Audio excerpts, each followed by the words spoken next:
Technical hold. We're live now, Mayor. Thank you. I would like to call to order the City Council meeting of July the 5th, 2022. Tonight's meeting is a hybrid meeting. Community members are welcome to join us either in person or remotely through Zoom or by telephone. Before calling the roll for this meeting, I'd like to entertain a motion to excuse Council Member Pascal. So moved.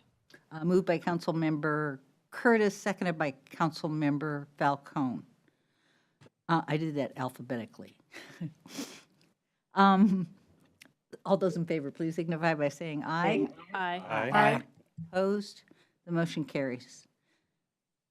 And Councilmember Pascal is excused. Clerk, will you please call the roll for today's meeting? Councilmember Nixon, Here. Councilmember Black, Here. Councilmember Curtis, Here. Councilmember Falcone, Here. Deputy Mayor Arnold, Here. Mayor Sweet. Here. Our study session tonight is on a Transportation Benefit District update and a School Resource Officer program update. We expect to reconvene our regular meeting at approximately 7:30. City Manager. Okay, so thank you, Madam Mayor. So we have these two topics tonight, and we have up to 45 minutes for each topic. They may not take that long, or they could go a little bit longer. The first one is a joint presentation on the Transportation Benefit District between Finance and Public Works. It's going to be kicked off by George Dugdale, our Financial Planning Manager, and then Ray Steiger, so one of our Capital Projects Manager, will also be part of it. And then I also have with us live in the chambers, Julie Underwood, our Public Works Director, and Glenn Akramoff, who's our Acting Superintendent, in case you have questions. So with that, I will turn it over to George. Thank you, City Manager. Just going to share my screen quickly here. Okay, can everybody see that? Perfect. Great. Okay, thank you. So, as I said, thank you, City Manager. Good evening, Mayor, Council members. So we have 17 slides for you tonight on the potential TBD. There are a number of places we're looking for council feedback, and we also have another topic on the, as mentioned, on the agenda. So I'm going to be not exactly rushing, but moving through the slides. So if there is anything that's not clear, please stop me and ask. And as the City Manager mentioned, we have a team from both Public Works and Finance here ready to answer questions on both the projects and the timing details should those arise. Okay, so a quick look at the agenda. We'll start with some background on how we got here to this presentation. After that, there's a few slides to go over the Public Works operational assessment and how that relates to the Transportation Benefit District. I'll then hand over to Ray to go through some possible CIB project options for the TBD before we'll finish by looking at some of the timing and other considerations on the administrative side. George, can you speak up just a little bit? Yeah, apologies, is it too quiet? I will try and speak up. I'm not sure why my computer's been a bit quiet, but let me know again if I get too quiet. Thank you. And Mayor, we're fixing a camera issue. So right now the audience isn't able to see the chamber. Ah, okay. They're working on it. So as Council knows, this has not been the first time the TBD has been brought forward by staff in this iteration. There have been two specific agenda items in November 2021 and February 15th of this year, a public hearing focused on this topic. It's also been part of conversations around the CIP. In addition to the staff presentations, Council have already provided some input and direction, which is incorporated here. So the first there is to consider projects from the active transportation plan in the funded capital project list. And this was brought forward when the TBD was adopted as a city work plan amendment. The second was to ensure that community outreach about projects and a potential car tab was both thorough and completed ahead of adoption of the car tab itself. And then the third is to focus city resources on medium maintenance throughout Kirkland.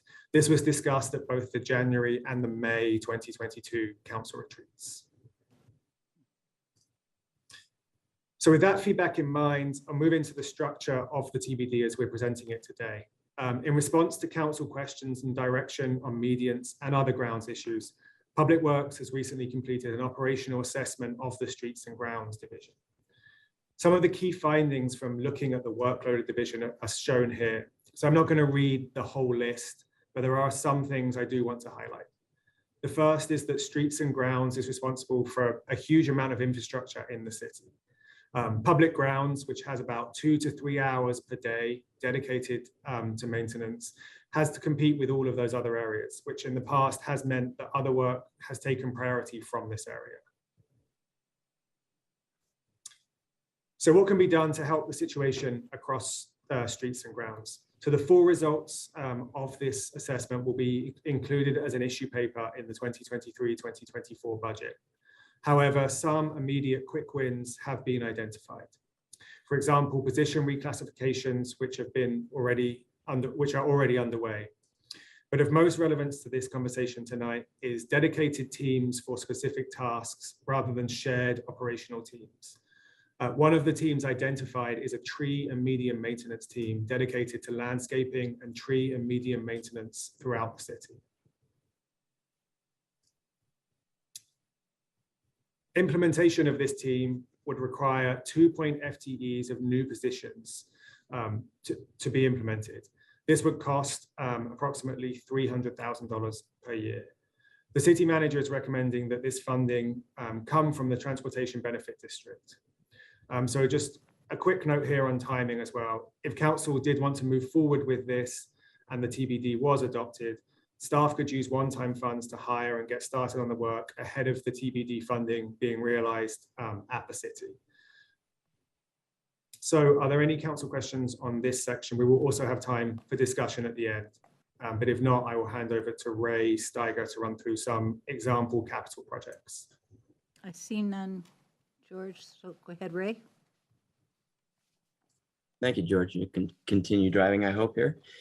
Yeah, as George mentioned, we've recently completed the active transportation plan. It is one of many very recent plans that have been implemented with a lot of community input.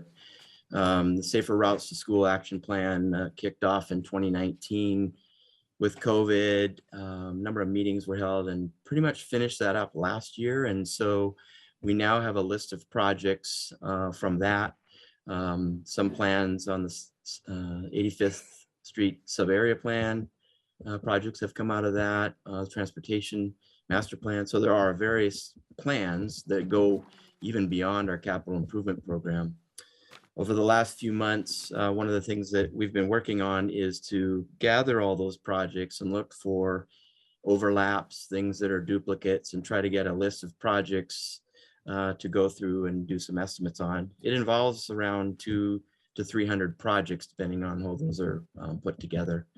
And those are way beyond what the CIP currently has in it. For the purposes of tonight, what we've done, we have just kind of a couple bookends just for representation. We'll call those scenario A or alternate A and alternate B, and I'll step through each one of those a little bit. Most of this material is in the packet as attachments, but I'll sort of explain what they are. So our first kind of scenario crack at that was what we're calling alternate A. And what that takes is it looks at the transportation improvement or the active transportation plan, the Safer Routes to School plan, and various sidewalk maintenance throughout the town, throughout the community. And it takes the highest list of projects from each of those categories. We've tried to have a balance. It's a little bit more weighted towards the safe school walk routes. The makeup of that list is about 40 projects totaling around $26 million. Some of the funding that we have used in these totals, for example, we know we're going to be doing Safer Routes to School. There's about $3.3 million over the next 6 years set aside. So part of that would go towards these routes. And so when I talk about $26 million worth of projects, we have some of that, and the TBD is another alternative to kind of fill the gap. The alternate A, again, has a mix of projects. It includes some Safer Routes to School. It includes crosswalks. It includes a couple neighborhood greenways, and it allows us to sort of spread the funding across multiple categories of projects.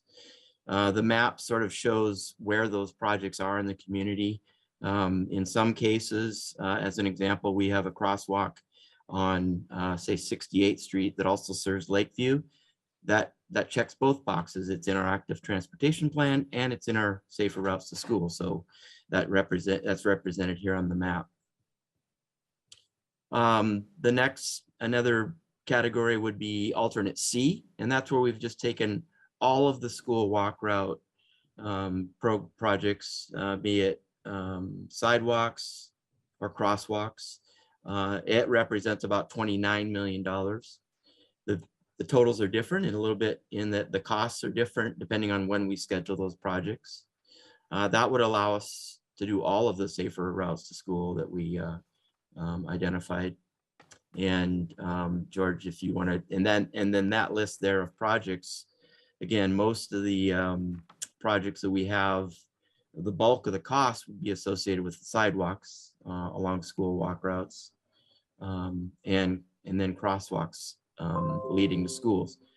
Again, this is around $25 million worth of projects, and in some cases, again, it aligns with active transportation projects.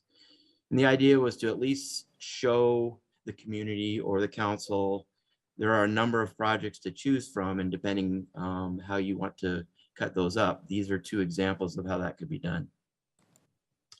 I believe that's kind of the scenarios there. Go ahead, George.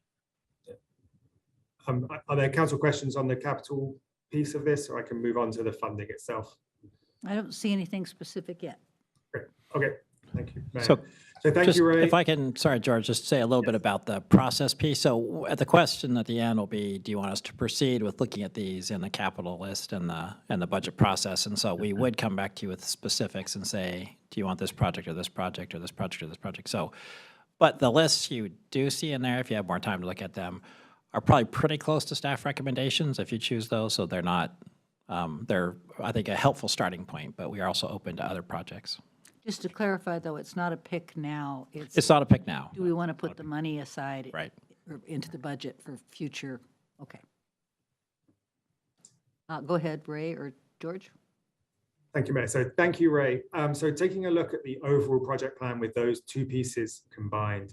So the combined cost of the two plans presented to you would include the $1.34 million that we anticipate to get from the Transportation Benefit District annually, plus about $300,000 from school zone camera revenue and real estate excise tax.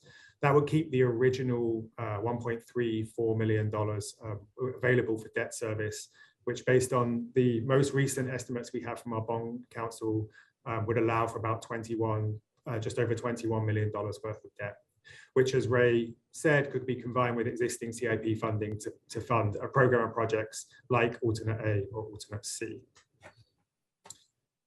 So the other thing here to note is that, as I said before, not just on the operating side, but new staff could be hired after the approval of CARTAB or another revenue method, but prior to the receipt of funds using one-time revenue. So the Transportation Benefit District itself, so a lot of this will be somewhat reviewed, but I think it's helpful kind of background to where we are. So how would that $1.34 million in TBD revenue be funded? So there are a number of options for funding TBDs, but the two that are normally or almost always used are car tabs and sales tax. There are different rules around which can be passed via council action versus which require a public vote. The February 15th council memo has some more detail on this, but in essence, a $20 car tab can be passed with council action, and most other actions require a public vote. So both this and previous presentations and staff memos have assumed a $20 car tab will be the structure of Kirkland's TBD. So if council concurs with this, staff will do outreach over the summer on this option and return to council in October with results.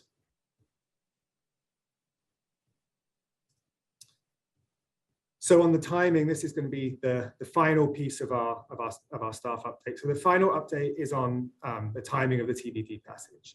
So as the chart above shows, there's an 8-month period from when council would adopt an ordinance establishing a $20 fee and when the proceeds would be distributed to Kirkland. Most of this time is prior to collection of the fee. So there's the 6 months between when the ordinance would be passed and when renewals would include the fee. So that means there'd be 6 months from when we have passed the ordinance to when anybody would actually see the $20 car tab on their renewal notice from Department of Licensing. So with that in mind, there are 2 potential timelines that staff have developed for council to consider. In both of these timelines, I do want to point out that the outreach would happen beginning in summer 2022. So in the first line, which is shown in that kind of greeny yellow color on the top row, passage of the ordinance would happen in September, and revenue could begin to be received in May of 2023. In the second row, passage would happen in parallel with the budget process. And so the December council meeting would be when the TBD ordinance was approved, and revenue would begin to be received by the city in August of 2023. This is, to state the obvious, later, and so it would be a delay in the revenue being received, but it would also push out the actual implementation of the car tab fee if that was what council wished to do. In both of these scenarios, staff would proceed with the assumption that the TBD is part of the 2023-24 operating budget and the 23 to 28 capital improvement program.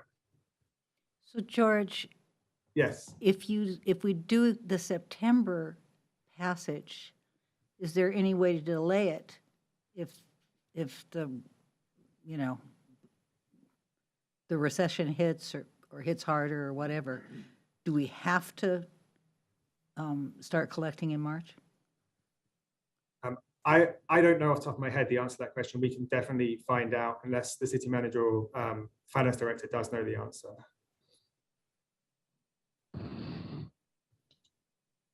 It will I have believe we would have to check with the state to see if that could be stopped. We'll find out and let you know. Thank you.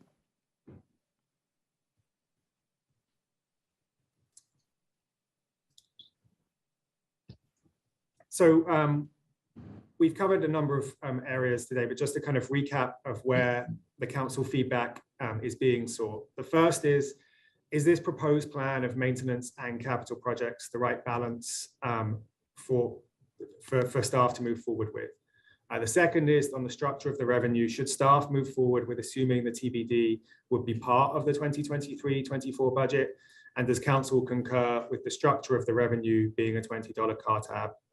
And the third would be, which of those timelines should we follow? And we will find an answer to the mayor's question on that as well and report that back to council. Thank you, George. So you're wanting that now, right? Yes. Who wants to start us off?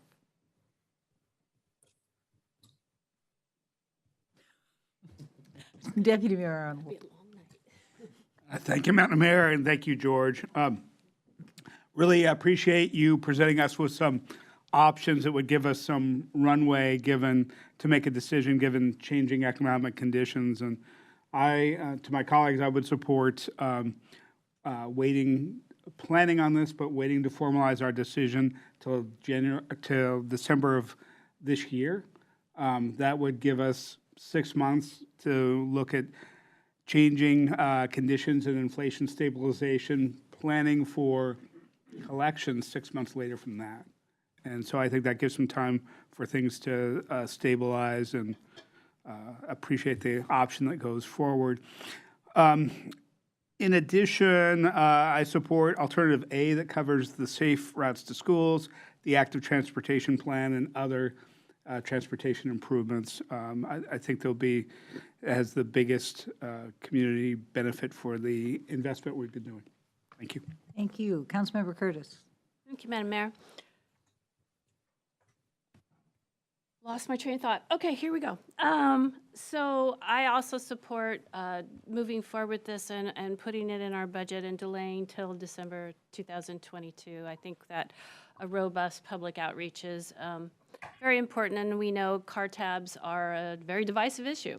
So one of the thoughts, the reason I lost my train of thought is one of the concerns I had is we do have residents whose home is their cars.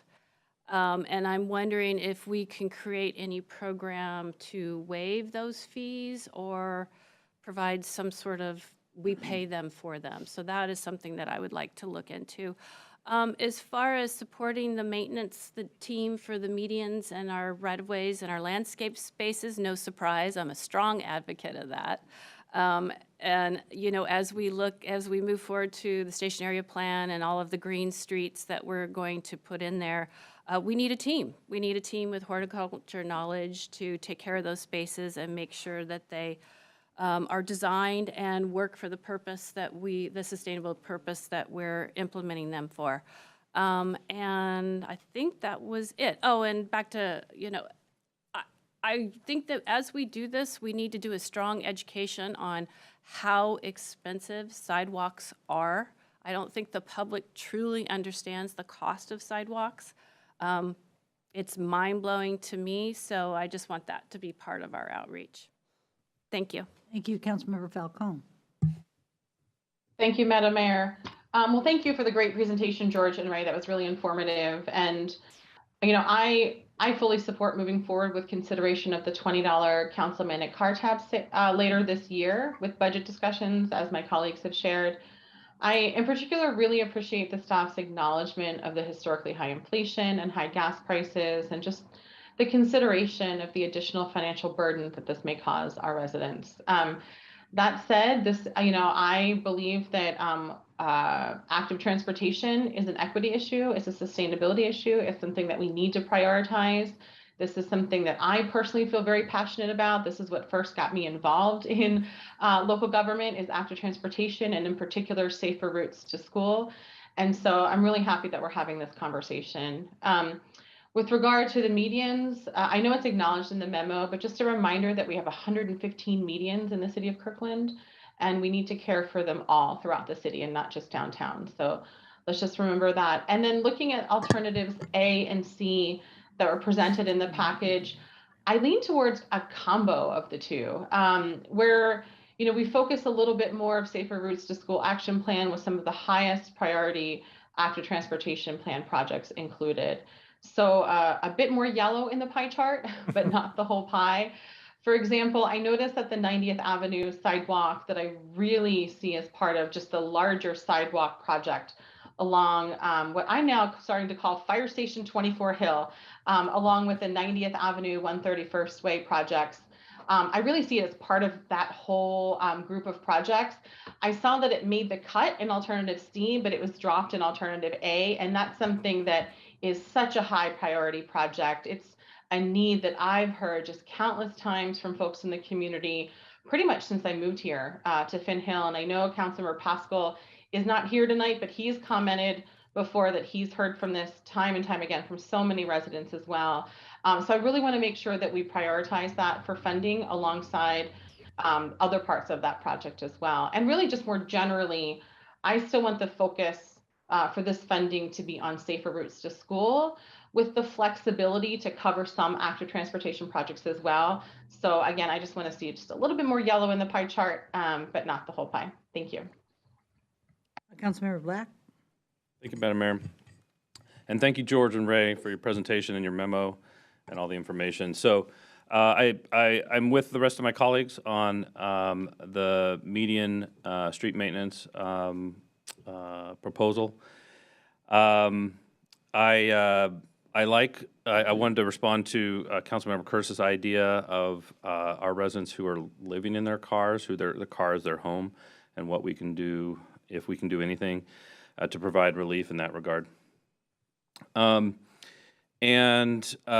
think when it comes to the list of projects that we might fund with the $20 car tab, if and when we adopt it, I personally probably have a small preference toward the safer routes to school, but at the same time, I know that we're going to engage in a public engagement process with the TREC, and I am really curious to find out what our residents actually, what their feelings are about it. It's not going to come as a surprise to anyone here that I'm going to say that I'm going to be sympathetic to any of our residents who are likely to point out that a car tab is another regressive tax, and it has a greater financial burden on those with lower incomes than those with higher incomes. But I'm also optimistic that Kirkland residents will be enthusiastic about the accelerated timeline for completing some of these safety and active transportation projects. They're going to make Kirkland better and safer. And hopefully, despite the regressiveness of a car tab, our members of our public will see that a car tab at this lower end of what the state allows will have a meaningful positive effect and make Kirkland even better even sooner. Just to recap, supportive of the street maintenance proposal. I did not speak to the timing. I agree with, I think, the consensus that we've heard concerning giving ourselves, the community, and the staff a little bit more time to see how things develop. And so a December timeframe makes a lot of sense to me. And thank you. Thank you. Councilmember Nixon. Thank you, Madam Mayor. So I'm fine with the project list. Don't have any real concerns there. I trust the staff to do prioritization. In terms of the structure, I'm perfectly happy not to go after a sales tax now. But I've stated many times before, my preference would be on the car tab to put it to a public vote and not do it councilmanically. I think that we can make the argument, and we have done it successfully multiple times in the recent past with public votes on tax increases, that we're in a box. The fact that the property tax does not account for inflation, but our costs go up at the rate of inflation, means that we periodically have to go to people for voter-approved tax increases. Sometimes that's sales taxes, like with the police. Sometimes that's property taxes, like with fire and parks and roads. And I would just think we should make the effort to try to get public support for this and not just do it in isolation. And so that said, even if the majority of the council wants this to be councilmanic, I still think we should do a public engagement process. We should not just keep this quiet until December and then vote on it. We should go out to people and make sure they understand what this is about and how much it would cost them and those kind of things. I like the idea of seeing what we can do to help people in need. My initial thought was something along the lines of the scholarship program we have for park and recreation programs, where a portion of the revenue we receive would be allocated to making grants back to people who are severely impacted by it. And of course, there would have to be some criteria for that, but we've got some experience under our belts over the last 2 years in identifying criteria for qualifying for those kind of grant programs. And so, you know, if we could say some objective criteria that didn't require a great deal of staff effort to administer, but some straightforward way that people could say the state has deemed them to be in need.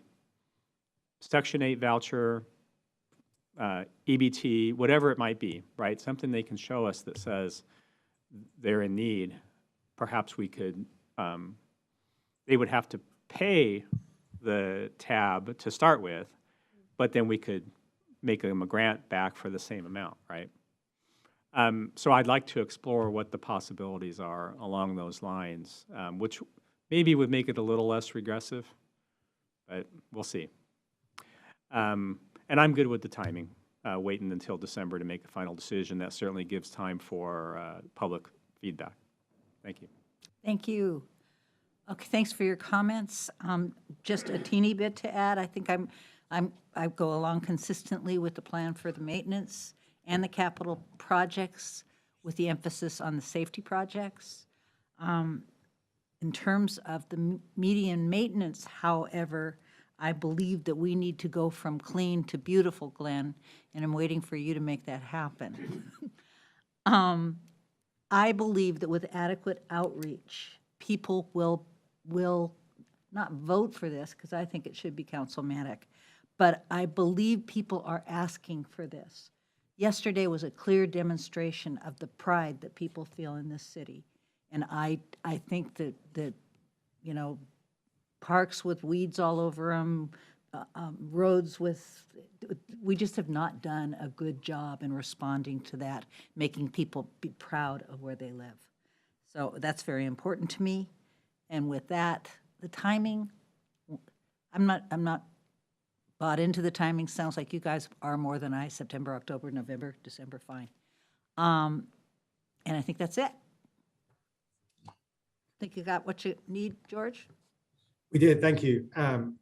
So just to finish up there, so based on council feedback here, we'll, the main thing for staff here, I think, is that we can start proposing, or rather, when we build the 23-24 budget and 23-28 CIP, start including TBD actions as part of those assumptions. And we'll bring council back future updates following the public outreach, and also ultimately an ordinance for the car tab. So thank you. Thanks very much. And I guess that takes us to our next agenda item, which is the School Resource Officer Program update. City Manager. So just before we go to that, just one thing I want to emphasize on the outreach program is when the council adopted adding the TBD to the work program, you talked about outreach. So we've actually budgeted for a specific trek around the Transportation Benefit District. So the city manager's office under Jim Lopez is ready to go. So we'll have a full and complete and pretty extensive outreach building up to, you know, as Jim likes to say, a qualifying event, I believe the term, so some kind of town hall or something. So lots of information to bring back to you on that to help inform the final decision. Okay, thank you, George, and thank you, Ray. Appreciate it. Thank you.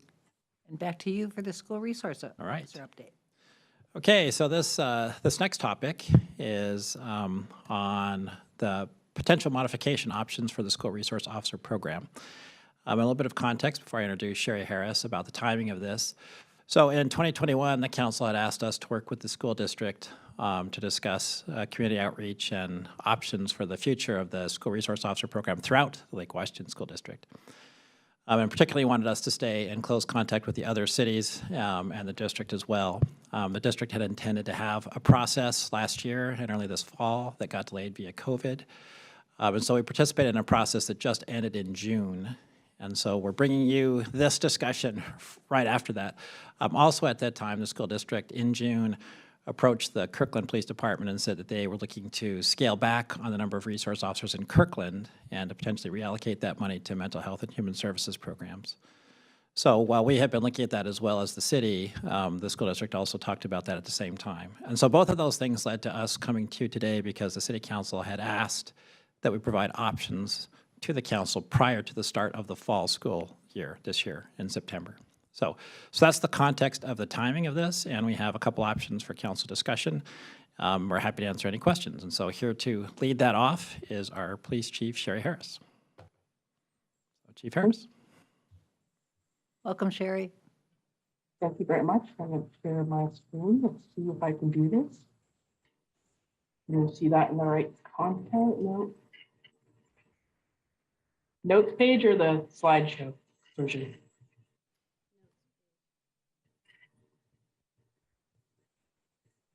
Toby? Are you able to see the slideshow? We're still seeing the double slides. How about now? There you go. There you go. Sweet. Well, thank you very much, Madam Mayor, Deputy Mayor Arnold, Council. I really want to thank you very much for taking the time during the study session to discuss the proposal to modify the SRO program. This program is a partnership, a very long-standing partnership between the City of Kirkland and the Lake Washington School District, with the primary purpose of keeping students physically, socially, and emotionally safe at school. I think the most important goal, really, though, of this program is to connect students with supportive services and help them stay out of the criminal justice system. As the city manager indicated in 2001, the council had directed the city manager and the department to work with Lake Washington School District, Redmond, and Sammamish to evaluate the future of the program in the district. The city council requested a recommendation of the future of the Kirkland SRO program before the start of the 2022-2023 school year. And for several reasons, primarily related to the pandemic, the district's SRO process was not initiated until May of 2022. In June of 2022, phase one of the district's process ended with the district and other cities recommending continuing the program and to launch phase 2 in September of 2022. And the city manager and KPD are responding to council direction and bringing options for council consideration prior to September of 2022. So the following next couple of slides will include two different options to modify the program that were discussed in the staff memo. The first option is to modify the program from 6 to 4 SROs. And the focus of the 4 remaining SROs would become learning community officers rather than being assigned to individual schools. The remaining 2 full-time positions would be reallocated to the neighborhood resource officer and the PROAC units. The proposal is based on the following goals. First, to maintain voter-approved public safety priorities in the 2018 Proposition 1 measure. Address key SRO concerns raised by stakeholders while keeping the program. Respond to increasing retail and property crime activity in Kirkland. Enhance police support for community responders, assistance to those experiencing homelessness, and community crime prevention. And then increase funding for behavioral health programs and domestic violence prevention. So in the staff memo, it included that in addition, the city would match the investment with an additional $186,000 in Proposition 1 revenues for human services programs. I just want to provide a reference for you of what the Lake Washington learning communities look like. The school district has utilized learning communities for quite some time, and that's how they designate children moving through their elementary and middle school years and how they feed into each of the high schools. The department's proposal for implementing a program with 4 officers is to assign 2 fully trained SROs to each of the learning communities to ensure appropriate staffing occurs throughout the school year due to training, vacation, or sick leave. There are about 24 different campuses on this list programs at a couple different campuses. And then option 2 would be to sunset the SRO program. This was the primary recommendation of Black-centered feedback on SROs. If council selects this option, staff will bring back proposals for ending the program and reallocating the funding towards other public safety and community health programs. And then at this point, I turn it over to Deputy City Manager Jim Lopez to talk a little bit about these options. Thank you very much, Chief Harrison. Good evening, Council. I'd like to just kind of go over the feedback we got. We're on an expedited timeline. So this is as of, I believe, just last Friday. We received feedback from some groups. First, specifically concerning option 1, we received feedback that there's significant concern that the impacted communities did not take part in the city manager's options and received the request we received a request for additional time be given for community feedback on the options. And we spoke with a representative from East Side for All and individual Kirkland. We also the council has received a letter. We reached out to the Right to Breathe Coordinating Committee, and we had worked with them. We have been working with them throughout this entire process over the last couple of years. And excerpts from that letter include, quote, "Our position on this is clear, consistent in school presence of armed uniformed police officers harms Black students. Reports detailing the many ways this is true abound and are virtually undisputed," end quote. And the piece ends, I believe, with this quote: "We strongly urge you to stop sacrificing the well-being of Black people in order to comply with the perceptions and preferences of others. Sunset SROs and use the resources to increase safety, support, and respect for all students, including those who are Black," end quote. We wanted the council to have that feedback as we move forward. We are admittedly on an expedited timeline as we roll into the new school year. And next slide. And we also wanted to make clear the involvement of the DEIB manager. The city manager does recommend, if we move forward and the program is continued with the learning community focus, that the DEIB manager shall convene stakeholders, including families and students of color, the school resource officers, the Lake Washington School District, to ensure the best possible outcomes for the program. And we've listed below how we would invest in these related efforts, such as meeting with communities of color to understand concerns and generate outcomes from the learning community focus and modified programs. So this is, again, about the learning community iteration.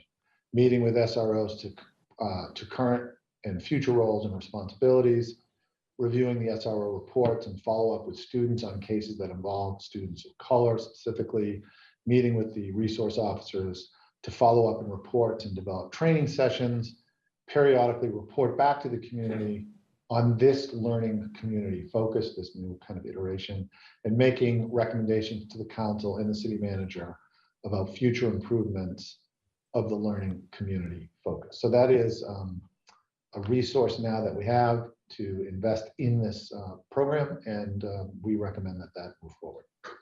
Thank you, Chief. Okay, so bringing it back to the two options that staff is seeking direction on modifying the school resource officer. And are you ready for us to have some discussion about this now, Sherry? Yes, ma'am. Thank you. Okay. Here's another one that's fun to dive into. You know, maybe I'll start out. Oh, go.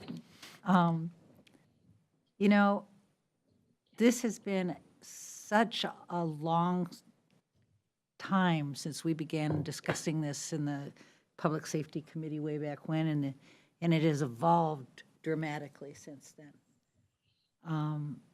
I strongly support the option one, the recommendation, because I believe that Kirkland's approach to school resource officers is healthy. As you know, the officers have demonstrated, in my observation, an incredible connection with the students when I go to basketball games or football games. And, you know, I understand, and you know, the response from Right to Breathe, in my mind, is a fearful response, and I recognize that. I just somehow believe that Kirkland can be better than that. And I believe that particularly about our police department. So I will be voting in support of option one with regard to this program. Toby? My position on this issue has always been, I'm willing to do what the school district wants to do. School district has said they like having SROs. And the other cities in the school district are continuing their SRO programs, and so I would continue our SRO program. But if the sense of the council is to sunset it, I'm okay with sunsetting it too. But I think we should listen to what the school district is telling us that they value about the program. Thanks. Thank you. Councilmember Curtis? This is a hard one. I feel very emotional about this. Couple questions, Chief, is do we, or maybe this is Deputy City Manager, do we really have a window into how the Lake Washington School District assessed the program? Did they talk to impacted students? Did they provide us feedback on things that we could do differently that would help impacted students? Do we have any window in how those conversations went or what happened? I truly believe that that is a process that will begin in September. So part of the summary on our conversations with them is that they have been delayed throughout 2021 and the beginning of 2022 due to COVID. Okay. And we really just started in May and developing a plan on doing that outreach starting in September. Okay, so they're coming back to us with the recommendation that we reduce the numbers of SROs, and it's strictly a budgetary issue as opposed to a reevaluation of the program. And I don't want to put words in anyone's mouth, but that's my. I think that's a fair characterization. And I think that what they did as a starting point was they convened the police department, city administration, council, or school district administration, and had that facilitated by the, forget the acronym, but the public school district. And I think the first question that they are asking is whether the entities wanted to continue the program, and then if so, then to lead that into a community conversation and a stakeholder impacted conversation. We, as the city of Kirkland, had been pushing for a faster timeline that they weren't able to meet. And we also said that if they didn't start that process till the fall, we would need to come earlier to give our council options. So when they talk about phase 2, they're talking about doing that starting in the fall, of really saying we intend to affirm the program and we want to have conversations with everyone about how to make sure that it's sort of maximizing the best outcomes and minimizing the worst outcomes, and also a sort of a data-focused discussion as well. So they intend to do that. I would also point out that they're actually required to do that also by state law. So when the state law about school resource officers passed, it requires them to have a community outreach process and data. The city of Kirkland has done that and a little bit more as well, but we felt like we couldn't keep waiting, even though we understand the reasons why it's been hard for them to get there. And we needed to bring you some options to say, rather than just let the status quo go into effect in the fall, we needed to start adjusting to what we'd already heard. Thank you. And are they receiving the same feedback that we're receiving from the Right to Breathe Committee and other Black stakeholders? We will pass it on. So when we made this proposal to all of you, just following their June program, I asked the deputy city manager to reach out. So that outreach happened Thursday and Friday of last week. So this is sort of brand new information. So we'll be sharing it with the school district following this council meeting. Okay. My next questions are for you, Chief and Deputy Chief.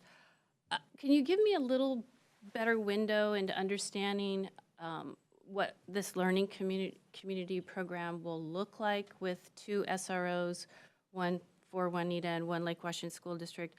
And some of my questions are, you know, what is their day-to-day? Can you provide us some window into, do they spend 30% of their time school security at assemblies and 10% of their time doing perimeter checks to make sure doors are locked, and 20% of their time teaching classes, and what would those classes be? I really don't feel like I have a very clear picture of what their tasks are during the day. So we've talked about that quite a bit internally, worked with the SROs as well, and also looking at kind of calls for service data, if that makes sense. Although some of that is not reported through 911, that occurs while the SRO is at the school. And what we're talking about is 2 SROs in each of the 2 different learning communities, and kind of like having districts, just like we do with patrol. Mm-hmm. So they're going to be planning their days and their weeks based on what activities happening in their learning community, just like a patrol officer would. The difference is they have all the training in addition to their basic patrol and how to de-escalate with you, how to deal with, and additional services that can be students can be connected to. So some of that is based on, again, yes, what activities occurring. We have seen a bit of a bell curve in classes that are being taught, where because of COVID, the SROs were doing less in-person instruction, and that towards the end of the year was coming back where there were more requests for teaching. Mm-hmm. Prior to COVID, it was commonplace that each of the SROs at the high school taught a block in health class on a variety of subjects, from bullying to say no to drugs and traffic violations, and a huge number of different topics. And I'd let Deputy Chief St. Jean jump in at any time. I know there are a couple other staff memos that we've done in the past that kind of share some of that information. But I'd say, Mike, if you have anything that you want to add to that. Yeah, thanks for the question, Councilmember Curtis. Everything the chief said, obviously. Also, I think the vision of the learning community is to really focus on building relationships throughout a student's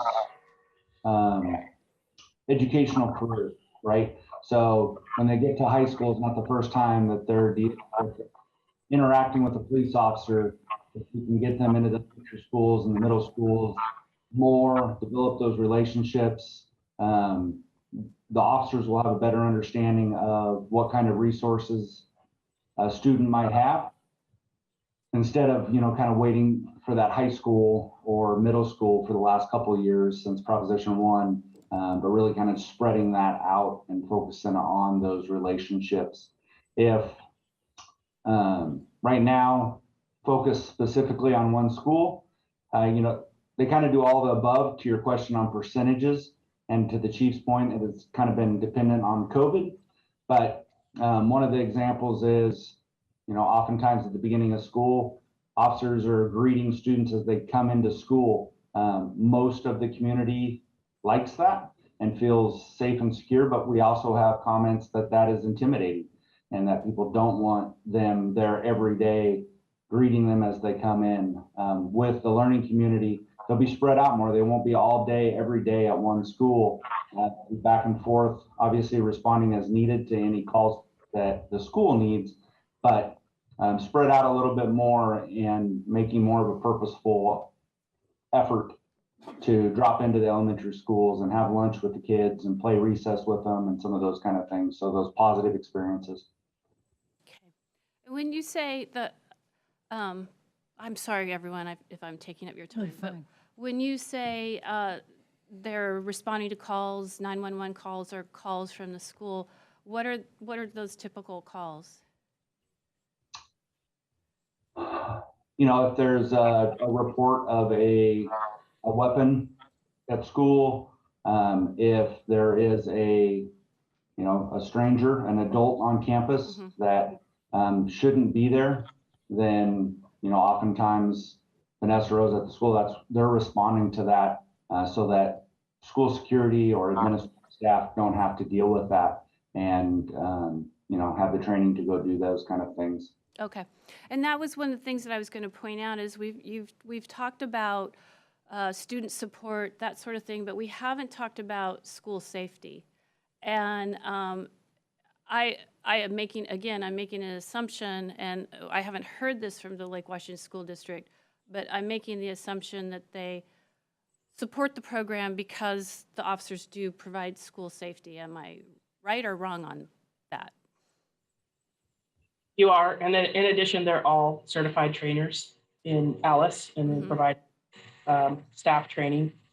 A couple other things that they do. They're also serving any truancy paperwork from juvenile court,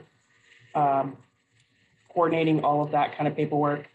We've certainly in the last few months had several also neglect and abuse investigations that the SROs have been the primary investigators on.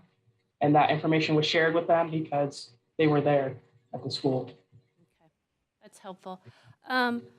One thing that might be helpful is that we start collecting. I'm thinking like a lawyer, you write down, I spent 15 minutes doing this and I spent 15 minutes doing that. And I realize that's more paperwork for the officers, but it might be useful to collect, this is how I spent my day, so that we can assess how they are spending their days. Okay, I'm going to make some comments in that I don't have the lived experience to make a judgment on this program. I'm not a Black student in a school. I'm not a police officer. I'm not a school board member. And so this is very difficult for me personally to say, yes, we should do this, or no, we shouldn't do that. And there's different perspectives, and there's different experiences, and everybody who comes to the table is a valued participant. I'm going to support option 1. But the reason I'm going to do that is I believe that we have more work to do on this. And one of the purposes in my mind of hiring the DEIB manager is that that person can help us create this program so that the students that are impacted, the Black students that are impacted, feel safe and supported, and that we're supporting the school district. So what I'd like to do is go with option 1, give our DEIB manager an opportunity to dive deep, as Deputy City Manager has outlined, and to talk to the students and to talk to the parents of the students. So to me, this is an interim step, and that we should come back again after the school has done their analysis and decide what our next steps are. I'll be honest with everything, one of my hesitations in disbanding the program is we are all traumatized by the continual school shootings that are happening. Statistically, it has been proven that SROs don't stop school shootings, and not because they aren't going to run to the fire. I believe our officers would run to the fire, but they need to be in the exact right place at the exact right time to prevent a school shooting, an active shooting. But so many parents, this is their only hope, right? This is the only thing that they believe will save their students' lives. So I'm not comfortable pulling that hope away from them at this point. It's all they have. So when they send their kids off to school in the morning. So, and I apologize to council for taking so long, but I'm going to support option 1 with the intent that we have more evaluation to do. Thank you. Thank you.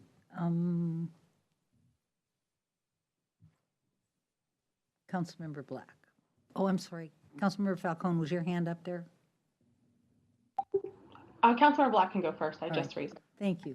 Councilmember Black. Thank you, Madam Mayor. So first of all, I can't endorse strongly enough the remarks that Councilmember Curtis just gave. And I won't even try to restate it because it was so well put. And I appreciate her questions. And I also appreciate Chief Harris, Deputy Chief St. Jean, and City Manager and Deputy City Manager. I appreciate everyone's commitment throughout this entire process, running back even before 2021, to examine the SRO program. And although the input that we've gotten may have sort of changed over time, and maybe the circumstances changed over time, there's never been, I don't feel like there's ever been a lack of commitment to, from everyone.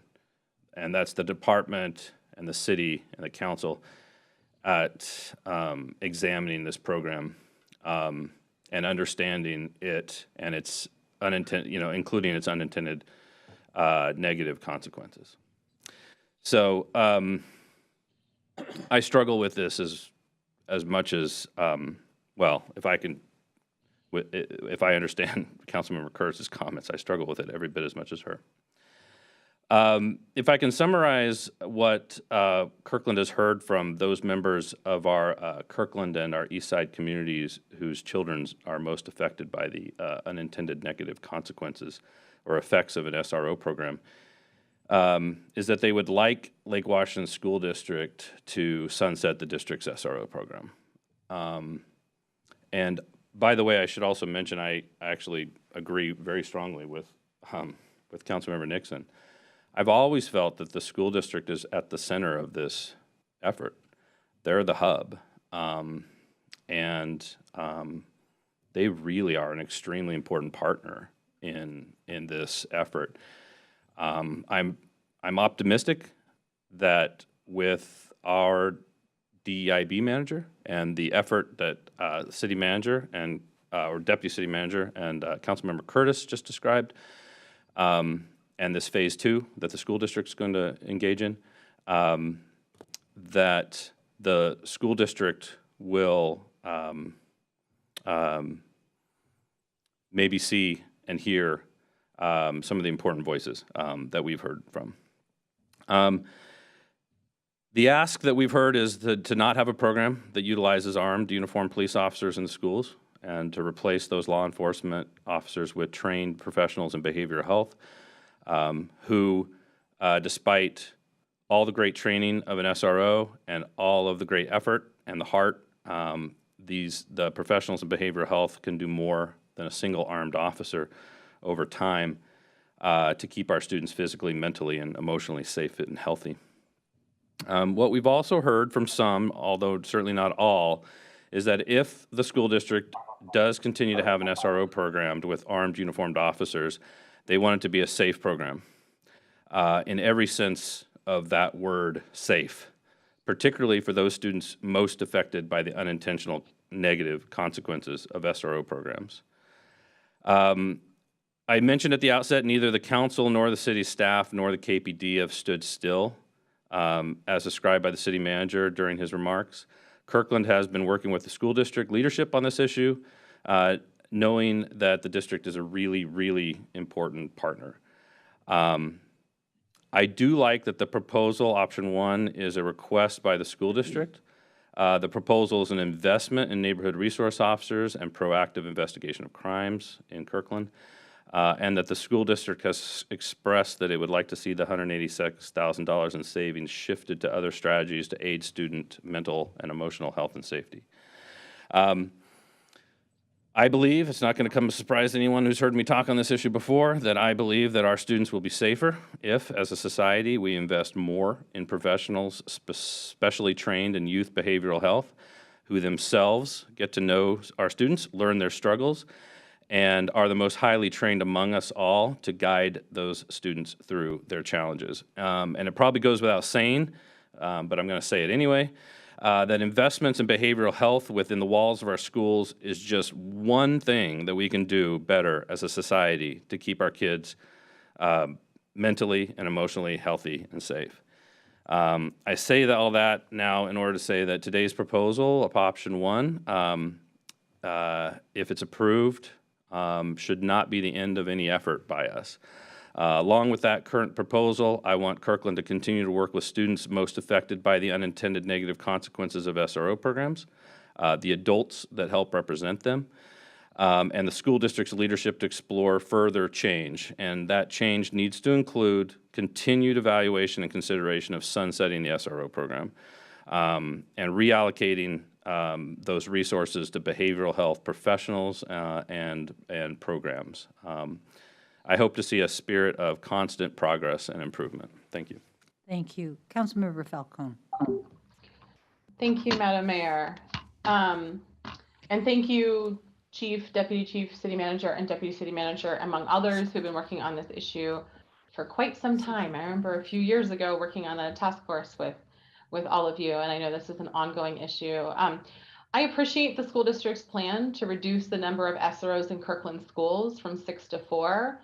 And I'm also glad to hear that they plan to increase the behavioral health support programs in our schools, which, as some of my colleagues, Councilmember Black just really clearly articulated, we know are so desperately needed. And this is at all levels, from preschool on up through elementary, middle school, high school, and beyond. That said, I strongly oppose option 1 and fully support option 2, sunsetting the SRO program. I've shared my thoughts on school resource officer programs many, many times before, so my position will be no surprise, and I won't repeat all of the things that I've shared before.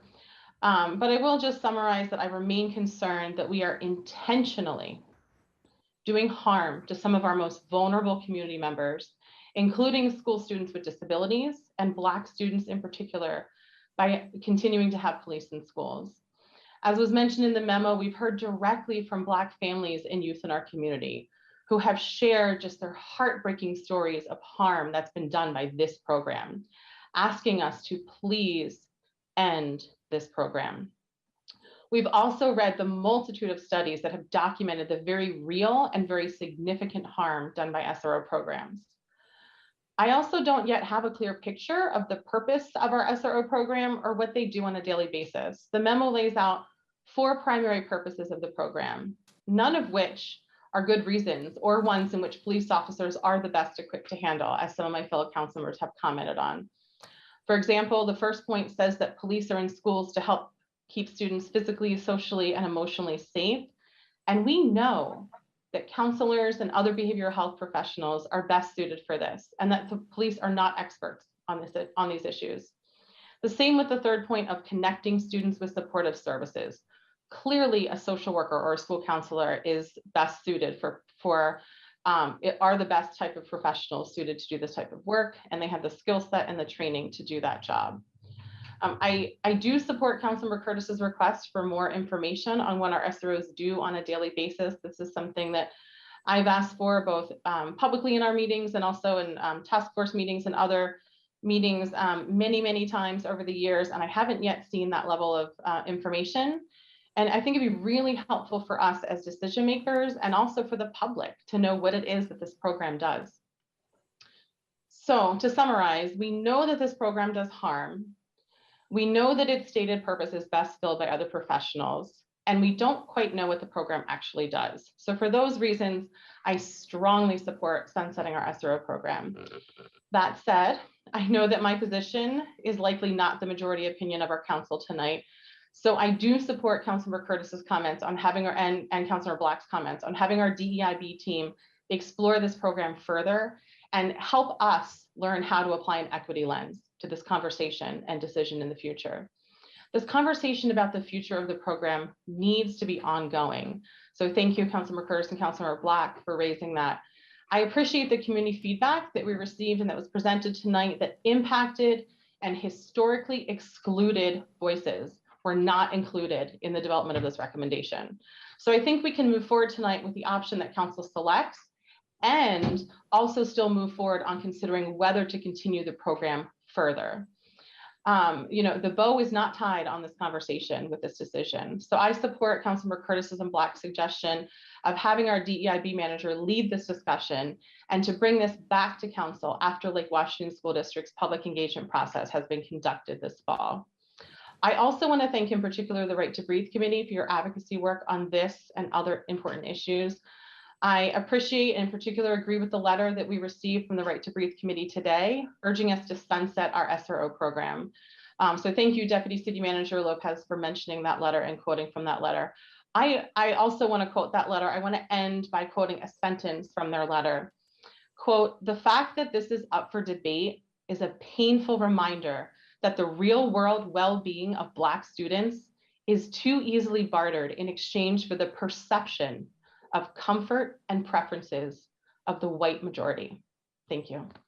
Thank you. Deputy Mayor Arnold. Thank you, Madam Mayor. As we've discussed, school resource officers are a partnership funded by the city and the school district, and I have consistently advocated for this conversation and this decision to be made district-wide. To date, other Lake Washington School District cities haven't been interested in sunsetting the SRO program, and the school district itself has not been able to have the dialogue that we've wanted.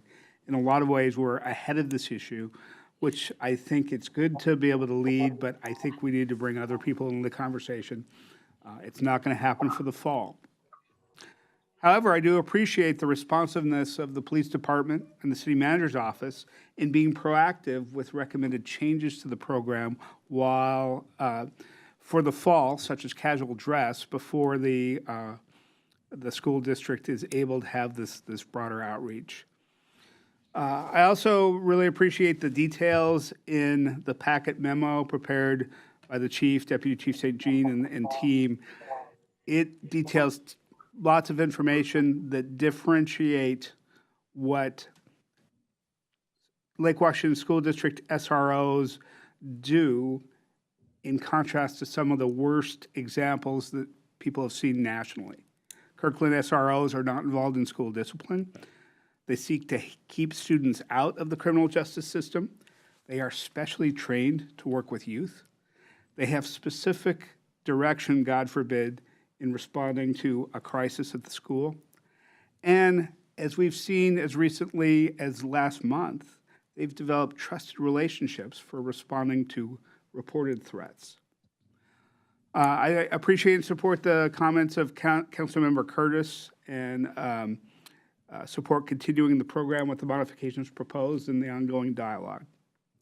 I'll also note that this proposal also responds to community concerns of property crimes and retail theft, bolstering our successful Respected PROACT unit.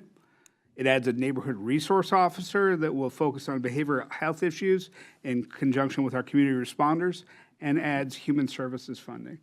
So I appreciate the discussion of how we can change the program, redirect some resources, and solve multiple problems. Thank you. Thank you. Thank you. Councilmember Nixon. Yeah, just one more thought. Option 2, as written, kind of leaves undefined what we would get instead. It talks about that we would bring back some proposals for reallocating the funding towards other public safety and community health programs. I would really like to get that information, even if for the fall we stick with the SRO program. I would like to get that information so that we can make a better informed decision about prioritization for the community. We have a huge number of people that feel like the city is not doing nearly enough to combat auto theft, catalytic converter theft, organized retail theft, mail and package theft, all of these things. And I might be persuaded to go with option 2 if we knew that the money would be used to address those things that we hear about all the time. Thanks. Thank you. Any further discussion? Thank you, Council, for an incredibly sensitive, sensible conversation. We are not done yet. Erica has just come on board as our DEIB person, and I expect she is listening to this discussion with interest. And I do expect her to be able to help guide us as we move forward with this program and with our entire pathway. So with that, I think we get to get out of here a little bit early. That's all we need for tonight, madam. Thank you. Then we will adjourn until 7:30. Thank you all very much. Thank you. Okay. Recording stop.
Thank you. We're live, Mayor. Thank you very much.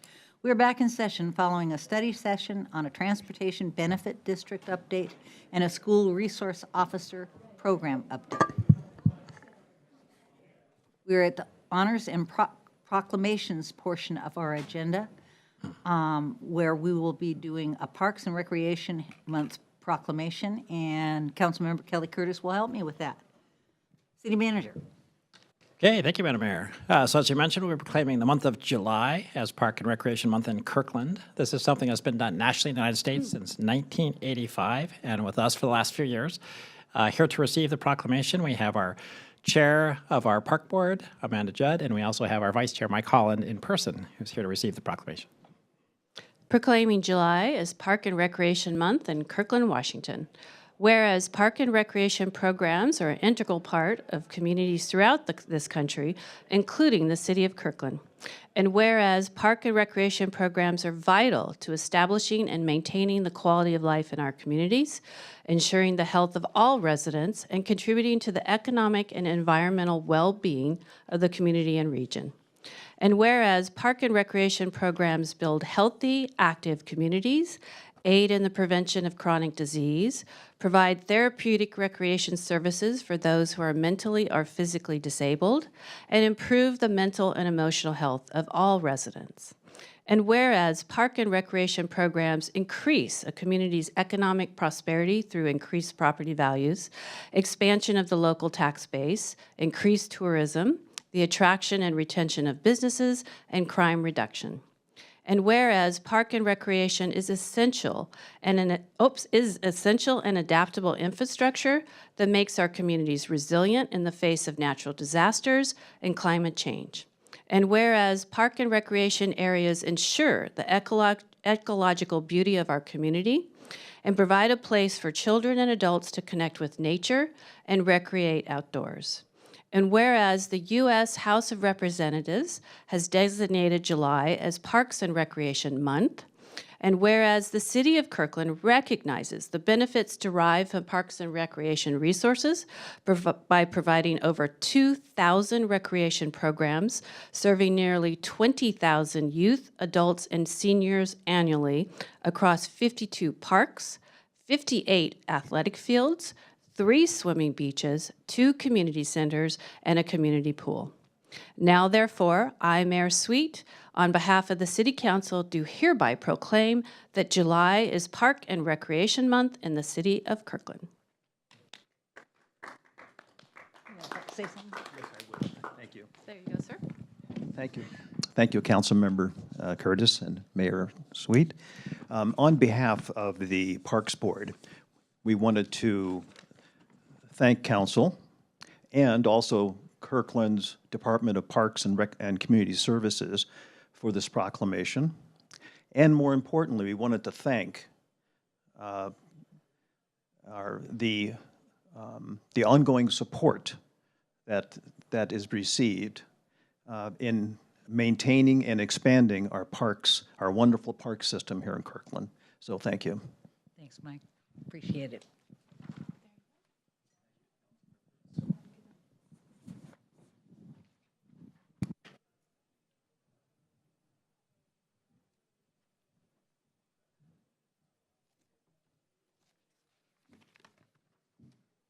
Okay, and we're going to make a little change in the agenda. We have a special we're going to move the special presentation up. We have Representative Roger Goodman joining us this evening. City Manager.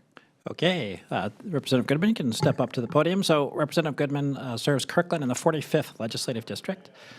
His priorities include police reform, including use of force clarification. He was a champion for many of Kirkland's efforts in this realm, and he sponsored House Bill 2037, modifying the standard for use of force by peace officers. And has done many other things, including delivering the lighting, which you can now see under the 405 underpass on the CKC on the way to our new bridge. So we're very happy to have Representative Goodman here. So welcome, sir. Thank you, Kurt, and Madam Mayor and members of the council. It's good to see you, my friends, as well as my colleagues. I am now serving my 16th year in the state legislature representing Kirkland, but I'm not the only one representing Kirkland. You know that Kirkland includes 3 separate legislative districts, which means that there are 9 of us in the legislature. So Kirkland is extremely well represented across the range of issues, and we all actually get along quite well. These last 2.5 years have been, I don't know what adjective to use, but apocalyptic is the first one that comes to mind. But in the legislature, we really focused on key needs, decided to discipline ourselves like never before, and operated for 2 straight years in a virtual environment. So the 2021 and 2022 legislative sessions, I legislated from my living room in my pajama pants. And although we're all looking forward to getting back to working with one another in person next session, we focused on 4 major issues and intentionally set aside all of the other legislation that we could have introduced. Normally, about 10 to 15% of bills that are introduced are enacted into law. So there's a lot of work done and not necessarily that much with final results. But this time, about 40% of the bills that were introduced were enacted into law because we voluntarily restricted the number of bills we introduced and focused on, first, the pandemic. What could we ensure that we were providing for the health of those here in Kirkland and all across the state by facilitating the vaccination and contact tracing. And you remember those days back when we were just getting that up and running. And many other issues related to the pandemic, particularly housing, making sure that people had rental assistance and utility and other means to make sure that they had roofs over their heads, other healthcare needs, and ancillary issues related to the pandemic. The second was the economic recovery. We're in a little bit of a strange economic time now, and yet we knew that once everything shut down, that we wanted the recovery to be much more equitable than 10 years ago, the Great Recession. We learned lessons from the Great Recession when we did not invest in higher education, in natural resource preservation, in the safety net, and we didn't want to make that mistake again.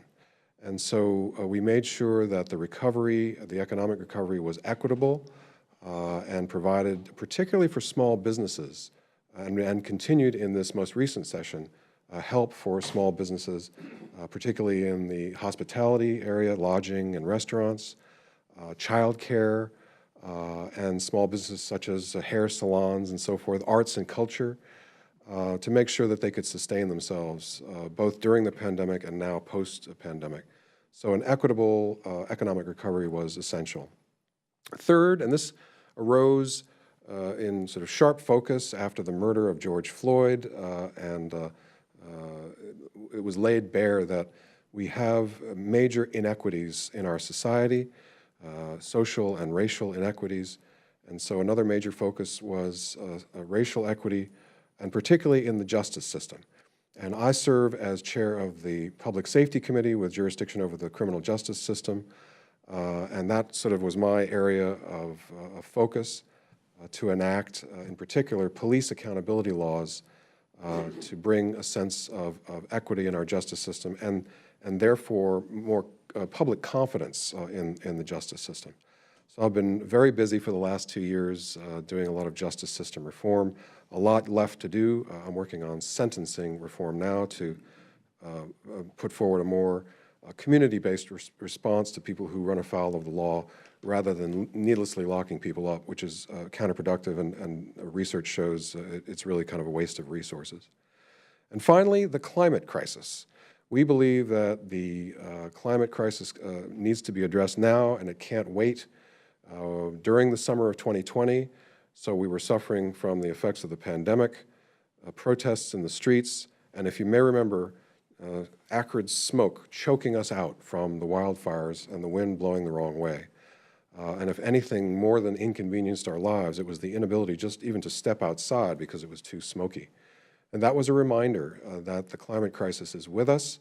That was not an anomaly. That's a growing trend, and it's very troubling. So we enacted some groundbreaking legislation to mandate that transportation fuels be low carbon. This is actually an economic development opportunity. Clean fuels are in great demand now, and so in our state, we are producing a lot of them and competing with California and a lot of foreign countries in producing clean fuels. And we also enacted what we call the Climate Commitment Act, which is a cap and trade, or we say cap and invest system, where we the only second state in the country to put a hard cap on carbon emissions by 2045. And this will transform how energy is produced and hopefully continue to clean up our environment and have a clean air to breathe. So we focused on, since I love the sound of my own voice, I'm going to go on for about 90 minutes, if that's okay. But I guess the only other focus really is the budget.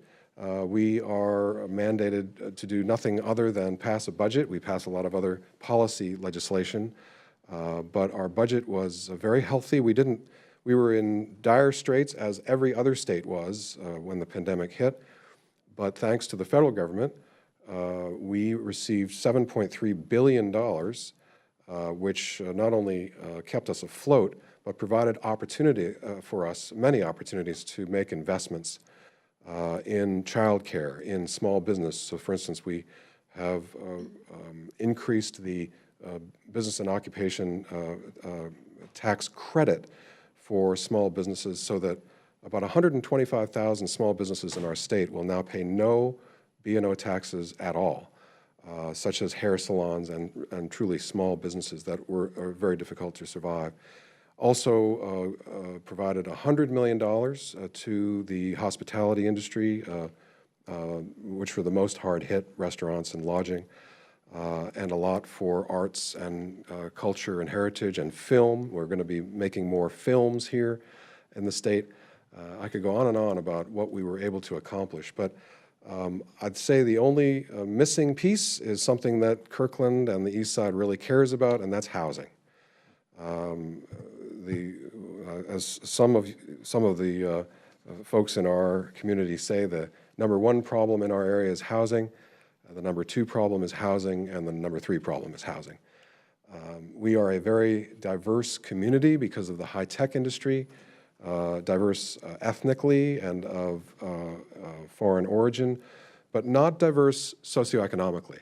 And that's not healthy for a community not to have that type of diversity. Kirkland has done extremely well in densifying in the context of the Growth Management Act. So we have the density, but we don't necessarily have the affordability. We have some, and I'd say that Kirkland and Redmond are sort of leading the way, but we have a long way to go. There was a bill called the Missing Middle, you probably heard about it, which would have lifted restrictions and in a way mandated duplexes, triplexes, and so fourplexes near transit zones that would increase density, but not necessarily affordability. And so it's a work in progress. It was a bill that was sort of thrust upon us right before the legislative session began.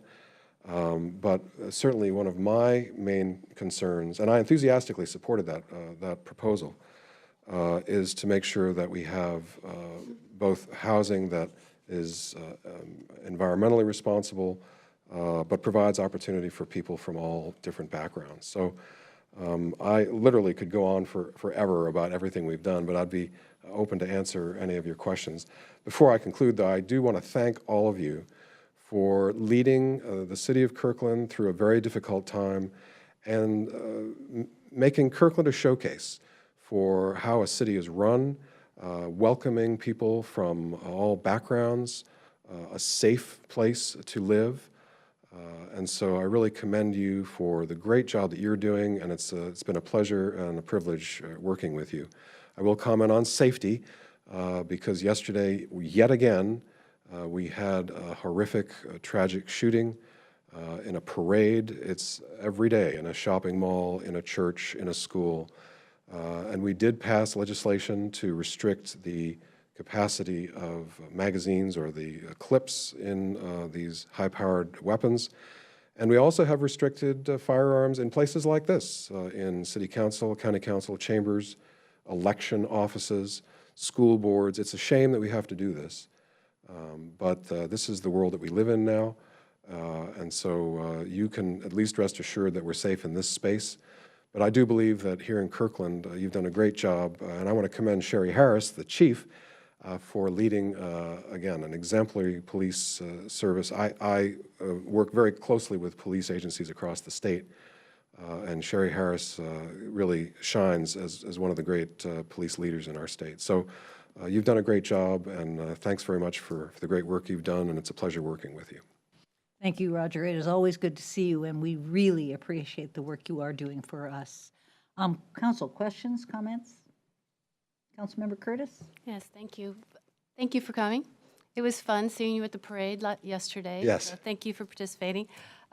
We are so grateful for your leadership and the collaboration that we had last year with the working with the police chief on public safety legislature. So thank you very much. And we couldn't agree with you more on housing affordability. So legislative work group looks forward to working with you on that in the coming session. So thank you. My pleasure. The police accountability package that we enacted was broad sweeping, arguably the nation's leading comprehensive package to make sure that police are held accountable for misconduct. Bear in mind, 98% of the police out there are well-intentioned, doing a really hard job. They run into the danger for us, so we cannot discount that.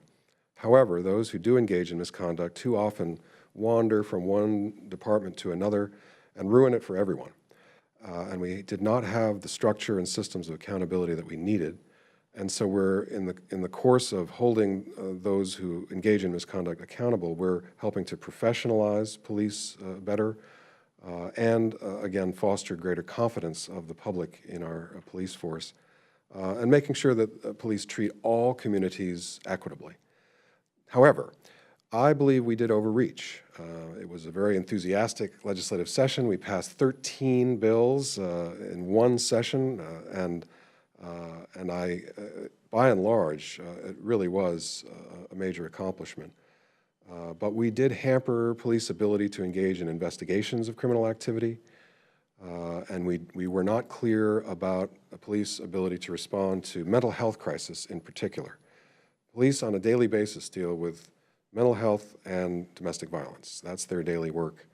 And we want to make sure that they can continue to respond to people who are in need and help them, and make sure that they can respond to people who are intending to do harm to others and can't just sort of run away or walk away. So I did sponsor legislation that we work closely with you to make sure that police can put hands on. It's not that they're hurting anybody, but it's called a use of force, where they put hands on someone who just tries to flee while they're being investigated.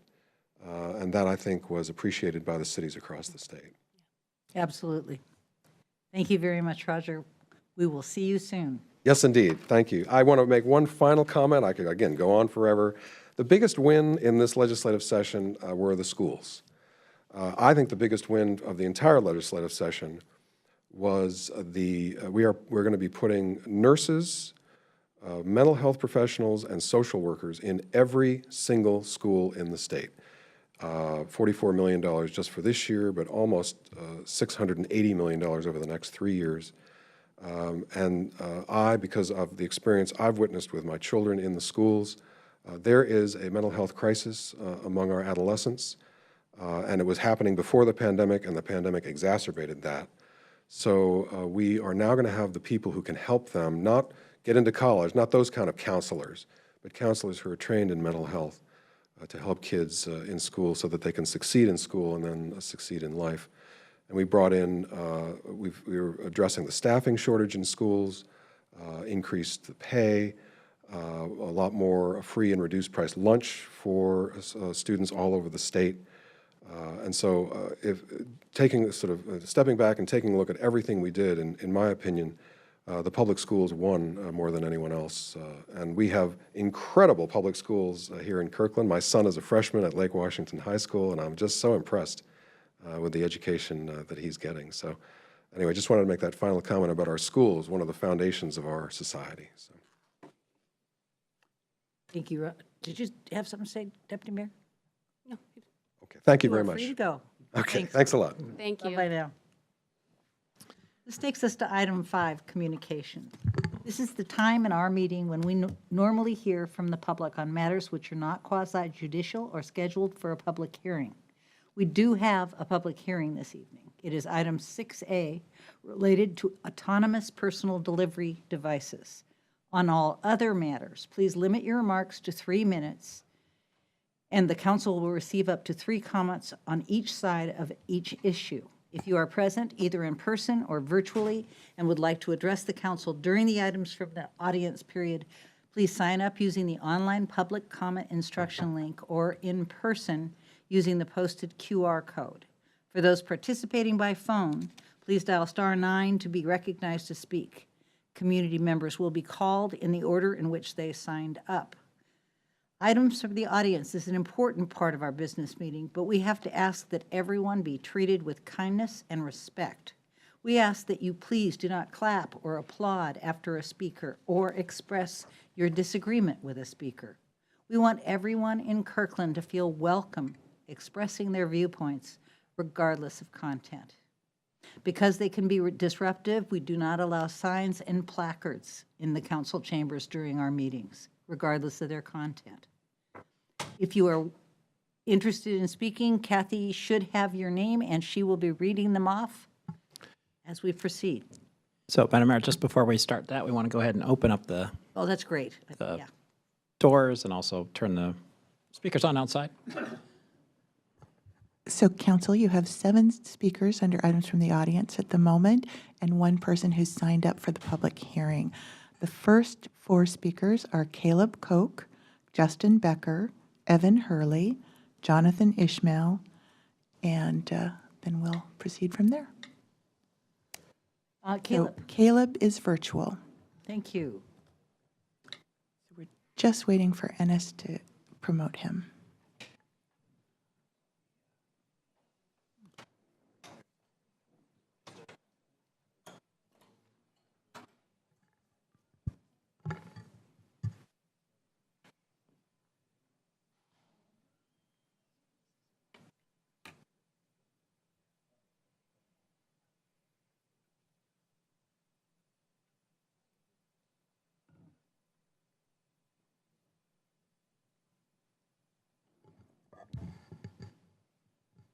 Caleb Koch.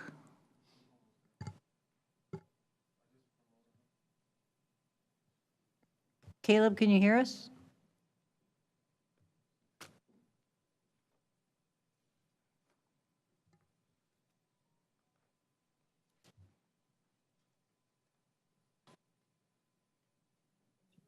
Welcome, Caleb. Hello, City Council. Thank you for having me tonight. Do we need to wait for the timer or should I just go? Oh, please go. All right, thank you again. Well, I wanted to address the busking issues that are, I think they're going to be discussed today on the agenda. I was in the meeting last month and I appreciated the 4 suggestions that were being recommended to manage busking. I am not, I like the busking. I like the vibrant energy it brings into the park. But what I would like to see happen is to, choose an option that prohibits amplified instruments being played, and also to limit the performances to 2 hours. I can tell you that without having those rules in place, the park can become a nuisance for the people who live nearby and the businesses as well. Just last week, there were 2 separate nights where there were performers that were playing late into the night. One instance was all the way up until 11 p.m. And then 2 days later, there were 2 buskers who were playing at 10:30. And they were both competing for sound, and both of them were amplifying their music. And so, I just want to reiterate that I think no amplified instruments is one of these things that just really has to be enforced. The last one is, how do you put limits on time?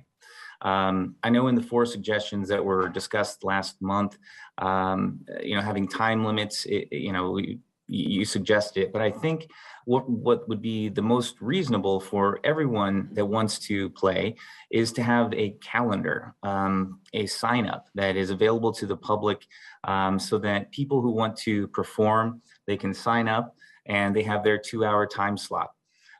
Without having a calendar, it would be really hard to enforce or police these 2-hour performances, because essentially somebody would need to be there with a timer, or someone would need to call the police to let them know, hey, this person's playing. And then after 2 hours, they would have to call and say, look, this person is continuing to play. So my suggestion is a simple online calendar for people to sign up, so that we're not wasting police resources, calling them to, curb some of these performers that like to go late into the night or early, in the mornings. So that's all. I do appreciate your time. Thank you for my 3 minutes. Thank you, Caleb. Next up, Kathy. Next speaker is Justin Becker, followed by Evan Hurley and Jonathan Ishmael. Welcome, Justin. Evening, council members, Mayor Sweet. For those that don't know me, my name's Justin Becker. I'm a captain with the fire department. I'm also the union president representing all the firefighters behind me. The reason I'm here tonight is to kind of give you a frontline update as to where we are in the fire department right now, our status and some data and some facts.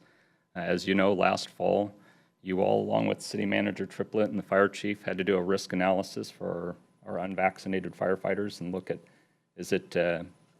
can we allow them to continue working, or do we have to let them go and move on? The decision was made that the risk was too high for the city and that we needed to terminate them and move on. What I'm asking tonight is I'm going to have 2 of my coworkers speak after me, and we're just going to kind of give you a state of the union of where the fire department is at right now, and just to reconsider, or maybe not reconsider, but just do another risk analysis and see if the effects of that decision are worth it, I guess. So if we fast forward 7 months to where we are today, as I see it, and I'm sure the fire chief and the city manager would probably disagree, but I feel we're in a staffing crisis of the likes I've never seen in my almost 20 years here in the fire department. Myself, I've been home twice since June 5th. I logged over 260 hours the last 2 weeks. My day job, I'm supposed to work 40 hours a week. I'm our training captain. I haven't been able to do that job much. I'm working on the line, trying to keep some of our firefighters from being mandated. Almost daily, we have firefighters that are mandated in to work 72 hours. I worked a 72-hour period where I was a battalion chief, and one of the firefighters had his head down, was shuffling his feet through the station, and he was on 144 hours straight. We've also got a couple firefighters that have worked 22 days straight, 24 days in a row. And the fire chief will tell you, well, they hit a 72-hour or 96-hour mark, and they had a 10-hour break or a 12-hour break. They didn't go home during that time. They literally were here for 20-some days straight working. And I caution you, I want you to really look at the data and the facts right now. When we have firefighters that have worked that much and are that sleep deprived, there is tremendous risk to this city of having somebody that tired driving a 60,000-pound apparatus down the street. And so, again, I want you to kind of look and listen tonight and keep an open mind. We also have new firefighters. One of our probationary firefighters has had enough already, and he's applied. He'll be leaving in a couple weeks. He's moving on to another city, doesn't want to work here anymore. And the rest of our probationary firefighters, they just got out of the academy. They've all been mandated in more than once, and in some occasions. The one firefighter yesterday had to cancel his vacation plans with his family. It was the second time he's been mandated in the past few weeks. So please listen to the following 2 speakers and just keep an open mind. That's all I ask. Thank you. Thank you. The next speaker is Evan Hurley, followed by Jonathan Ishmael and Jean Large. Welcome, Mr. Hurley. Thank you, council members, Mayor Sweet. My name is Evan Hurley. I'm in my 12th year of employment with the Kirkland Fire Department. I also serve as the vice president of Local 2545. It's a proud group of firefighters standing here behind me tonight and watching from home. I'm here today to talk about some of the realities of our current staffing crisis. I call it that because it's what it is. You heard Justin outline some of the troubling data on the number of hours being asked of our firefighters. I want to go down a little deeper than that and talk about, for instance, today, Aid 127 was out of service. Back in the fall of 2020, the voters generously approved in a 70+% vote to spend $60 million of their dollars to increase safety for firefighters, both in buildings and in staffing levels. And to this day, those promises, which the money's being collected, the promises are not being executed. Aid 127 was out of service today. The fire chief and fire administration will tell you that's not true. It was in service. But the ideal situation that the citizens are paying for is for it to be a standalone aid car. And today, and many other days since the middle of June, it has been cross-staffed with the truck, the ladder truck. What that means to people that don't know is if the aid car goes on a call, the ladder truck is out of service. It's not the intent nor the promise made to the citizens for this staffing. Yesterday, 3 people were mandated to work, extending their shift to 72 hours. 40% of your staff on duty yesterday was on overtime because of the staffing crisis we're currently experiencing. Aid 122, which was put in service on a 12-hour basis to make up for the fact that the Station 122 is under construction, leaving all of Houghton and South Kirkland uncovered, was out of service. They're moving Aid 127 personnel to the south end of the city to cover that area, so it looks like it's staffed. We are not meeting the obligation. We were unable to fill a 4th engine and extra staffing for the 4th of July, which is the first time in my entire career I've heard us not even try. On one of the most dangerous days for fire potential in the year, we didn't even attempt. Morale is at an all-time low, and we've had some lows before, but it's as bad as it's ever been. Every probationary firefighter out of the academy has been mandated to work 72 hours at least once, most of them more than once. As Justin mentioned, one of our probationary firefighters isn't even going to finish his time here, and he's moving to a jurisdiction that's right next door.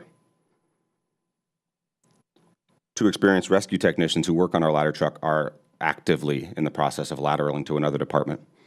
We are already at a point where we're risking daily brownouts of the ladder truck because of the number of technicians that were let go when the 12 were fired back in the fall and in the spring because of the vaccine mandate. Daytime personnel are being asked to work 24-hour shifts instead of fulfilling the duties of their day responsibilities like prevention and training. The word is spreading quickly. I sat on our last interview panel. Kirkland is no longer a top destination for fire candidates and fire recruits that are looking for this job, and I tell you, every jurisdiction around us is hiring in droves. We're going to need at least 45 new firefighters between now and the end of 2024. Thank you for my time. Thank you. The next speaker is Jonathan Ishmael, followed by Jean Large and MJ Carlson. Thank you. Welcome, Council, Mayor, thank you. City leadership. My name is John Ishmael, and I am a Kirkland firefighter assigned to the Fire Marshal's office as an inspector. A little over 16 years ago, my dream to serve the city and the public where I live, work, and play came true. I was hired by the city of Kirkland as a police officer, and 5 years ago, I made the decision to become a Kirkland firefighter. For the past 16 years, I have lived, worked, and played in the city of Kirkland. When I started with the fire department, there was no such thing as mandatory overtime. After our 48-hour shift, we got to go home to our families. Unfortunately, today, mandatory overtime has become a daily norm due to staffing. That's a regular phone call to a husband, a wife, your kids, when you're supposed to go home saying, sorry, daddy won't be home for 24 more hours. That's not a slight disruption on the family. For me, the impact I feel is in the Bureau. It's a regular phone call from builders, contractors, and citizens saying, where's my permit? What's taking so long? I spent the last 2 years going into businesses as part of a revitalized maintenance inspection program that is now once again obsolete due to our understaffed office. Most of the businesses I inspected were annexed in 2011 and had never had an annual Kirkland Fire Department life and safety inspection. I told these businesses that the city of Kirkland was committed to the inspection program, but that's not playing out true today. The Bureau is once again short-staffed and without personnel to follow through. Last September, when I got vaccinated, it was obvious to me that this wasn't just about science or keeping the public safe. This had become personal for some of you. Mayor Sweet, you sent out an email to firefighters about your dad finding you under the bed and giving you a shot when you were a small child. The email said everything. You were going to chase firefighters down, and every firefighter that was not found hiding under the bed, you were going to rid the city of. During the early onset of the pandemic, the only people that I could rely on were my brothers and sisters in the fire service, some of whom have been fired. In March of 2020, Station 21 was my assignment. Life Care Center was very familiar to me. Each morning I looked my coworkers in the eyes, unspoken but yet communicated. It's just us, but at least we have each other. We all did the best we could with what we knew at the time. We firefighters just had to do it from the front line. There are some really good firefighters that could be brought back tomorrow to take care of our staffing crisis. The city deserves better than what they're currently getting. Personal example for me was 2 weeks ago. I worked 3 straight days covering my bureau position by day and staffing shortage by night. Those of us that have been deemed safe remain at work and continue to give our best to the public, but the best has been watered down by certain decisions. The best is tired, beat up, worn down, feels betrayed, and in some instances is angry. For me, the past year has turned Kirkland into a place where I just simply work. I no longer live and play in the city of Kirkland. Thank you. The next speaker is Jean Large, followed by MJ Carlson and Kirsten Hansen.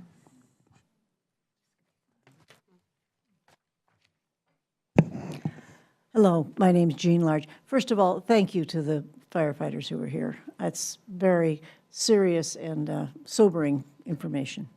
The reason I'm here is, first of all, to thank you, staff and council, for your work on the No Idling project.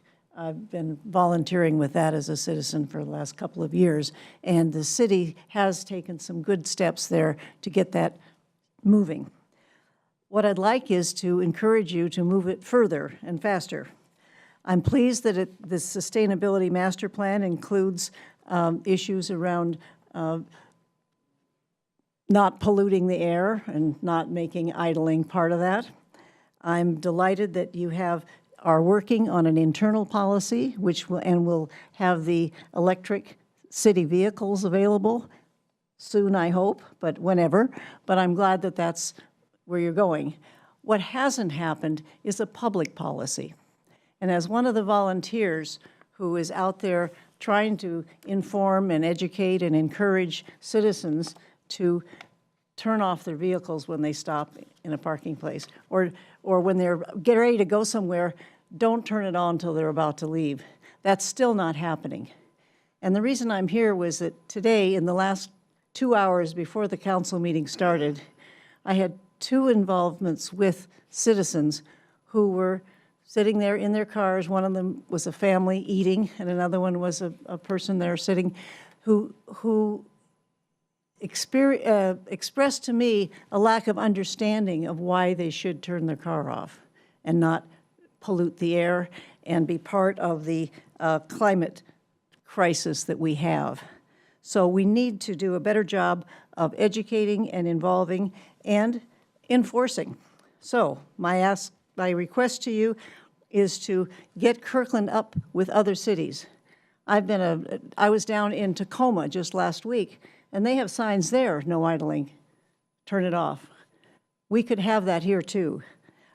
So please get your internal policy done, but then go with an external policy.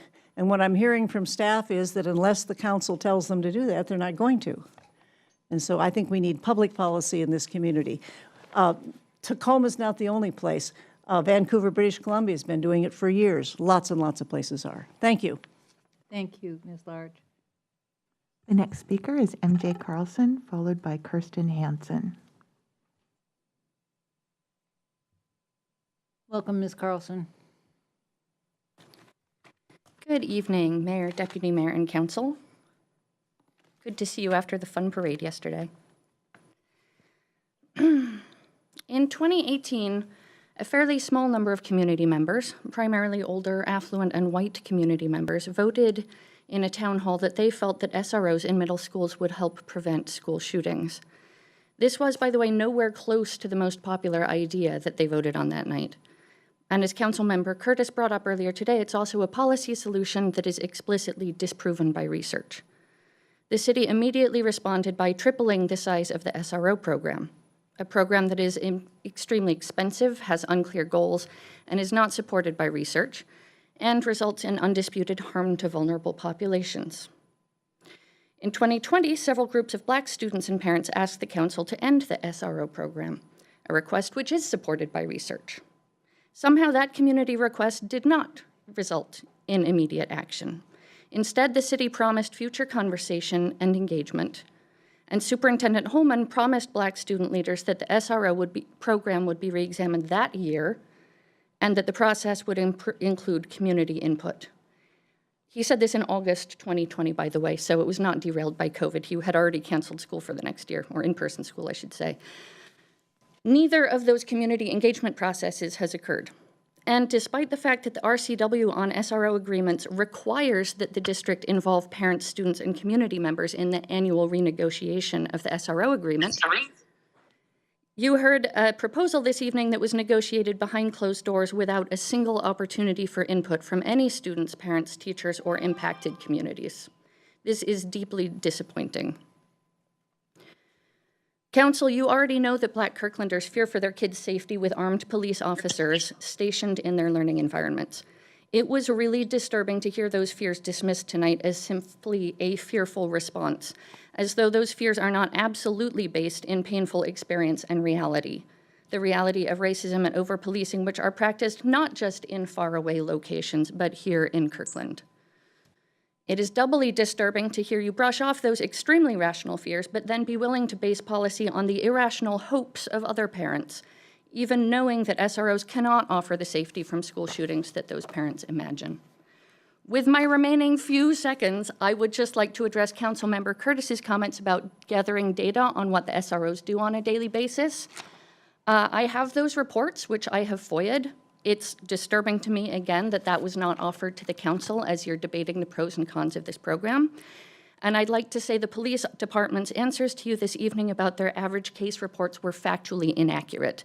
They do not frequently deal with weapons on campus. They do frequently arrest children for possessing marijuana. They do spend an alarming amount of time dealing with suicidality in children, including involuntarily committing children on a monthly basis. Thank you, Ms. Carlson. The next speaker that signed up is Kirsten Hansen. We also have Margaret Bull in the audience, and we have 2 people signed up for the public hearing. Thank you. Can you hear me with my masks on? Yes. Okay, thank you. Good evening, everyone. Very short, so I can't see most of you, but here we are. On SROs, there was actually a third option that we were hoping you would hear tonight and that we would like you to consider, and that is to pause the program, which a number of school districts have done while they have taken the time to answer some of the questions and concerns raised by you. That allows you to stop the harm that you know is being done and gives you the time to hear from impacted community members, involve those communities in policymaking discussions, review the SRO reports, and to learn how this money may be better spent on community safety, like furthering the community responder program. Just a reminder, through 5434, you vowed to ensure the safety and respect of Black people. Ignoring previous concerns from the Black community and Black students about police and schools, promising more engagement and not delivering, and instead creating a set of binary policy options behind closed doors does not prioritize the safety and respect for Black people in Kirkland. SROs is an equity issue. Please walk your talk.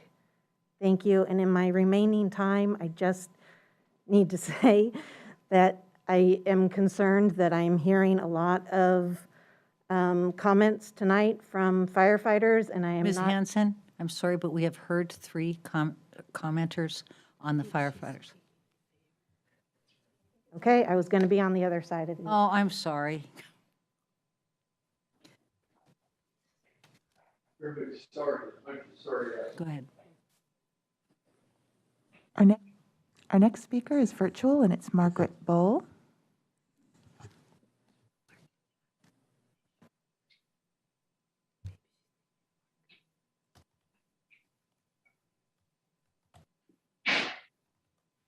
Hi, I just wanted to speak on the amplified music in parks. I know a lot of people have been supportive of it, but I go to the park for nature. And I like to hear the birds or the happy children playing or the water lapping. And, you know, it's really hard to meet everybody's needs like that. If I want to commune with nature and someone has amplified music, it takes away from my enjoyment. If I want to hear a concert, I'll go to Kirkland Performance Center. Unless a special concert has been planned that I know about and it's posted, then I can choose to go to the park another day because I know that music is going to be there, and that's perfectly acceptable if it's an event. But otherwise, music kind of takes over from the nature experience. I don't like hip hop. I don't like loud bagpipes. I don't like jazz. You know, you're not getting a choice of what someone's playing at the park. And, you know, I feel that that needs to be considered. What are our parks for? Are they performance centers or are they nature places and places for children to happily play? So that's all I have to say on that. I don't know the total issues involved, but I just wanted to express my personal feelings of how I use the park. Thank you. Is that it for? We have no more speakers signed up. We there only are anyone- public hearings. Is there anyone else who wishes to address the council at this time? Seeing none, I will declare this items from the audience period closed. This takes us to item number 6, public hearings. We're going to have a public hearing on autonomous personal delivery devices. This is a public hearing to receive public comments on an extension of the moratorium regarding autonomous personal delivery devices. I will now open the public hearing. City Manager. Okay, thank you, Madam Mayor. So, as you mentioned, the public hearing tonight is on the extension of the moratorium. We will be looking for council action following discussion on the whether or not to extend the moratorium. Here to give you an overview of where we are in the process is John Starbart, our Deputy Public Works Director. Mayor Sweet, Deputy Mayor Arnold, members of the council, and Mr. Triplett. Tonight I have 6 slides to present to you, including a title slide to provide an overview of where we are at the moment with the issue of autonomous personal delivery devices. And then the public will speak after that at your discretion. Cassie, if you would bring up the slide presentation. Thank you. And we can move to the next one. The package and food delivery business has been exploring options for last mile delivery for the last several years. That's for reasons of efficiency for the vendors, the operators, and also as a means to reduce greenhouse gas emissions because autonomous personal delivery devices are electric. They have been deployed either in a test environment or an ongoing environment in other cities in the United States, and also on some college campuses for the delivery of food to students and staff on the campuses. Companies that are exploring this technology or deploying it include Amazon, Federal Express, Uber, but there are doubtless many others that are exploring it, including other food delivery vendors and companies. And there is a variety of technology that is being deployed. The Washington State Legislature allowed autonomous personal delivery devices to be in the state in 2019. In that section of the revised Code of Washington, it specifies the regulations under which operators may operate on a statewide basis in the state generally. But the first requirement in the requirements section of that portion of the law says that the operators must comply with the regulations that are in the jurisdiction in which they're operating, either a city or a county. Next, please. In late 2021, our planning and building department received 4 incomplete applications for dispensers or storage and garages, as it were, for autonomous personal delivery devices. At that time, we didn't have any regulations on the books to know how to review that application. And in late 2021 or early this year, city staff observed that there was some testing going on of Amazon Scout vehicles within the city limits. And so that was happening near the maintenance center.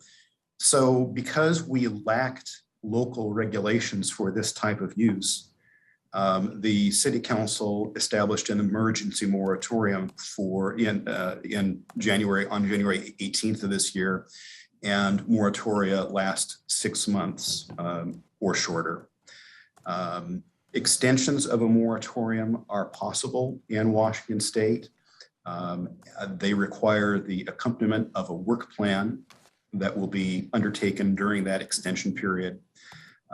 And because the current moratorium is expiring soon, the city council would need to take action on the proposed extension tonight.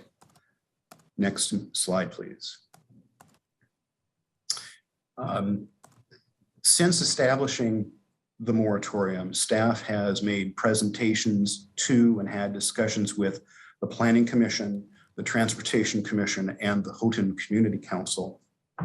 And there have been public comment opportunities at each of those meetings.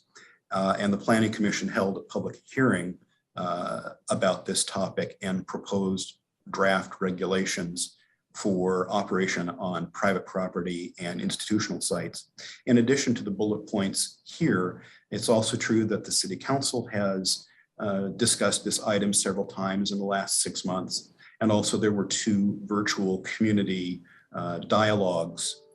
So in total, there have been at least 12 opportunities for the community to public comment on this topic. On May 3rd, the City Council selected 2 options and directed staff to further develop them. One would be operation only on private and institutional sites. The second would be to allow operation on public right-of-ways. And I suppose there is a third, which is a blend, or both options would be possible to operate on private and public right-of-way, private property and right-of-way. Next, please. The Planning Commission has purview over private and institutional sites. And so they were the body that reviewed proposed regulations and amendments to the zoning code for regulating these devices. The Planning Commission voted 3-1 to advance the proposed regulations for the council's consideration. As mentioned in the staff report for this item, there was also a dissent. The one commissioner who dissented stated that he would submit a letter explaining his dissent, which he did and is in your materials tonight. The Transportation Commission has purview over the rights of way. And we presented to the Transportation Commission a regulatory framework that is similar to what's in your materials tonight. The Transportation Commission rarely holds a public hearing, so it did not hold a public hearing on this matter.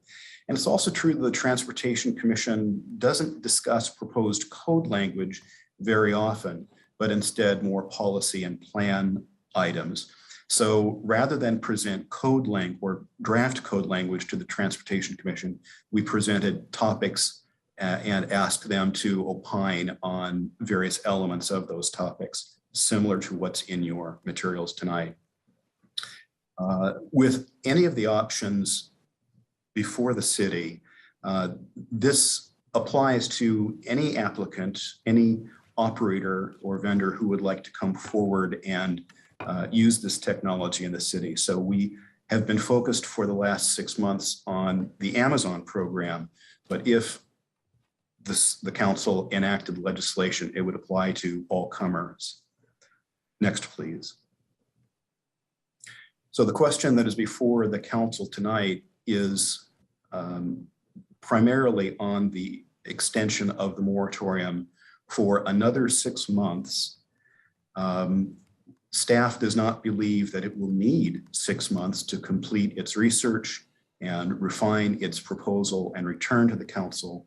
But the city attorney's office believes it would be prudent to do it for another 6 months, and then it could be lifted sooner than that once the regulations are enacted, and that can be simultaneous. The action on the regulations and the lifting of the moratorium can be simultaneous. Staff welcomes the council's other feedback and questions and guidance and direction about this item, in addition to action on the proposed ordinance. Thank you.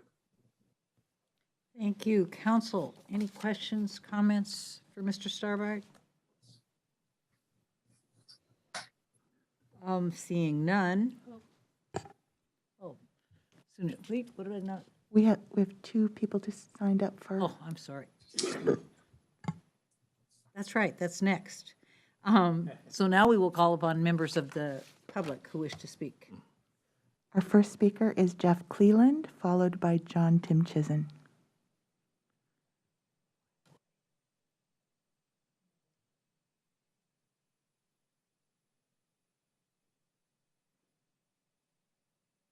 Welcome, Jeff.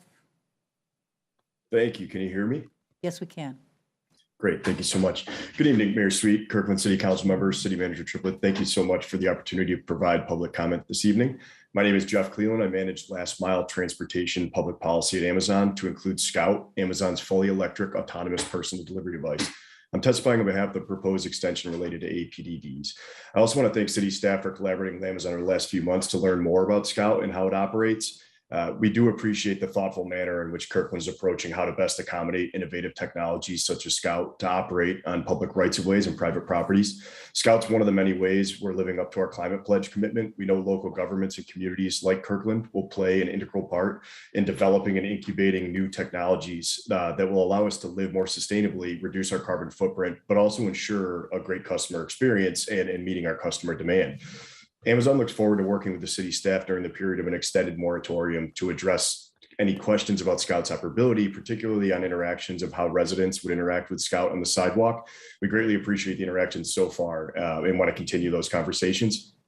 Amazon's also committed to safety first and foremost. Scout's operating across the country in numerous cities. In addition, we've partnered with the World Institute on Disability to conduct sidewalk testing to make sure Scouts is accessible as possible. We also want to continuously improve our technology, and we have to do that through deployment and receipt of customer feedback. And really what we're thinking is, what better place for that customer and stakeholder feedback than a key member of the innovation triangle like Kirkland.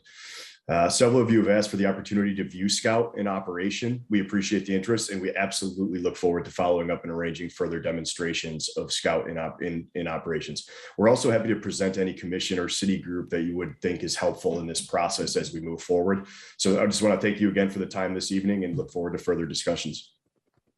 Thank you, Jeff. Our next speaker is John Tim Chizen.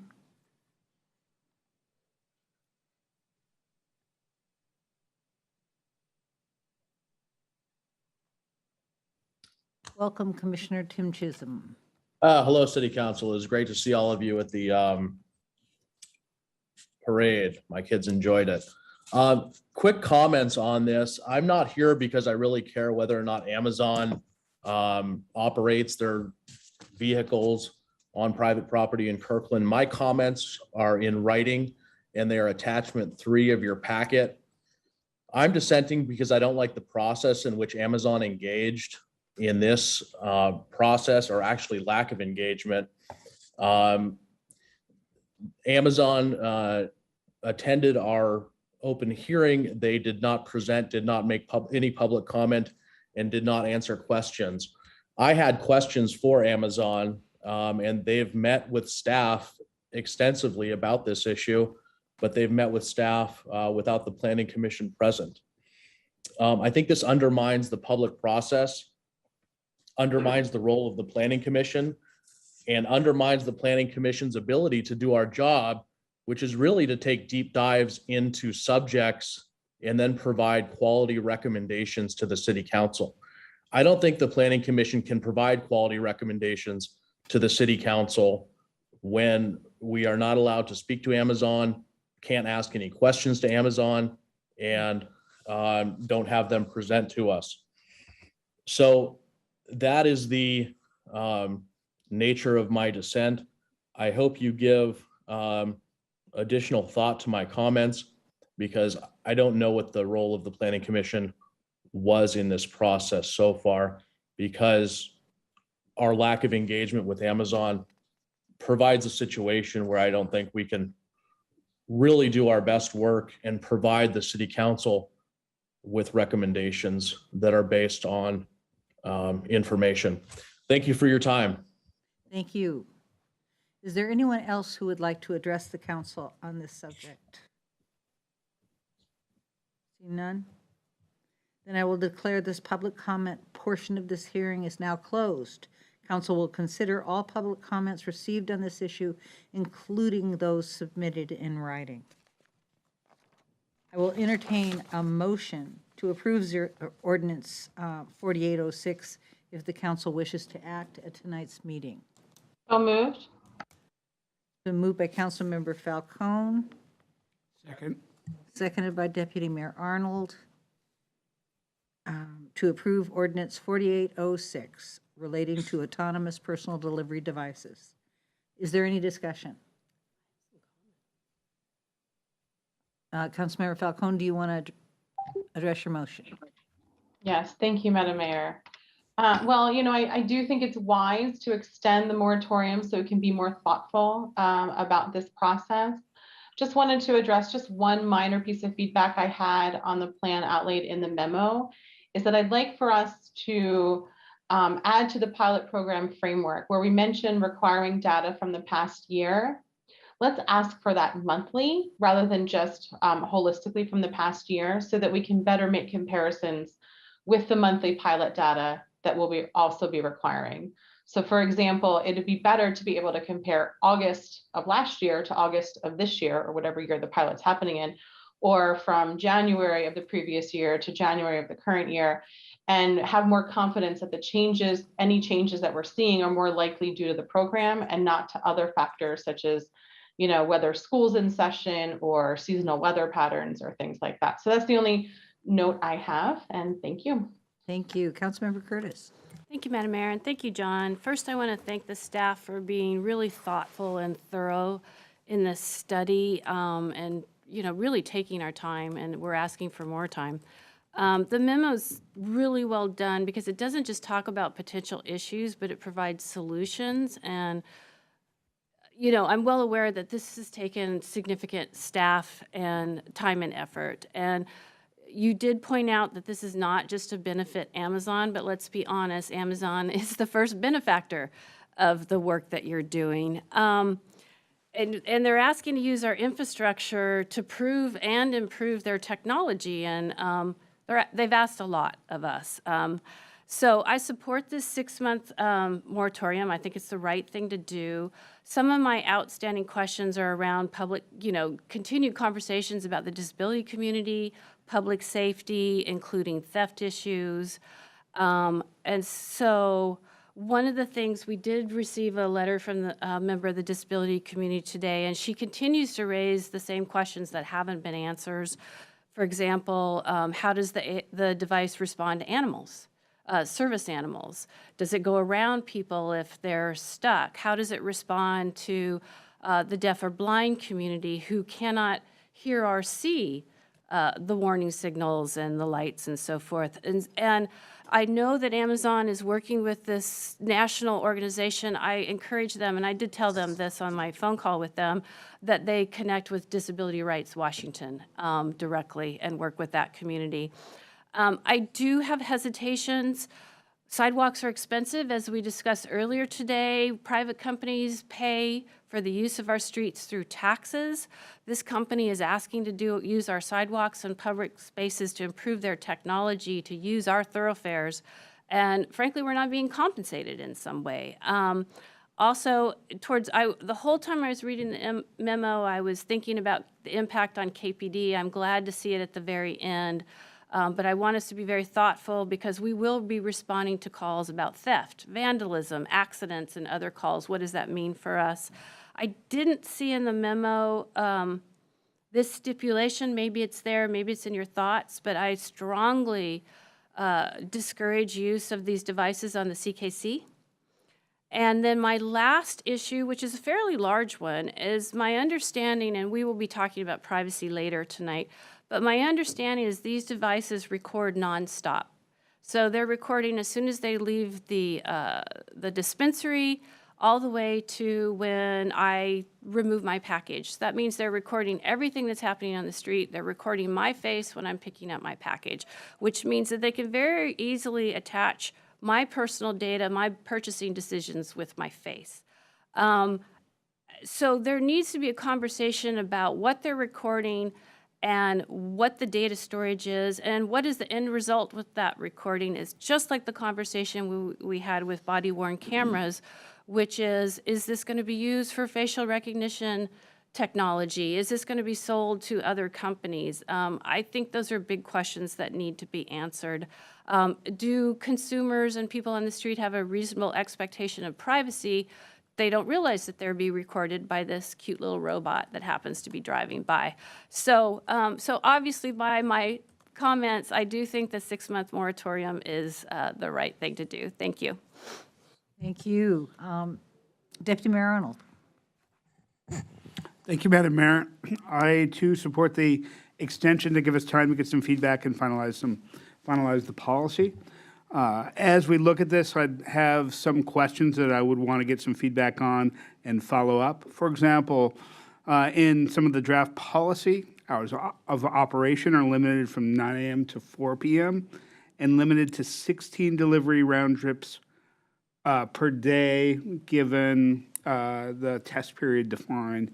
And I'd like some more information on why such a narrow time frame and the restriction of the round trips during the test period. I appreciate the ADA concerns. There's one issue where would require a warning bell or signal. I'm assuming for those visually impaired. I'm concerned about that on an ongoing basis because of noise pollution, but perhaps this is an area where technology can help here if the personal delivery device has the capability of recognizing a person. Maybe the audio signal would only occur when a person is nearby. The draft policy prohibits uses on school walk routes.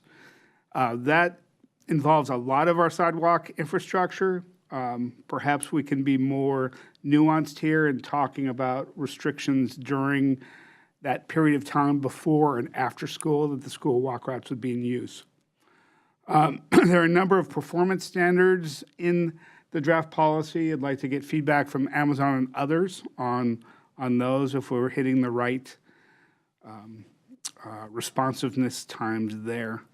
Finally, there's some comments in the memo about crossing, and I would like to see some language about how we handle controlled intersections, whether those are prohibited or prohibited unless the delivery device is able to activate a walk signal in RFBs.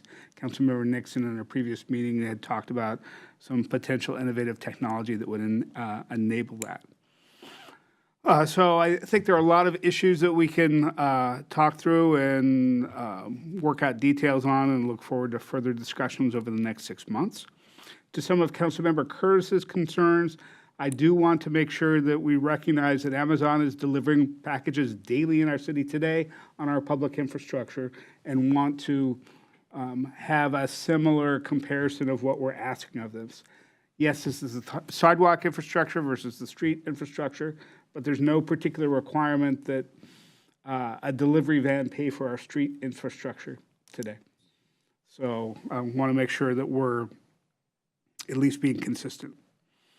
I appreciate Commissioner Tim Chisholm's feedback about public input and wanting Amazon to engage. I'm pleased to see an Amazon representative during our public hearing tonight and hope that there will be more public outreach. As staff has discussed, this is a messy issue with some pieces going to the Transportation Commission, some pieces going to the Planning Commission, some pieces the council has purview. I'm hoping now is the beginning of the process that we are hearing more from the community and the technology providers to get the kind of engagement that Commissioner Tim Chisholm is asking for.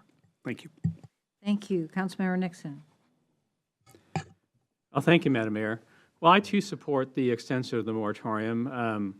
My concern is that if we cut it short, then I think what we would do is have pretty much a flat denial of access for any pilot program that might be coming forth. I would very much like Kirkland to continue to be welcoming to innovative technology and show leadership in that area. But of course, we need to make sure that our population is safe in the process. I'd like us to get to the point where the rules that we adopt would describe the minimum capabilities we want before authorizing a pilot program, but make it clear that we look forward to getting there, and it's a collaboration, and that we want to figure out how to make this work, again, with the frame of mind of being a leader. So, like I said, I don't want to cut the study short. I support the extension. As the Deputy Mayor mentioned, I have had some success in connecting Amazon with Public Works to look into the potential for Bluetooth signal activation. And we've actually found that there are companies that already ship such equipment, so it's not a brand new technology that we're talking about. Let's continue working on it. Thank you. Thank you. Further discussion? Councilmember Black. Thank you, Madam Mayor. And thank you, John, for your presentation. So I'm going to make just a couple really quick high-level comments, and they come from the conversations we've had here, the conversation that I've had, at least with Amazon, who we know is just one possible applicant, but the most immediate one. I know that more efficient delivery solutions of some ilk are coming, solutions driven by new technology, the availability of that new technology, and then, of course, business costs and cost savings. They're coming. This one is an interesting one because in all the conversations I've had, no one can quite address, and specifically in this case, this leading applicant, Amazon, cannot really adequately address my main concern, which is I just use the example of a kid riding his bike to school, and he comes upon one of these devices. It stops. The kid's going to wait about 3.5 seconds before he rides his bike into the road to get around the device. And I've had one-on-one conversations with the proponents of this, and they don't have an answer to that, other than that we're working on it and it'll get better. And I realize that we're talking here about trying to perfect the technology, but we're perfecting the technology in real time on our streets. The other overarching issue I have is that we've spent the last, I'm going to say 35 years, actively investing, not just in Kirkland, but across our entire nation, on sidewalk infrastructure that increases mobility and accessibility to people of all different abilities and ages. And that has been a significant investment. It's been a significant investment right here. That's the people of Kirkland putting their tax dollars behind making a sidewalk infrastructure that's accessible to everyone.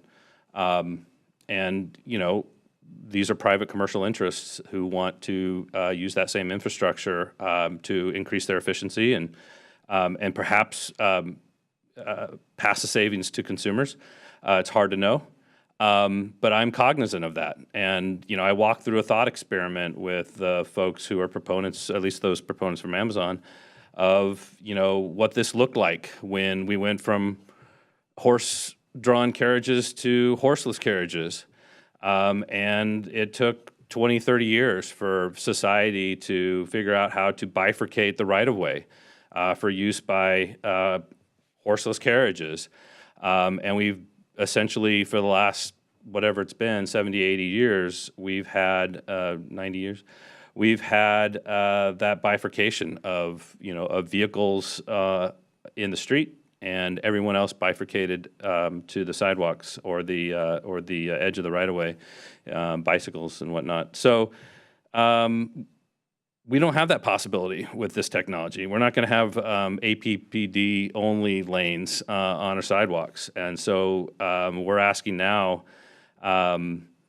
as a community and society, whether we want to include these delivery devices on those sidewalks. And I just think that's a really important question that we don't really have an answer to, and neither do the applicants.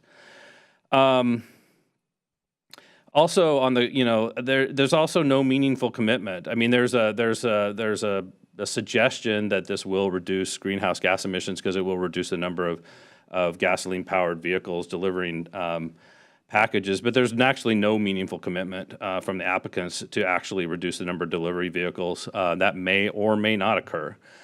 They may just increase volume of packages delivered. And that may be what consumers want, but that does undermine the argument that this is going to reduce greenhouse gas emissions. So I want to so those are some of my overarching comments. I did want to thank Commissioner Tim Chisholm for his letter. I understand his letter of dissent as principally being a criticism of certain interests. They could be individuals or businesses or organizations. We're using the applicants in this case as one example, but I think Commissioner Tim Chisholm raised at least one other example. So these interests, again, individuals, business, or organizations wanting to have communications with the city of Kirkland, but not with the public at large. I understand that concern, and specifically the concern about encouraging a robust role for the Planning Commission. I really do value the commissioner's willingness and capacity to take deep dives on planning issues of importance, and that needs to be a candid conversation with everyone who has ideas, thoughts, opinions, and concerns. And with that, I understand being disappointed when someone with an interest in a policy decision by the city wants to communicate their opinions one-on-one with the staff, with planning commissioners, or with council members, and then maybe appears reluctant to discuss those opinions in the many public forums that that Kirkland facilitates. I don't see that as a very common occurrence, honestly, or a trend. Most people who share their opinions and thoughts with me, they do so on the record, and they're perfectly happy to share those opinions in the various public forums that we facilitate. And there's only so much control that I have or we have over how other people communicate their ideas. I do want to emphasize that transparency remains one of Kirkland's highest ideals. And at the same time, I want staff to continue to be responsive to the ideas, questions, and concerns they receive from anyone and everyone. Again, individuals, businesses, or organizations. I don't want the letter of dissent, as important as it is, the issues it raised are. I don't want the letter of dissent in the packet to be misunderstood or later mischaracterized or have a chilling effect on our responsiveness as a staff and city to all those who want to communicate with us and share their thoughts and opinions. Again, not having control over whether they want to share those, to what extent they want to share those opinions in public forum. So I did want to address that. And with that, thank you. Thank you. Well, I think anybody listening to this could probably come up with a process, not just you, John, but I would suggest that the applicant has got ample information from this testimony tonight in terms of some directions that they need to look at. But believe it or not, I got one more thing to add. I support this motion and will vote in support of it. I don't know if any of you were able to watch the children's parade yesterday, but the influx of two-person children's vehicles, electric vehicles, is amazing. We have 6 on my block. And those go up and down the sidewalks from the time they get out of preschool until they go to bed at night. So just a final challenge to Amazon or anybody else who's working on this project. You might have to go to the air. With that, the question is on the motion to approve Ordinance 1806 relating to autonomous personal delivery devices and extending for up to 6 months the moratorium enacted by Ordinance 4779 on the acceptance of applications for the review and/or issuance of building permits for autonomous personal delivery device dispensers and on the acceptance of applications for the review and/or issuance of right-of-way use permits for autonomous personal delivery devices. Clerk, will you please call the roll? Councilmember Nixon, Yes. Councilmember Black, Yes. Councilmember Curtis. Yes. Councilmember Falcone, Yes. Deputy Mayor Arnold, Yes. Mayor Sweet. Yes, the motion carries. This takes us back to special presentations. City Manager, do we have anything in special presentations?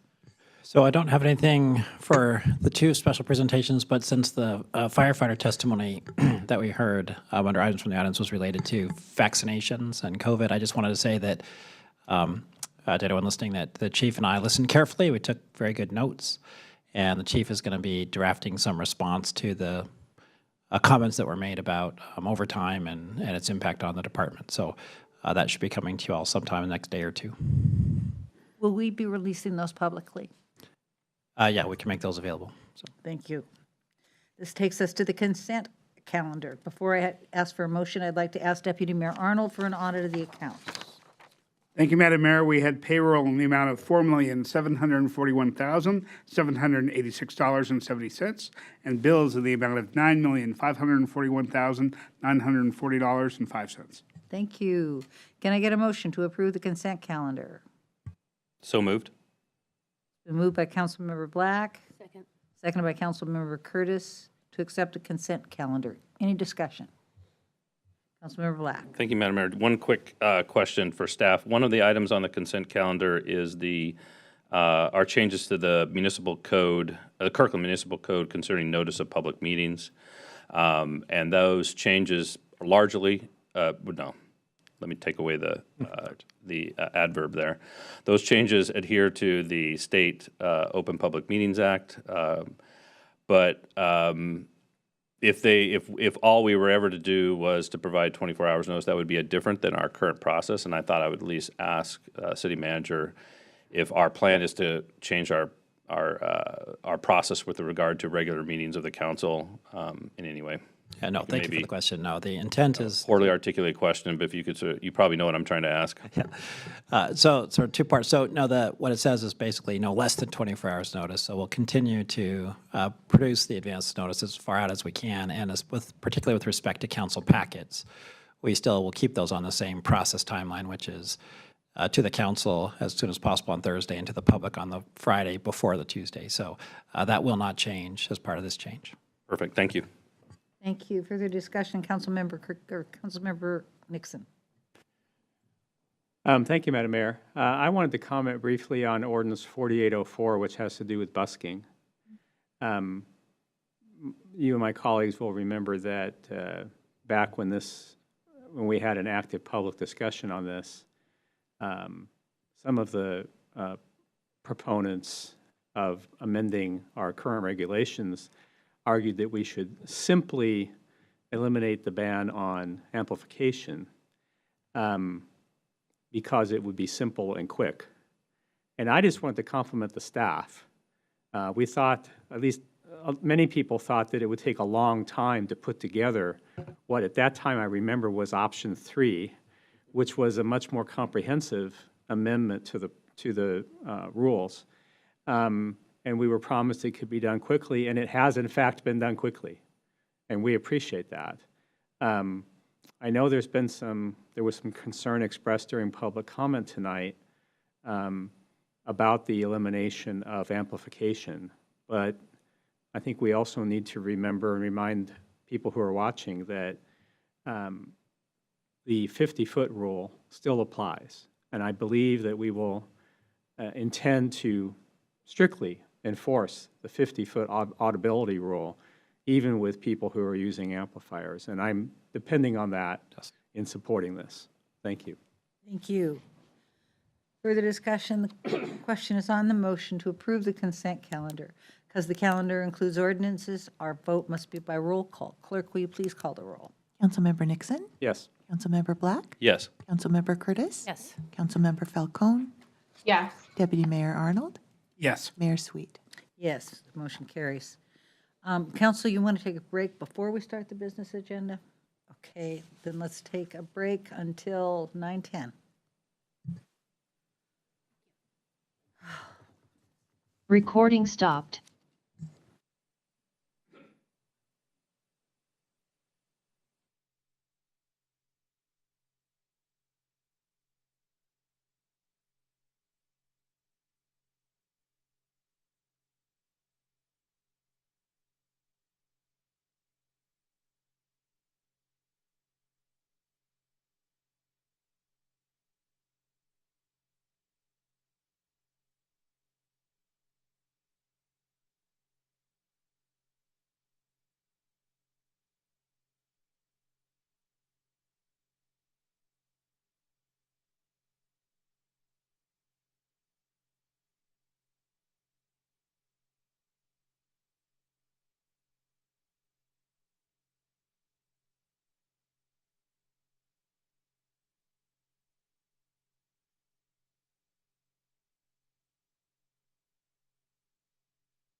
We're live, Mayor. Recording in progress. That's the official recording in progress. Okay. This takes us to our business agenda. We're at item 9A, police body-worn cameras. City Manager. Okay. So thank you, Madam Mayor. This is bringing back some updates to the draft ordinance based on council feedback for the body-worn camera ordinance and the ordinance that creates a technology section. And so we're looking for discussion and hopefully final action tonight. So here to make the presentation, once again, is our Police Chief, Sherry Harris.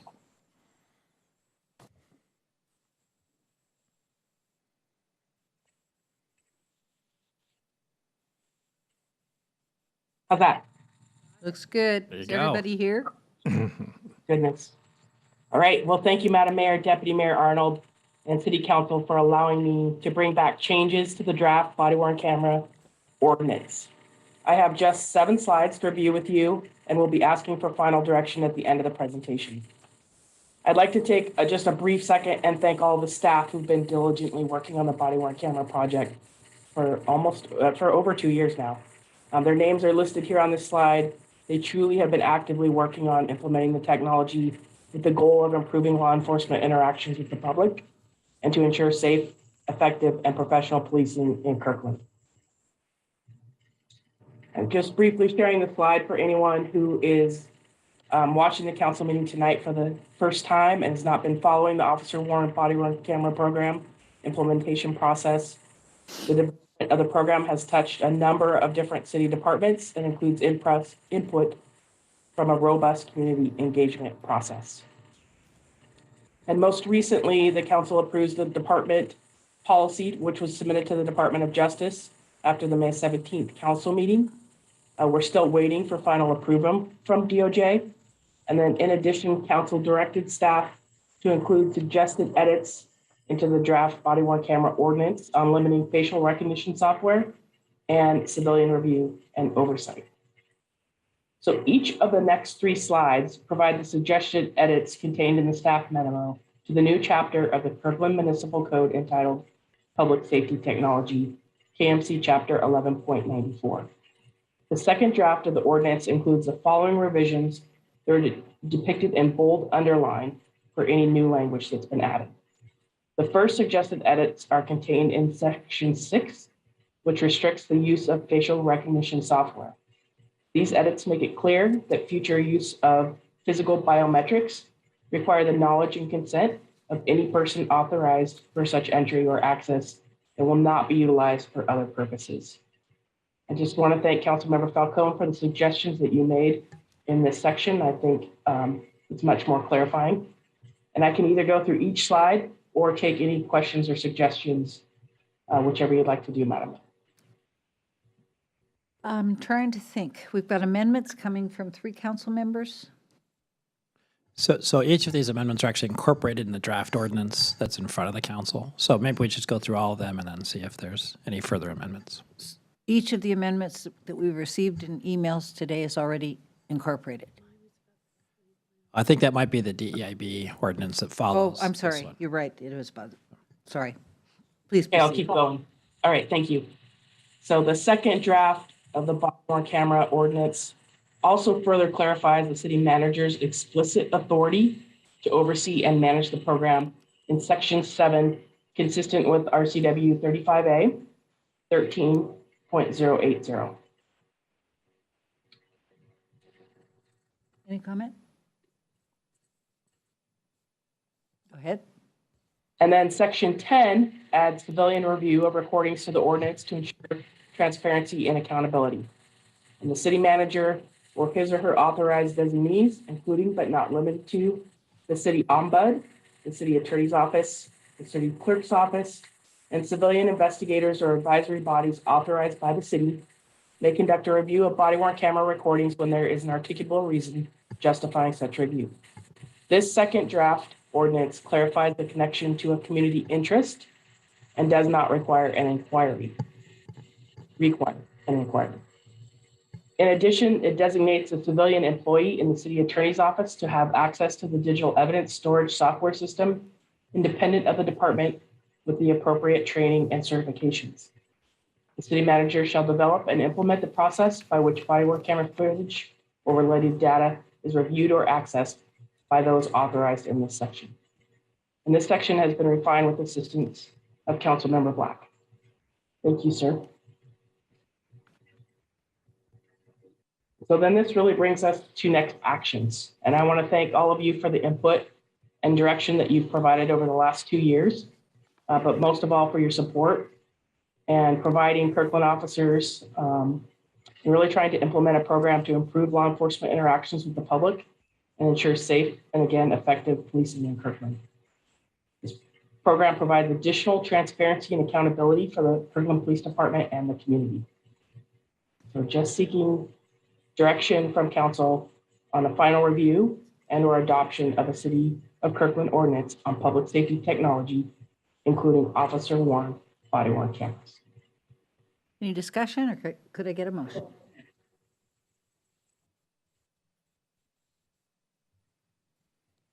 Councilmember Black. I'll get the ball rolling. Thank you, sir. Thank you, Madam Mayor. I'll move adoption of ordinance number O-4796. Moved by Councilmember Black, seconded by Councilmember Nixon. Discussion. Any discussion? Where is she? Councilmember Falcone. Thank you, Madam Mayor. And thank you, Chief Harris, for the presentation tonight. And, you know, wow, I've got to say, this is probably the most challenging and complicated issue that I've faced yet on my time on council. You know, we talked a lot about this. There's a lot of potential good in this program, but also a lot of potential harm to implementing a police-worn body camera program. I've shared my thoughts extensively on this in the past, so I won't repeat them. But I will say thank you to the community for sharing your thoughtful feedback and ideas on this potential program. Thank you in particular to Chief Harris and the rest of the team for really genuinely listening and incorporating what you heard from the community and from council. You've done just an absolutely fantastic job of addressing these concerns as much as our city can. We've put some strong guardrails in place to ensure that we do the most good and the least amount of harm with this program. We've included a ban on the use of facial recognition technology with the exception of very few and clearly defined uses. We've ensured that we track all touches on the video and audio data, that the original recordings can't be altered, among other edits that were discussed tonight. And these are hugely important, these details. And I think we worked really hard to get them as close to right as we possibly can. You know, unfortunately, some of the potential harm is just out of our control as a city if we decide to move forward with this program. For example, we know that in some circumstances, we're legally obligated to share video and audio data with other jurisdictions, including the federal government when requested. And we know that even in recent history, our federal government has used such data to racially profile community members. So this issue is much bigger than the potential implementation of this program. This is really an issue that we need our state and federal legislators to simply just do better on. So thank you again for everyone that's worked really hard to make the rollout of this program the best it can be. I'm really proud of our collaboration. Thank you. Thank you. Further discussion. Councilmember Black. Thank you, Madam Mayor. And thank you, Chief Harris. I won't repeat everything that Councilmember Falcone just said, but really, really appreciate the dedication that everyone's shown, and also in the city attorney's office as well. And thank you, Councilmember Falcone, for your comments. I really appreciate those, and I think that was a really nice summary of the context here. I just raised my hand because I wanted to make sure to thank Chief Harris in particular, and the city attorney's office in particular, for working so hard on the clarifying the civilian oversight role. I think that's an important part of this program, and I really appreciate the changes that were made, and that our concerns and the concerns of the community were all addressed very thoughtfully. So thank you. Thank you. Question is on the motion to approve ordinance 4796 relating to public safety technology enacting a new chapter of the Kirkland Municipal Code restricting use of facial recognition technology, enacting a new chapter of the Kirkland Municipal Code authorizing police use of body-worn cameras, and approving a summary ordinance for publication. Clerk, will you please call the roll? Councilmember Nixon, Yes. Councilmember Black, Yes. Councilmember Curtis, Yes. Councilmember Falcone, Yes. Deputy Mayor Arnold, Yes. Mayor Sweet. Yes, the ordinance carries. This takes us to item B, diversity, equity, inclusion, and belonging, 5-year roadmap.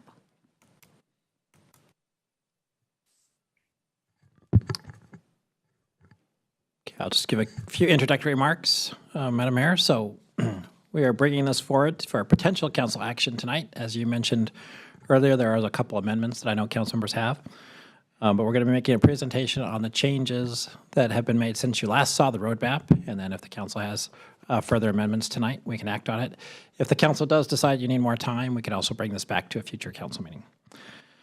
But here to give you the presentation together is our Deputy City Manager, Jim Lopez, as well as our Diversity, Equity, Inclusion, and Belonging Manager, Erica Marscoro.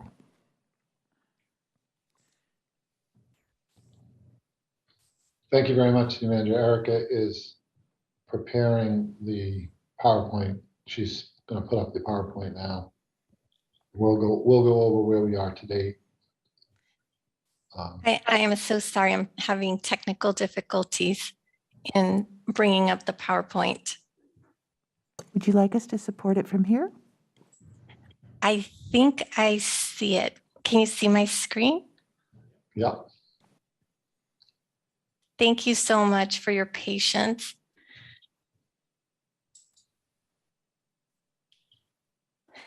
Thank you, Kurt. Thank you, Jim, for your support. Good evening, Madam Mayor, Deputy Mayor, City Council. It is my pleasure today to present to you Resolution 5548, accepting the Diversity, Equity, Inclusion, Belonging 5-year roadmap. Today, I will cover the recommendation and background, structural updates to the roadmap, the LRM process and amendments, and last recommend edits to the roadmap. Besides the covers to the slide deck and the transition slides, there's a total of 16 slides. And now I will get started on the recommendation and background. The recommendation is that the City Council approve Resolution 5548, accepting the Diversity, Equity, Inclusion, and Belonging 5-year roadmap, here on forward referred to as the roadmap. The background begins with this timeline. In August 2nd, 2020, Resolution 5434 passed with Section 3B stating that, Section 3B stating that the city would be contracting for a comprehensive city organizational equity assessment to identify the gaps in diversity, equity, and inclusion in all areas of the city policy, practice, procedures, and to identify actions to address these gaps. To fulfill this section of 5434, the city contracted with Shannon Kelly Ray Consulting LLC for these services. Ms. Kelly Ray completed an executive summary findings of her diversity, equity, and inclusion gap analysis and recommendations, which she presented to the council review and discussion on October 19th, 2021, during the City Council study session.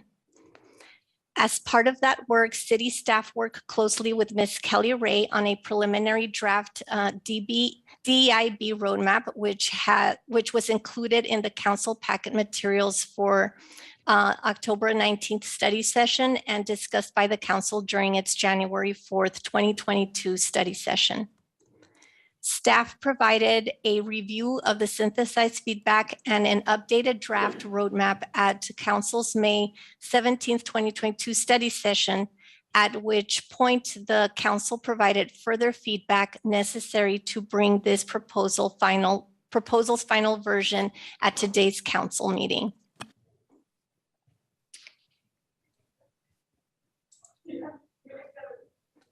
Continuing the background. After the October 19th study session, staff reached out to all active groups that the staff met with during the 5434 process. Since that time, staff has met with all the groups that responded for feedback on the draft roadmap, including the groups listed here.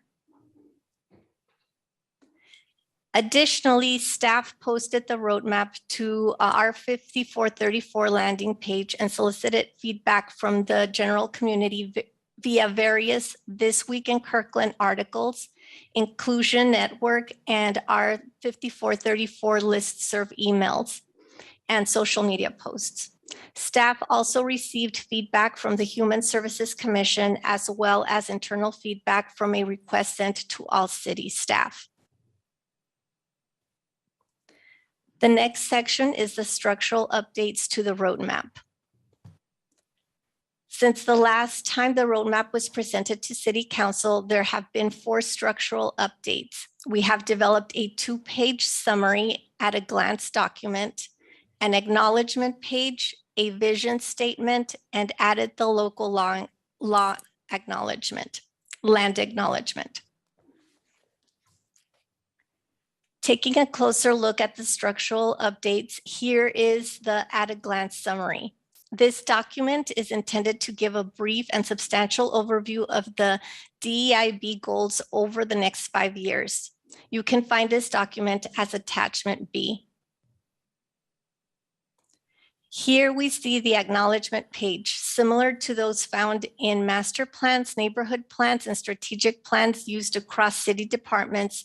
Staff prepared an acknowledgement page expressing gratitude to the groups, organizations, and individuals that have contributed to the creation of the roadmap. Next, the vision statement. Here, the staff added the city's vision statement from the comprehensive plan to the roadmap, as the roadmap is intended to be the city's way of achieving the adopted vision as it relates to diversity, equity, inclusion, and belonging. Finally, the local land acknowledgement. Staff incorporated the city's recently adopted local land acknowledgement statement to the roadmap and on the 2-page summary in accordance with the city's adopted land acknowledgement usage guidelines. And now we are moving into the next section, LRM process and amendments. The CMO proposes to formalize the process of submitting modifications or new objective recommendations to the DEIB roadmap. The proposed process is using the Legislative Request Memorandum, or LRM, to have a clear process that allows City Council members, staff, and the community to make recommendations, allowing all council members the opportunity to learn about the topic area and have discussion before officially entering it into the roadmap. During the May 17th City Council meeting, City Council members proposed several modifications and additions to the roadmap. This afternoon, CMO staff drafted amendments to modify the roadmap with those recommendations. Thank you to all of you that have worked this afternoon with our staff to complete those amendments. For future recommendations, we propose to use the Legislative Request Memorandum, the LRM process, as outlined in Objective 15.2, explained in the next section of this presentation. Finally, the last section, recommended edits to the roadmap. The 3 edits are: 1, updated objectives and next actions to show completeness; 2, extended quarterly deliverable dates; and 3, the LRM process to consider future additions and/or amendments. Taking a closer look at each type of edit, let's start with the updated objectives to show completeness. Staff incorporated check marks next to the completed objectives and a check mark inside a box next to completed next actions. You can find all the completed objectives in attachment C. Next is the extended quarterly deliverable dates. Deliverable dates were extended as necessary in order to allot enough time to each objective for a thoughtful implementation. Attachment C lists the next action, original quarterly deliverable date, and the updated quarterly deliverable date. The last recommendation of a process to consider future additions, staff modified objective 15.2 to include that the city manager shall propose updates and that the council use the LRM process to consider future additions to the roadmap. Exhibit A includes the addition of the track changes seen in the edited language of the objective 15.2 below. And that concludes this presentation. Please let me know if you have any questions or if the council is ready to approve resolution R5548 to accept the roadmap. Question from Councilmember Curtis. Thank you, Erica. I just have a quick question. If council has changes to the roadmap, we'll do the LRM process. If a community member has changes to the roadmap, they will come to you with that change and then you will bring it to us at a regular time, or how is that going to work from input from the community? So let me take a crack at that. So I think we're viewing that as the way there'd be multiple chances for access, right? So in the normal workday that Erica has, as she gets feedback, she'd bring it through what we're calling the city manager update process. So whether something comes internally from the departments or externally, it could come up through us to make a recommendation to you to update it. It could also happen if someone came, for example, did items from the audience and said, hey, council, we think you should look at this. You could either then do an LRM yourselves or you could ask us to sort of follow up. So I think while Erica would have primary responsibility for gathering a lot of that, we're not trying to limit it just to that. So we might get it from lots of other places outside that come in. Yeah, okay, that makes sense. I'm just trying to be clear about the process for the community to give feedback. Thank you. Councilmember Falcone. Thank you, Madam Mayor. I'd like to make a motion, if that's okay. I'd like to move that we adopt resolution R5548, adopting the diversity, equity, inclusion, and belonging 5-year roadmap. Second. It's been moved by Councilmember Falcone, seconded by Councilmember Black. To adopt resolution 5548. Discussion. You want to speak to your motion, Councilmember Falcone? Thank you, Madam Mayor. Well, first, thank you for a great presentation tonight, Erica. Really excited to have you on board. And thank you again to Jim, David, and really just everyone else. So many folks I know put in a lot of work on this. So thank you. And thank you most of all to our community members, and in particular, our Black community members, for sharing so much of your emotional and intellectual labor with the city to help make this a better plan.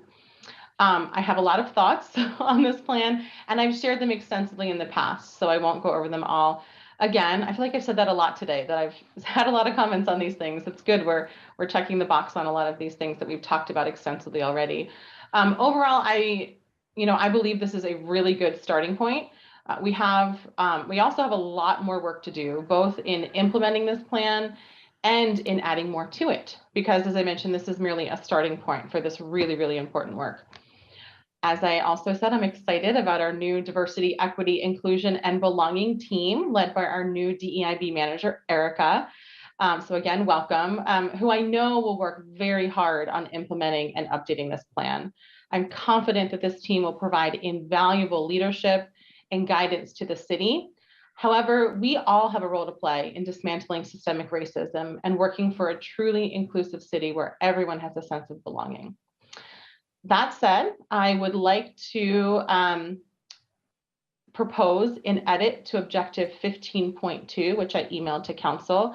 So I'd like to move that we revise objective 15.2 as described in the email I sent to you and to staff, which I will read, that 15.2 ongoing feedback and update process for the roadmap.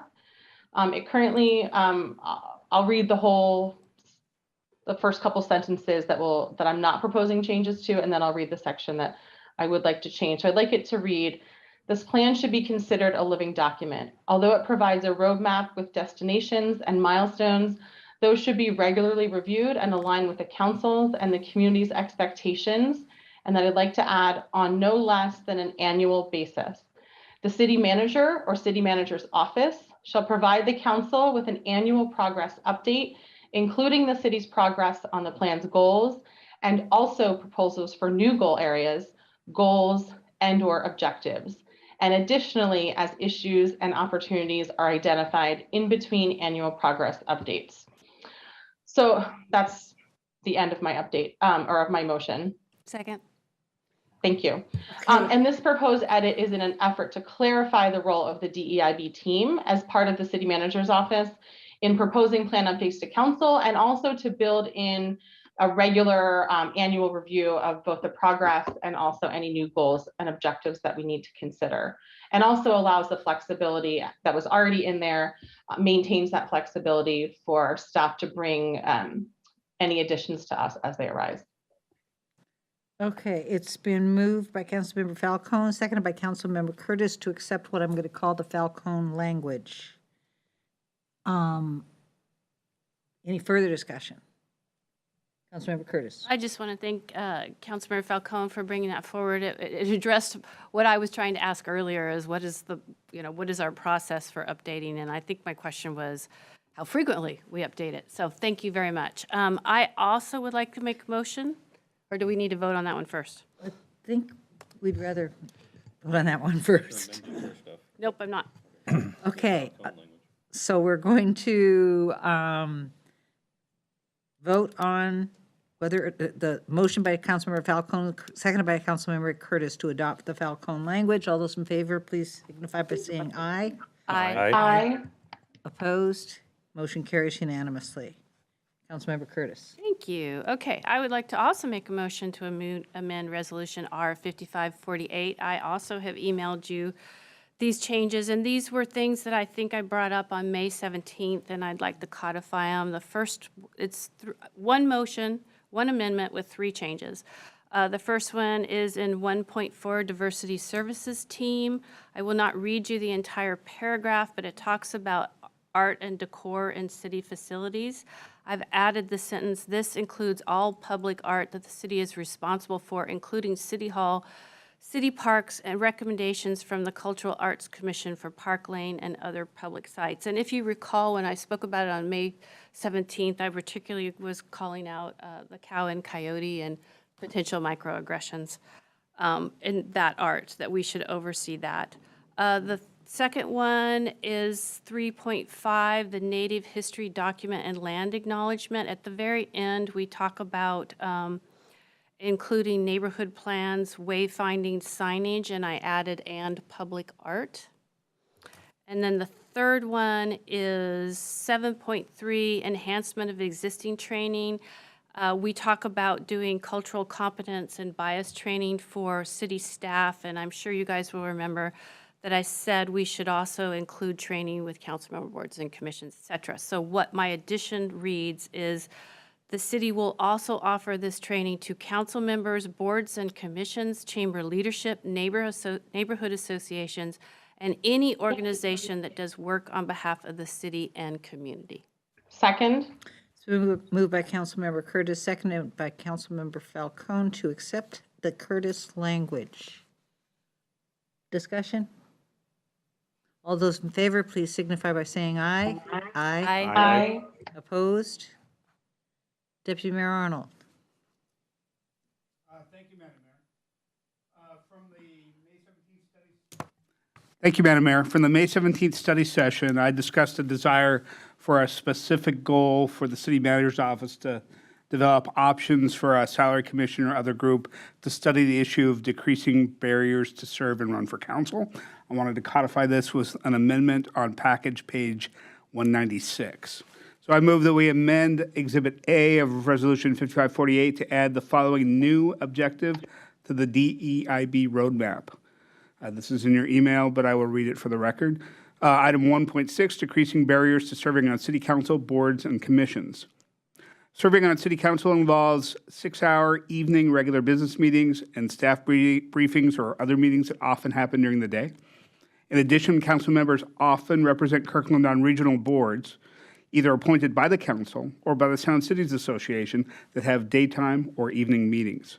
While not a full-time job given Kirkland's council manager system of government, serving on the council does require a significant part-time commitment.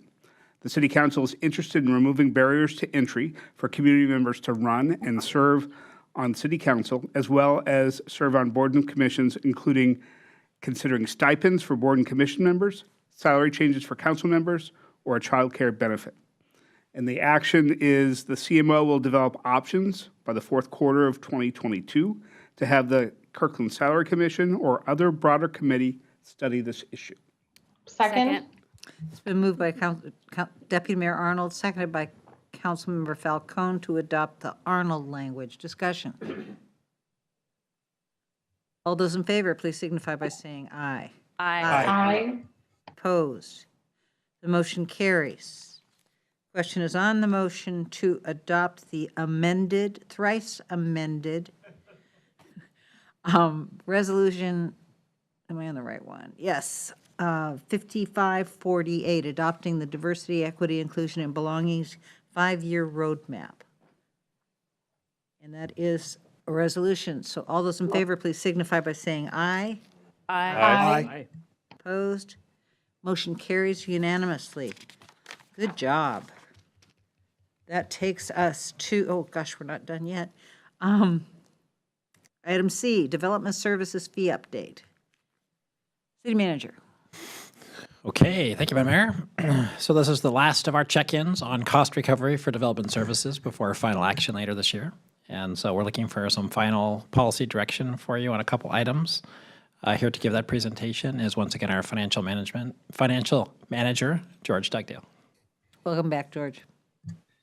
Thank you, Mayor. Thank you, City Manager. Can everybody see my screen now? Yes. Great. Okay, thank you. So as I said, thank you, City Manager. Good evening again, Mayor and Council members. So we have 10 slides for you this evening on the Development Services Fee Update. And there are 2 in particular specific directions from Council that staff is seeking. And I will stop on those slides with specific requests. But as ever, please feel free to stop me if there are questions as we move through. Along with me, we have Christian Geitz, who along with other hats is the Code Enforcement Supervisor in Planning and Building, and Dawn Nelson, our Planning Manager. So a quick look at the agenda. Council had 3 specific follow-up items from the April 19th, 2022 study session, which requested more information in these areas.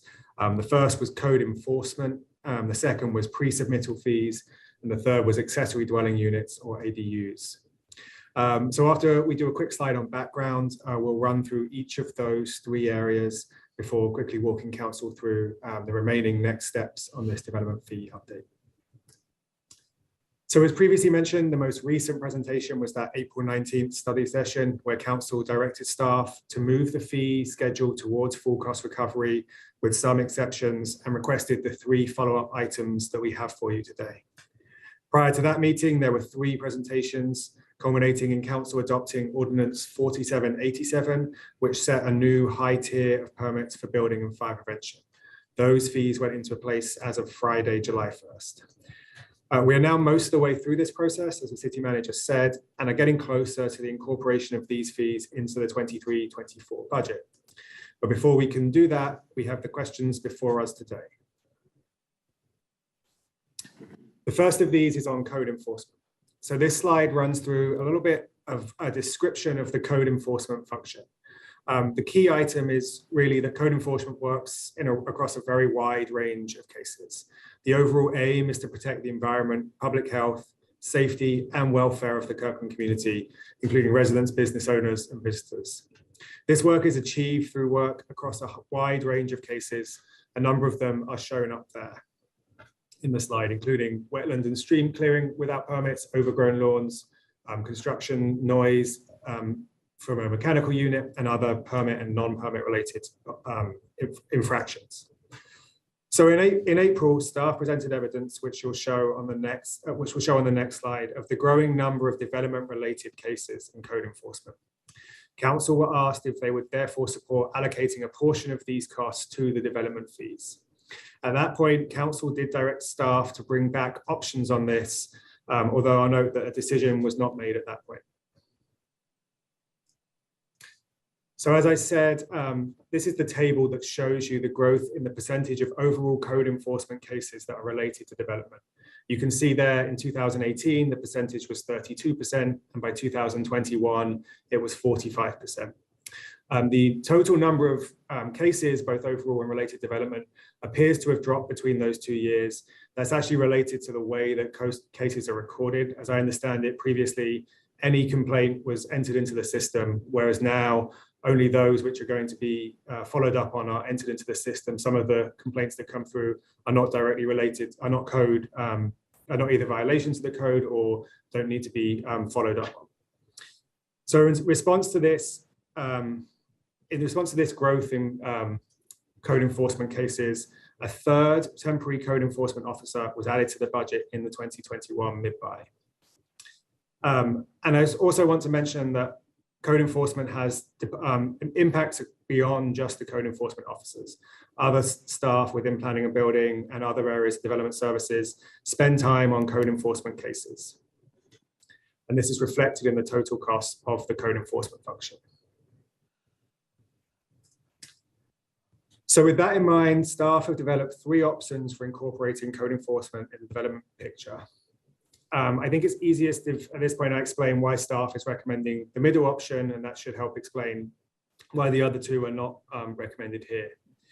So the staff recommendation is to move the average code enforcement percentage load onto fees. So across the last 4 years, that 38% represents the average percentage of development of code enforcement cases that were related to development fees. Staff are recommending this because it recognizes the impact that the development activity is having on code enforcement and allocates some of this cost. However, because there is fluctuation between years, we feel that being more conservative means we are able to justify the percentage we use easier.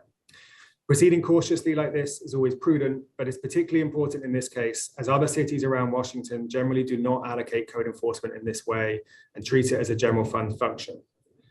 Staff have done and will continue to do due diligence as we implement this recommendation, but we present the 38% as a defensible course of action because if the percentage dropped next year or the year after, we would not be at our highest point. Whereas if we went for 45%, which was the 2021 number, and then next year's was lower, we would potentially have to adjust that percentage downwards anyway.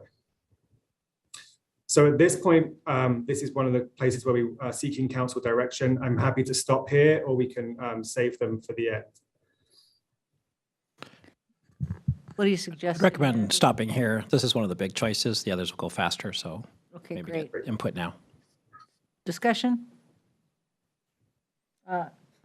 Go with the staff recommendation? Thumbs up? Let's go. Thumbs up. Okay. Thank you, George. Okay, great. Thank you. So the next topic is the pre-submittal conferences. These are opportunities for applicants to meet with city staff prior to the submittal of permit applications. This helps both the applicant and the city by improving the accuracy of those applications, reducing corrections, and therefore speeding up the timelines. On April 19th, staff had recommended a $1,000 fee for the pre-submittals, which is far below the cost of full recovery, which would have been $4,600, but above the current level. Council at that meeting asked if staff could design a tiered system that recognizes the value of these conferences, but was tiered based somewhat on the complexity of the project and to recognize that some pre-submittal conferences are relatively high cost to the city. So with that in mind, staff in development services have developed the following system that we think meets that need. So the first tier would be to maintain no fee for pre-submittal meetings for single family property owners, except those which are reasonable use proposals. The second tier was to establish a fee of $1,000 for pre-submittal meetings that are developer driven. They're not by single family property owners, but they're not either at the Holmes Point overlay or they do not require a public hearing. So it's a way of getting at those that are not the most complicated cases that we see. The highest tier of $2,300 would be for pre-submittal meetings of for reasonable use proposals, projects inside the Holmes Point overlay, and projects that require a public hearing before the hearing examiner or a public meeting before the design review board. So this is the next point for council direction, is whether council has questions or agrees with staff's recommendation here. Council comments on the tiers? Good to go? Good to go, George. Great. Okay, and so the final of these three areas is really an update more than seeking direction. So it's an update on accessory dwelling units. So again, in the April study session, council asked if staff could research whether more could be done through the permit fee process to incentivize ADUs. What we have here is more updates on what are being done, and then what staff plans to do in the future and how the permit fees could come into that. So following a series of council actions, including in March 2020, staff and the Planning Commission are currently working through some of these issues set out above. So allowing 2 ADUs per single family property, increasing the allowed size of ADUs, and as you can see in that list there. Staff is also currently developing a program where up to 10 plans for detached ADUs are pre-approved for construction, allowing property owners to purchase those plans from the architect for a set fee and using them through an expedited building permit process. A logical next item there would be to explore ways to encourage the creation of more attached ADUs and generally to just increase the both the ease and the speed at which ADUs can be approved through the process. Once these processes are in place, staff can then assess whether there are further permit-related options that could be looked into that would help reduce the cost for those wishing to build ADUs. But the staff in development services at this point believe that the avenues that are already being investigated are the most fruitful ways to kind of increase the number of ADUs in the city. Good with The this final slide for me tonight. We were looking for direction from council on the 2 staff recommendations, but thank you to council, we have received those 2 items. And so after tonight, there are a couple more updates here. The first is on August 3rd. There'll be an ordinance to remove the fee tables from the Kirkland Municipal Code and to replace them with a link to where the fee tables live on the city's website. The second is in the fall, an update on fire operational permits. And then after that, the fee schedules will be adopted with the 23-24 budget process, along with the new Development Services Fund. So unless there are any other questions from council. Any questions or comments? Councilmember Curtis. Thank you, George. And my comment is not really to you, it's to the planning department, and it's about ADUs, which I appreciate that we're looking for opportunities to incentivize folks to build more ADUs.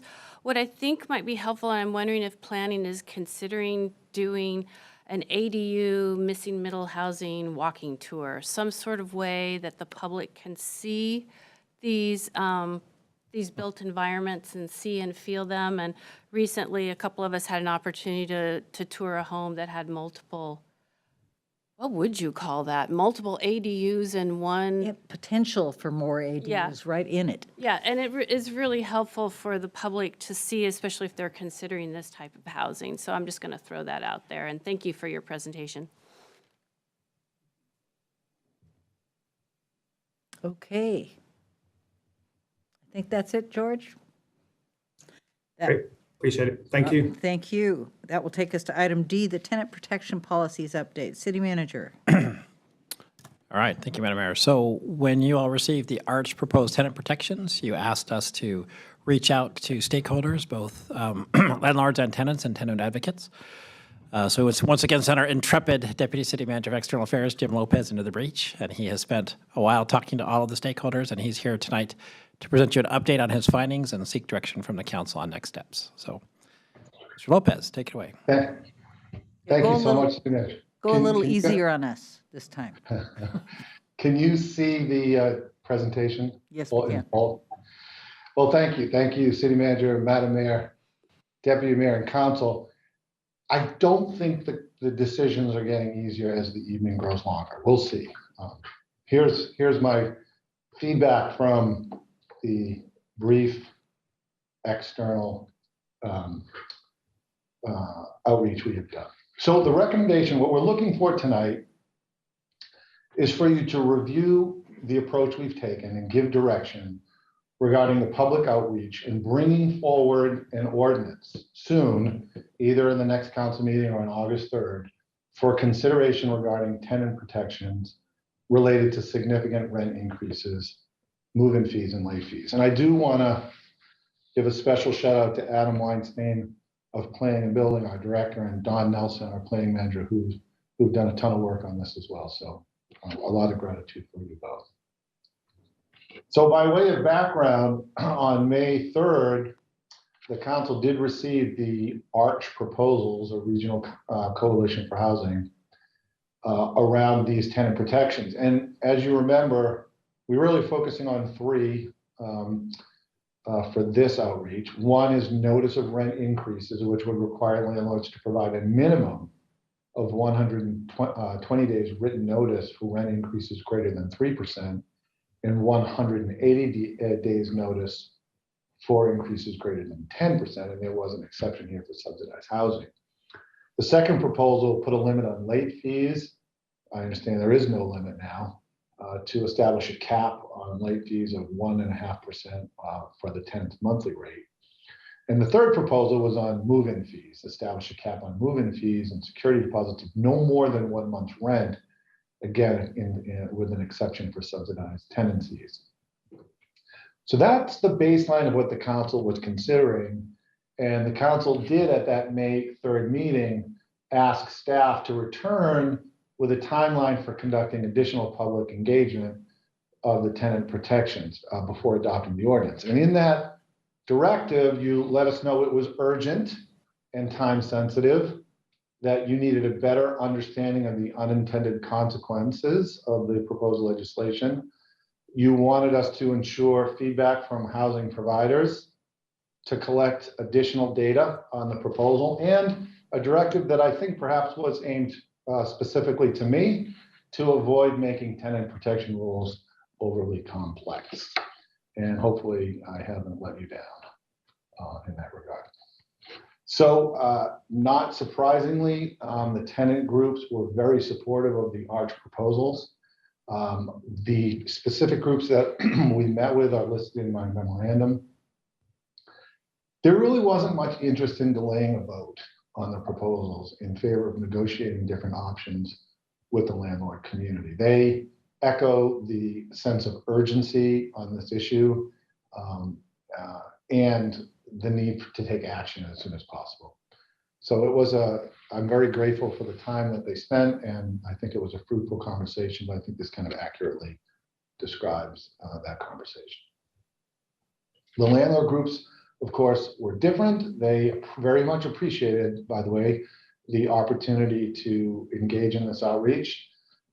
They were interested in working with the city to explore alternative approaches, as well engage in longer term discussions to increase the supply of affordable housing. Not surprisingly, the supply of affordable housing was the clear mutual interest in all of our discussions. It is clearly a supply and demand issue, and that is a much longer term proposition.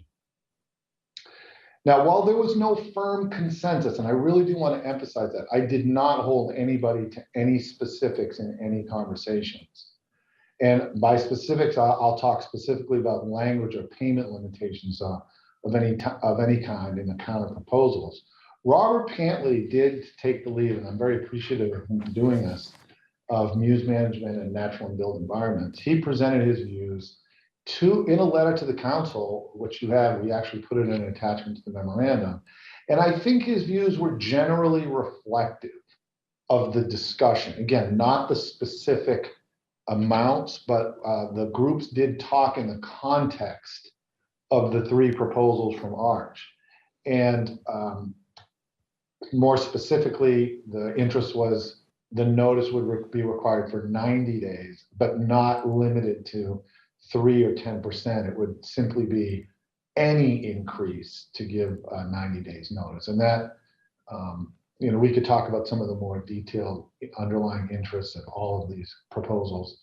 But I think that was kind of their, or at least Robert's, inclination. And we did talk as a group about this type of timeline with the 4 local landlords that I met with. Again, all of that is in my memorandum. The limit on late fees, there seemed to be a consensus, but not again on the numbers, but a hard number plus a daily penalty.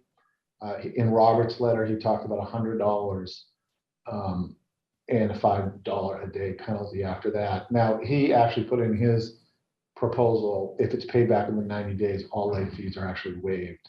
And he had a creative proposition for the city to create a resident support account so that fees would be channeled back into the system to facilitate or help support tenants in need.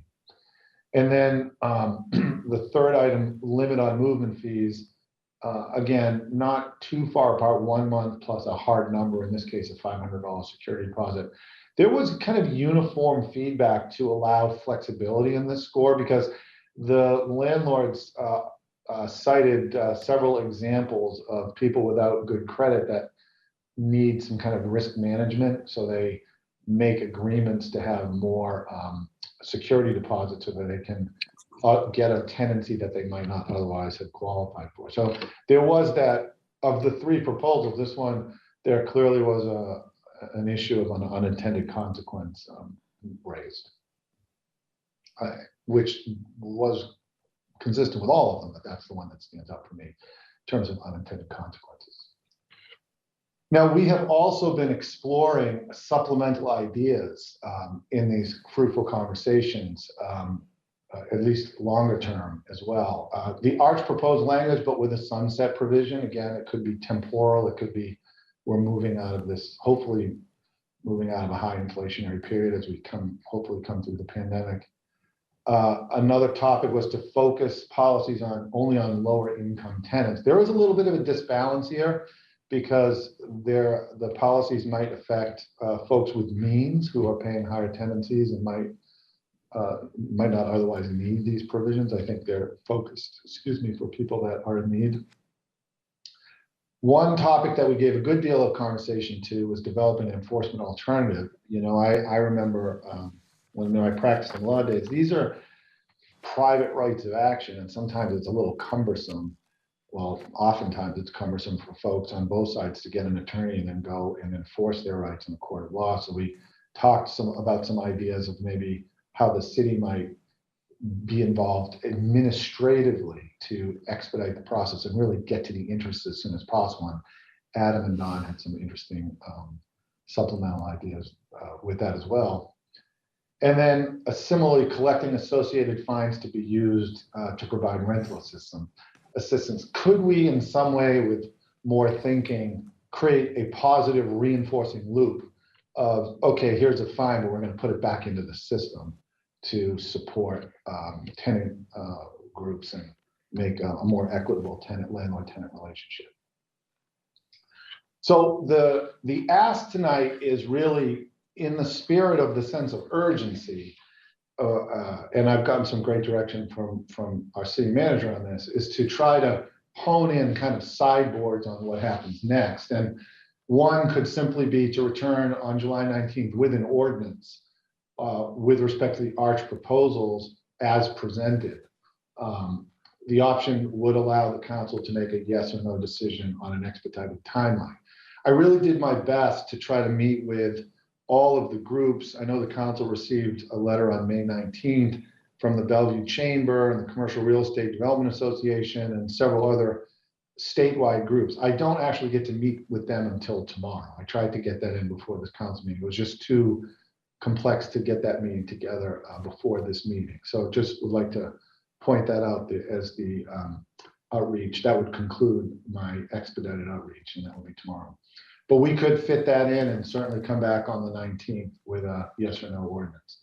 The alternative that we've kind of worked with on the staff level is to push that off to August 3rd with a direction from council to continue the discussions to see if there's any one or all or any of the proposals has some movement with, I'm thinking mostly of our local landlords, but obviously I would include the statewide organizations, but to come back no matter what on August 3rd and report back on our progress in the short term. So I think,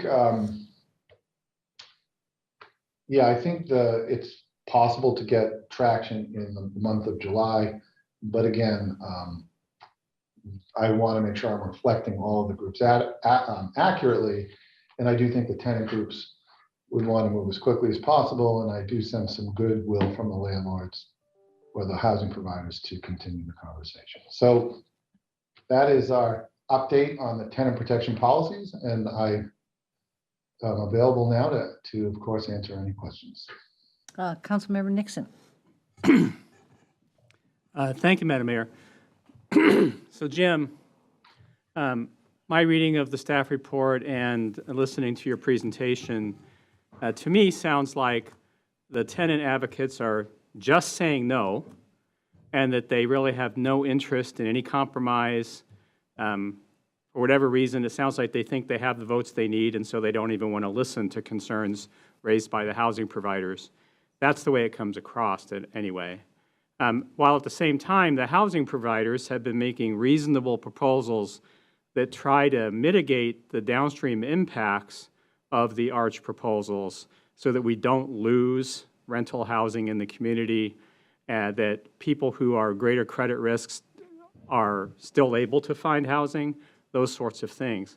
So my question for you is, do you sincerely think there's any chance of any minds changing further, or are the positions just hardened? I think, I mean, it's an excellent question, Councilmember Nixon. I think there was real, authentic good faith in every person and organization I spoke with. I want to say that as a foundational point.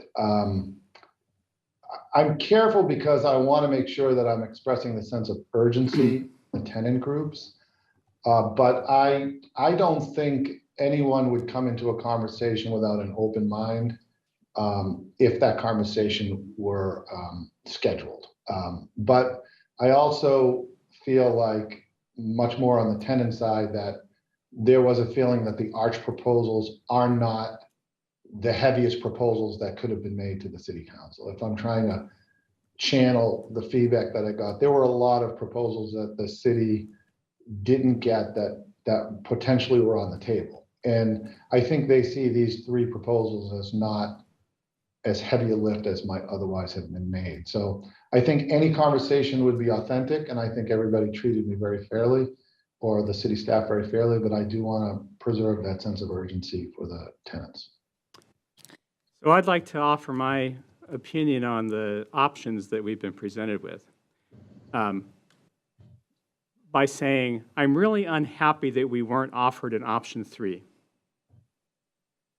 which would have been to direct the staff to come back to the council with language that would embody what Mr. Pantley proposed. I really think that is a third option that's just not on the list. If that option was provided for us, that's what I would prefer.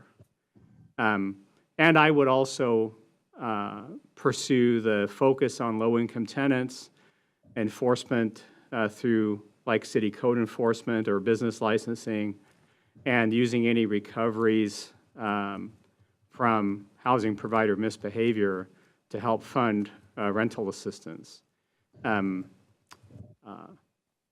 So I really would hope that that would still be an option, that we could consider the Pantley proposals, even if the tenant advocates are dead set against them. Thank you.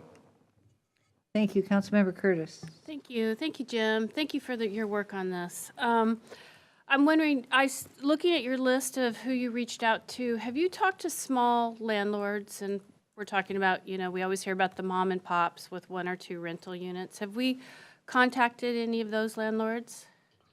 I spoke to the head of the Washington Multifamily Housing Association, who represents the mom and pop groups. But yes, so I did make that. And you did get feedback from them. Referring to Robert Pantley's input, can you explain to me 90 days is further out than a new lease can be signed? I'm not a landlord. I didn't understand that. Well, I think the current rule is 60 days, and I shouldn't say, I mean, Adam, if you guys have some specific insight on that, Part of the 90 days, Councilmember Curtis, was if it's 6 months, there was an issue raised that with 6 months' notice, if you're in a lease, then even if you try to leave right after you got that notice, you're still obligated to pay your lease in most cases. So it's a little, you would be preparing to leave, but I think the notice provisions are 60 days. So there's still some jeopardy, some legal jeopardy if you tried to leave early, even with the 6 months. You still have to finish your lease. So I think the idea is more of a sweet spot towards when the lease, a reasonable time period between notice and when the lease would actually expire. Now, that's only for folks that have leases. A lot of folks are on month-to-month tenancies as well. But I'm not exactly sure the specific reference he's making to that, and we can follow up with him on that. I would appreciate that. Time is of the essence. We do have people that are at the risk of losing their housing, but I do feel like we need to take the extra time. So I'm in favor of option 2. I want to be really clear that we, the threat of if we take these actions will prevent the building of further housing. I need to know if that's an actuality as we look at building out the station area plan and all of the multifamily housing that we want to provide in that plan. So we need to be sure about that. So I support option 2. I'm very interested in the idea of focusing protection efforts on lower income housing. I really appreciated the idea of using late fees to support people who are in financial trouble to pay for their housing. I think those are wonderful ideas. It was mentioned in the memo that we need to do more research around the Fannie Mae, Freddie Mac issue of providing loans for housing, so forth. So I want to move forward. I want to help keep people housed, all of us. That's hugely important to us. But I think we have more work to do on this. So let's take a little more time. Thank you. Thank you, Deputy Mayor Arnold. Thank you, Madam Mayor. Thank you, Jim, for your outreach and the great work here. I also appreciate the ideas that Robert Pantley has offered.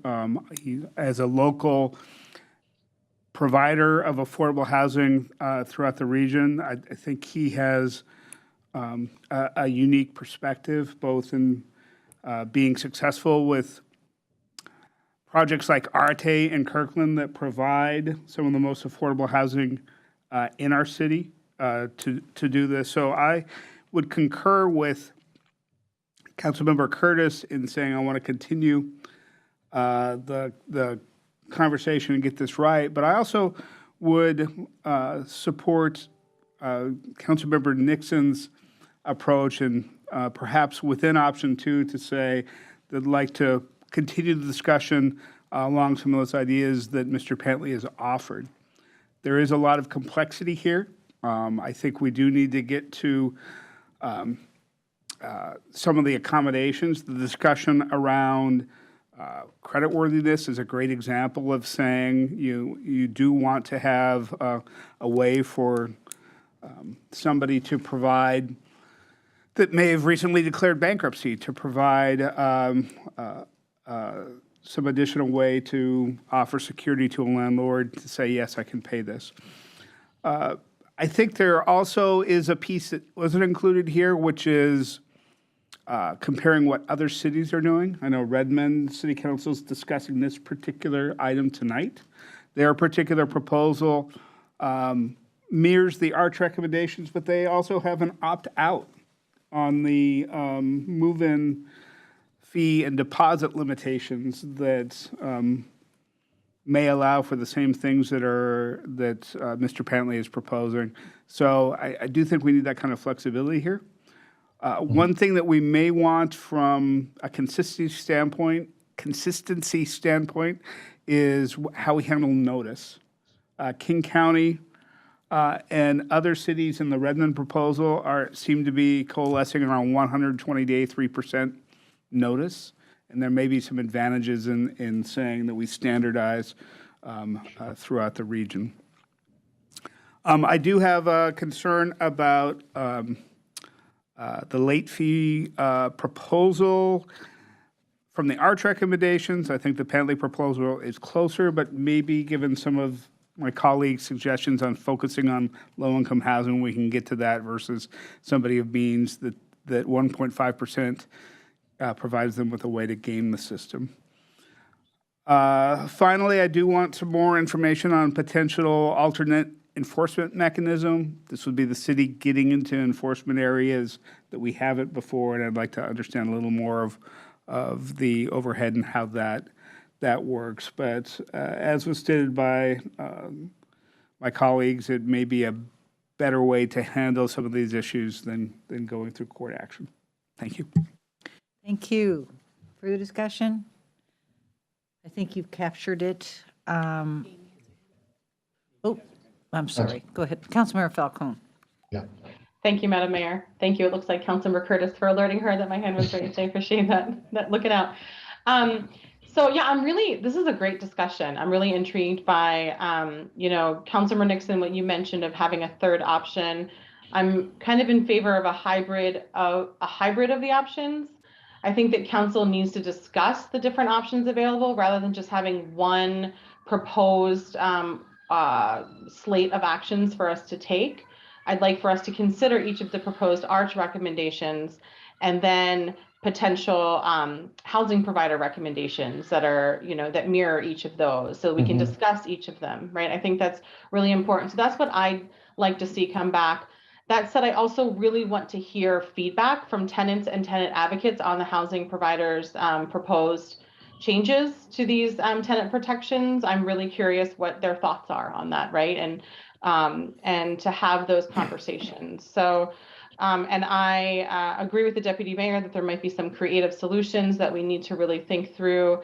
And I also appreciate his comment on consistency throughout the region on 120 days and 3 months. So I'm interested in exploring that. And like my fellow council members, I'm also really curious to explore the last two supplemental ideas in the memo, the idea about enforcement alternatives that I understand is coming out of a mutual interest of both the housing providers and renters, right? And so that's something I think could potentially be a win-win. I really am curious, what we can do legally and feasibly here, if there's an alternative that can keep folks out of the courts and at the same time could potentially do some good and provide some rental assistance to folks in need in the city, I think that's just a fantastic idea. So I hope it's something that we're able to make work, and I'm definitely interested in exploring that.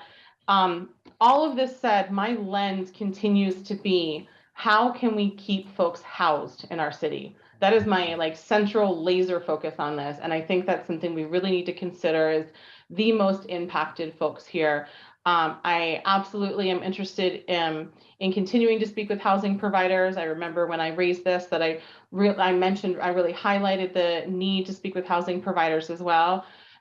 They have such valuable insights into this. But at the end of the day, my focus is how can we keep folks housed? Low income, moderate income folks. So I would expand not just low income, but moderate income folks. And I think that's something that we can define, or we can just, all folks. We know that housing is hard to find for everybody in the city, regardless of your income level. So I think this is something that can help keep all folks housed and not just low income folks. So thank you very much.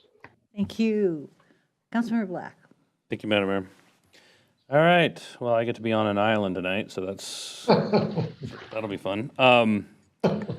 So here I am on an island. Okay, so first of all, I noticed that one of the issues that came up in the discussions with the housing providers is that they emphasize the need to work on attainable housing or affordable, what they call supply affordable housing. And I just, for my colleagues know this, I want all listeners know just how many initiatives the city of Kirkland is undertaking to tackle the issue of attainable housing throughout the city. We are working on that through a mosaic of solutions. Appreciate that coming up in the discussions, but also just want to emphasize that effort. I also, like Councilmember Falcone, my lodestar in all this is the importance of keeping people housed and serving the needs of those whose interests are in keeping a roof over their heads and staying in a home where their kids get to go to the school that they've gone to for the last 2 years and have made friends and in the class and have made connections to that school. Those are always going to be my interests. That's always going to be my lodestar. I think when it comes to the reaction that we got from tenant advocates when we engaged with them, I appreciate Deputy City Manager, you giving us a little bit more color about that. It wasn't simply just, no, we're unwilling to compromise. But we have to recognize that these are pretty modest proposals relative to the wider a number of proposals that policymakers can and should be discussing and considering. I'm not sure every proposal that's out there should be adopted, but there's a lot more proposals that could and should be discussed.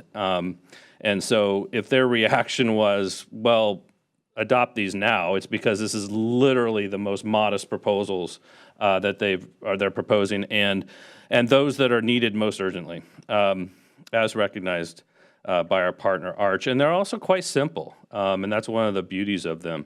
One other thing I wanted to mention is, I have actually more things to mention, but one additional thing is I feel like staff actually did provide us with the option to negotiate further with housing providers. I thought that's kind of what option 2 was, and that would include Mr. Pantley. So I felt like I do really appreciate Mr. Pantley's engagement. He's always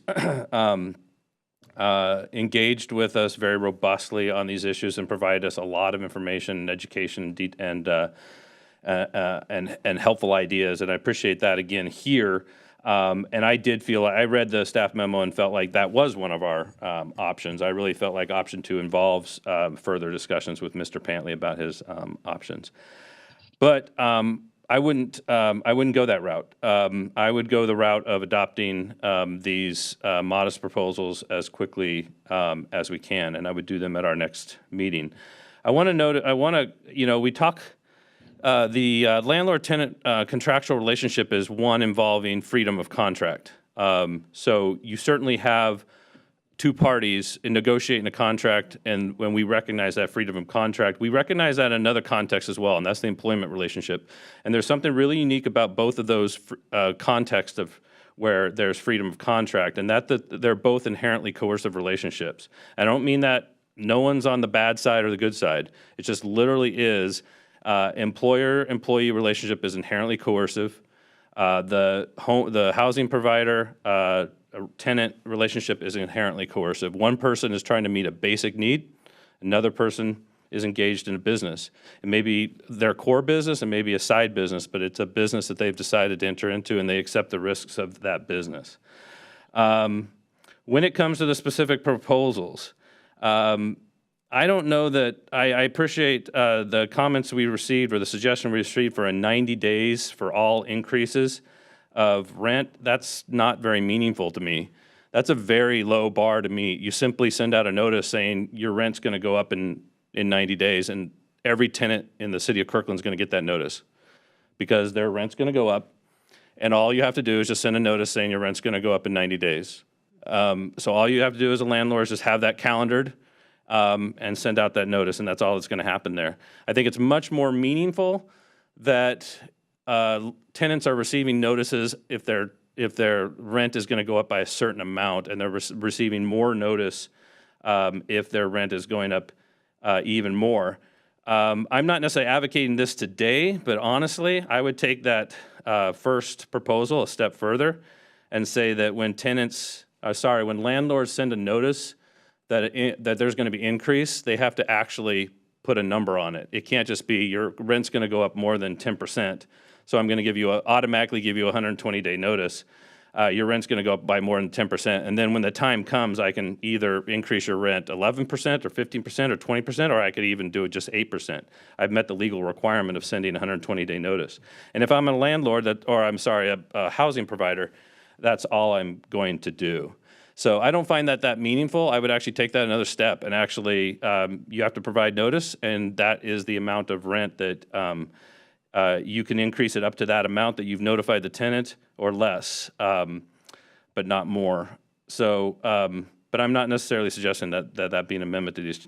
I'm just making the point that I'm really making that point in order to make a point about how low the bar is for a 90-day notice of all increases.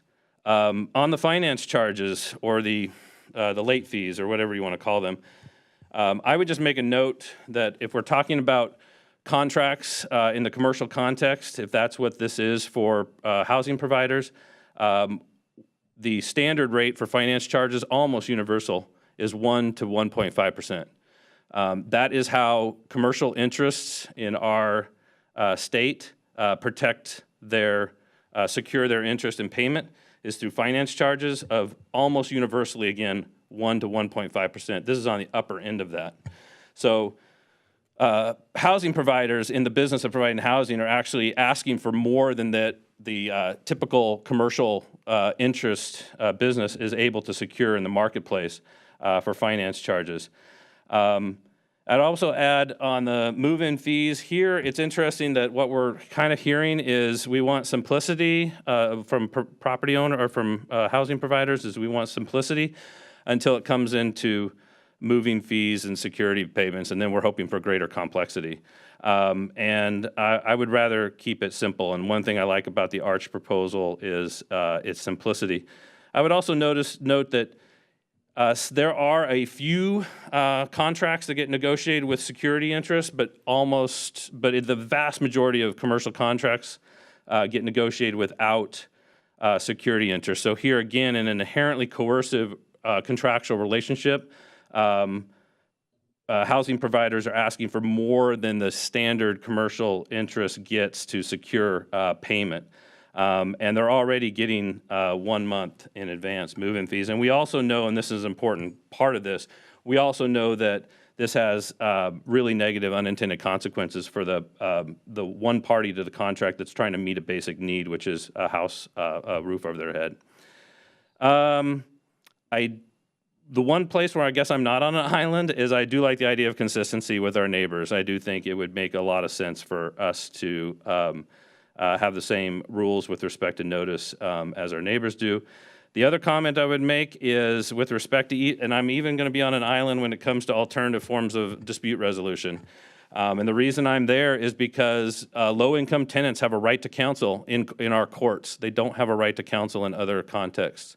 So it's really important that at least when a landlord-tenant dispute goes to court, Superior Court in the state of Washington, low-income tenants have a right to counsel, and that's a really important element. I realize some of the options we were discussing would be extrajudicial and might not require counsel, but then again, that is it creates another forum, an alternative dispute resolution forum, in which tenants may be put at a disadvantage because they have, especially low-income tenants who have fewer resources. So I said all that in order to say that my proposal would be we adopt these fairly modest proposals as quickly as possible at the July 19th meeting. Thank you. Councilmember Falcone? Thank you, Madam Mayor, for allowing me to speak again. I just want to clarify my thoughts on this. Councilmember Black, I don't think you're as much on an island as you perhaps think you are. I just want to state that I fully support the ARCH recommended proposals and also think that they are fairly modest and just, low-hanging fruit as far as I'm concerned. And I hope that we do take up additional tenant protection discussion at a further date as well.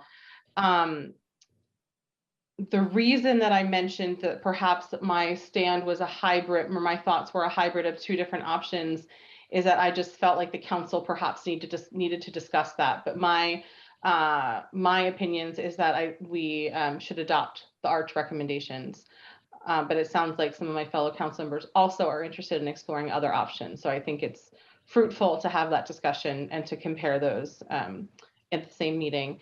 And I would like for that to take place at our next meeting. We have the information, we have the ARCH recommended tenant protections, we have the proposed ones from a housing provider. So I think we have the information that we need. And really the only missing piece I see is the feedback I know personally that I would really like from the tenants and tenant advocates on the housing providers. So That's where I stand. I don't know how that meshes with what the rest of how the rest of council feels. And I'm also really interested in the issue that Councilmember Black raised about having the specific dollar amount in a notification. That's something that just wasn't top of mind for me. And so thank you, Councilmember Black, for raising that. And I would like to know more about that and about options for how we can perhaps include that as well. Thank you. Thank you. I do too. I think there was an assumption that if you got a rent notification, it would include how much your rent was going to go up. So to clarify that, Jim, would be helpful. I think this has been a really interesting discussion. I don't believe that, what do I want to say? I support going back. What I'd like to hear is a response from the landlord community to Councilmember Black's concerns. I believe that there is interest, particularly in the landlord group that we have been working with. There is actually a passion to some degree to make sure that they do and are able to continue to afford or to supply affordable housing to folks. So I'd like to hear that response. I mean, essentially I would go with option 2. I think there are still lots of questions to be asked. I'm not willing to go directly to the ARCH recommendations. I think this has to be a partnership. I believe that a very important element of that partnership is the landlords, who I truly believe want to work with their tenants in a way that I think Councilmember Black's comments don't support. And so we're just going to differ there. And maybe I'm Pollyannic about this, but that's where I'm going with option 2.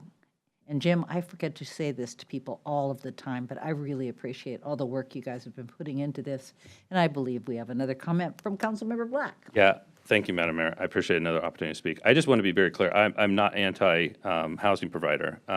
I've been a provider of rental housing. I've been one of those mom and pop housing providers. So, and again, I appreciate the folks that we've communicated with who are housing providers and do have as their core value providing more affordable housing in Kirkland, including Mr. Pantley.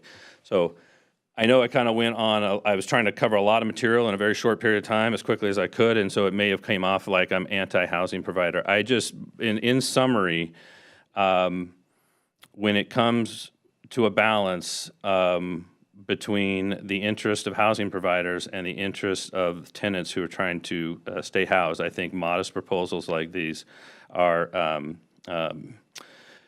should be adopted, and not because I'm anti-housing provider, simply because I think they are modest proposals that will not have that great of impact on housing providers or the providing of housing in Kirkland, but instead will have a significant impact on tenants, especially low-income tenants with limited resources. So, thanks.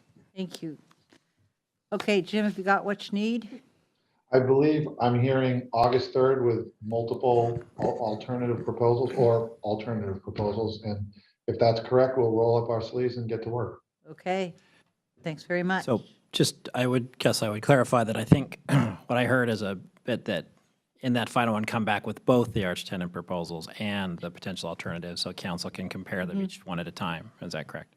Correct. And I do think, unfortunately, we will need till August 2nd to probably 3rd to do that well. So I don't Well, think there we'll are be able to bring folks that we back. haven't talked to yet, so. Yes. Okay. Okay, thank you very much for your presentation. Thank you. This takes us to item E, Kirkland Parks and Community Foundation funding discussion. City Manager. Okay, thank you, Madam Mayor. So we are here to check in with you on a request from the Kirkland Parks Foundation about the potential for the city to help them start with an executive director. You gave us some homework to do, and Lynn Zwagstra, our Director of Parks and Community Services, is going to provide an update, and then we're looking for council decision on whether or not to bring back a fiscal note at the following council meeting. So, Lynn, please take it away. Welcome, Lynn, and welcome Sally, Tom, Jonathan. Good to see you. Hi, good evening, Madam Mayor, Deputy Mayor, and City Council. Thanks for having us back this evening. As you heard, Kirkland Parks and Community Foundation is here to follow up on the request that they made of City Council back at the February meeting. This request was for some one-time funding of $150,000 to aid in the growth and expansion of the foundation. At the time, council requested to bring this forward as a business item for discussion and asked that the 2017 Community Foundation report be provided to help provide some background on the discussion.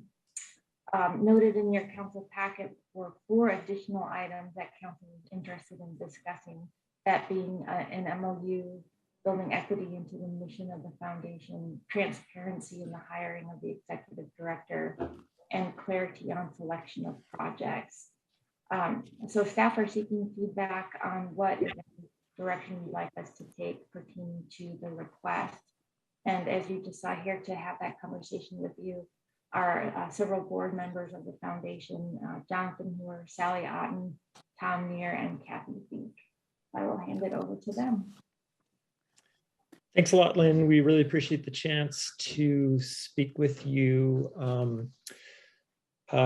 Before opening up for questions, I just wanted to give you all a quick update on our capacity building campaign that we described to you in a presentation in February.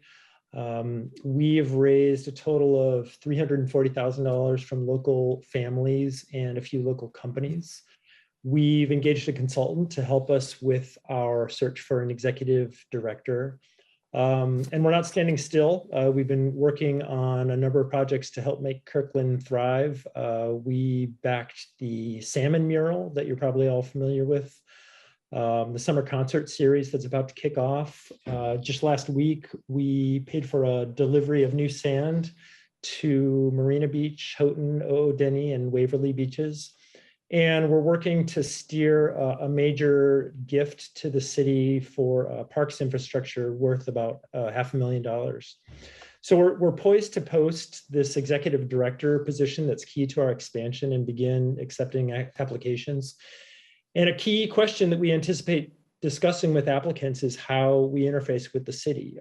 Before we can give an answer to those applicants, we'd really like to hear from you on the funding requests that we brought up in February. A yes really helps us get going immediately with a lot of momentum, and a no would force us to sort of pause and revisit our plan a bit. So to us, like, city buy-in and support is really critical to this effort and how we go about doing this recruitment process. So with that, I'd really like to open it up to you all and see if you have any questions that you'd like to chat with us about. Thank you, Jonathan. Councilmember Curtis. Thank you, Madam Mayor. Thank you, Jonathan, Sally, Tom. Nice to see you.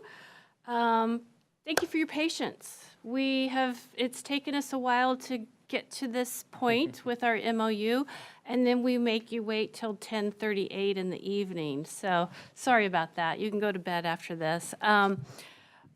This has been a wonderful collaboration through the years. It's been a very positive collaboration. Jonathan, you just pointed out some really significant projects that you worked with. I was just waiting for the update MOU and the addendum to provide the clarity around department priorities for project selection, our equity roadmap guides, and the city participation in the hiring process of your executive director. So again, thanks to everyone that's worked on this. And again, thank you for your patience. I'm ready to move forward. I think the documents are good. It was what we were looking for, what I was looking for.